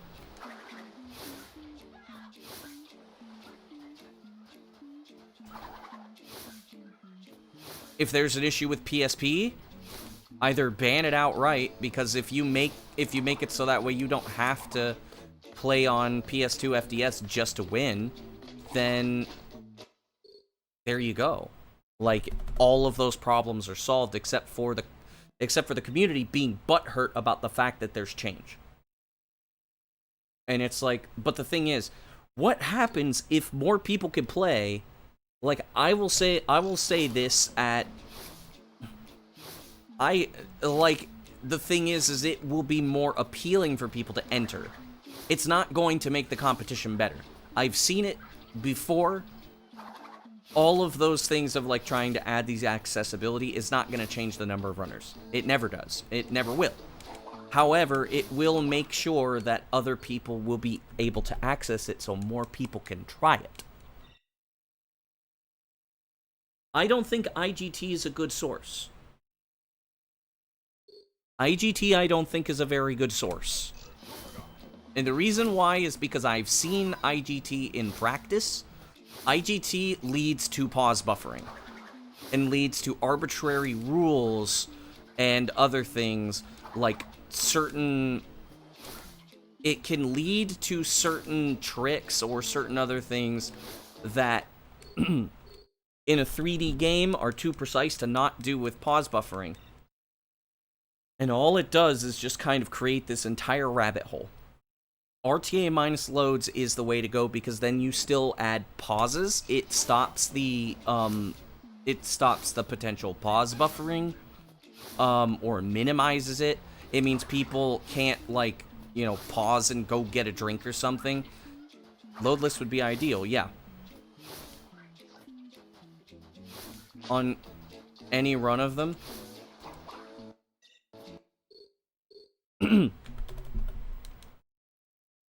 Now, there's problems for, there's problems for Twinsanity. And there's problems with the Crash trilogy. But I also say, there's another solution.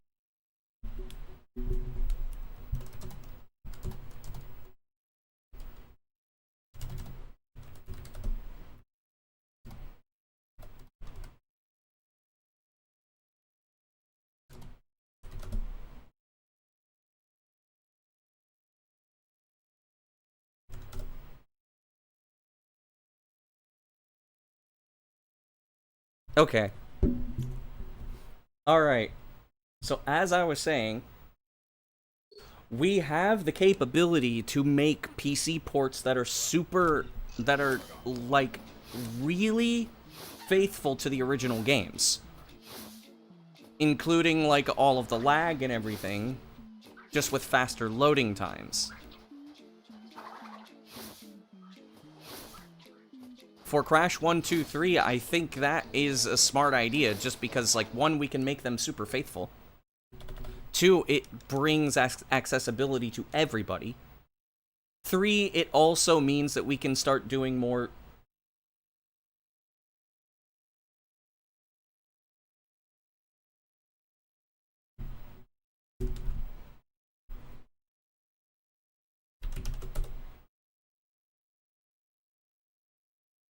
encoding overload.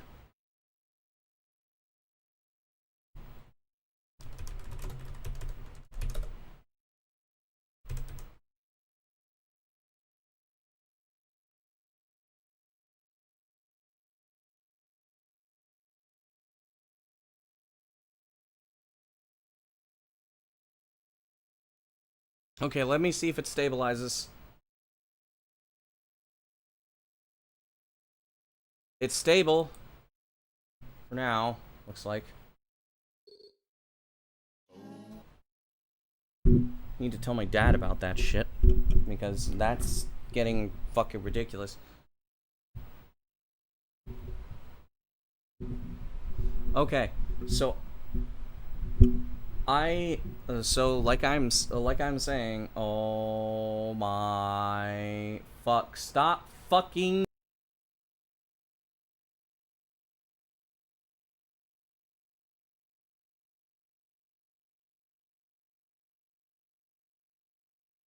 I don't think I could stream.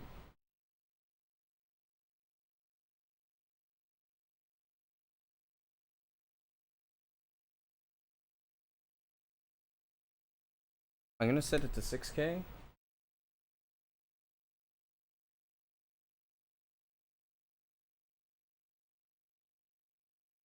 Okay.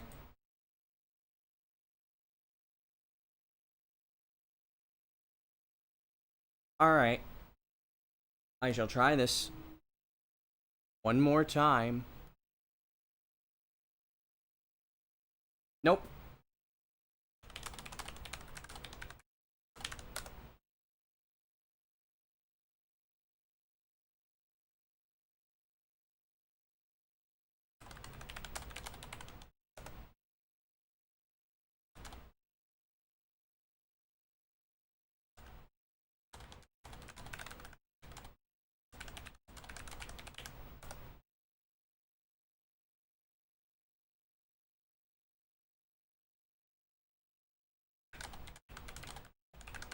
I'll wait a few minutes. If my OBS drops one more time, I'm gonna raid somebody.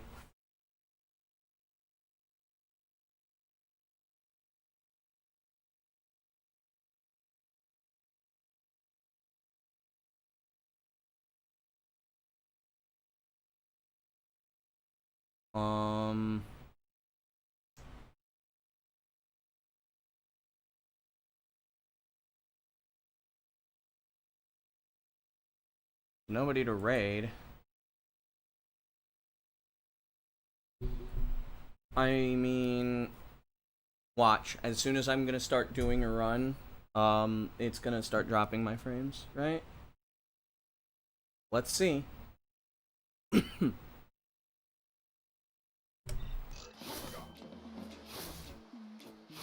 Yeah, I think that we should just, like, allow the PC ports. Speedrunners need to stop living in the fucking past. Because, like, we're so upset about emulation, and it's like, we have these PC ports which far outperform emulation. They far outperform emulation. Why? Why can't we accept that these exist? And then speedrunners treat it even worse. Speedrunners treat, like, PC ports even worse than emulation. And for some reason we hate change. And it's like, we have solutions for a lot of this stuff. I wanted to, by the way, I wanted to change the way that Twinsanity was timed to cut out certain loads like the boat. And loads that involved pauses.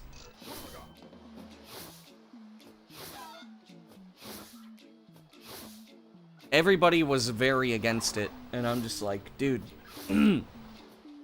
it doesn't really matter, because the thing is if you made PS2 and Xbox equal loading-wise, nobody comes close to me anyways.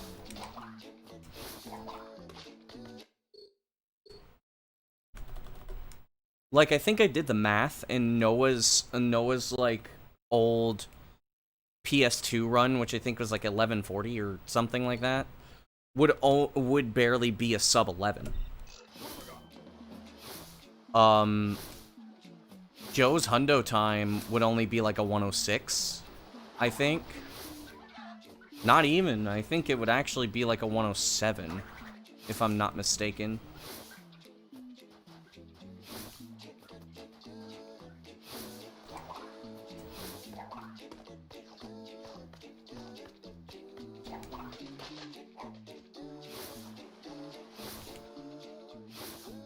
Cut out console boot time.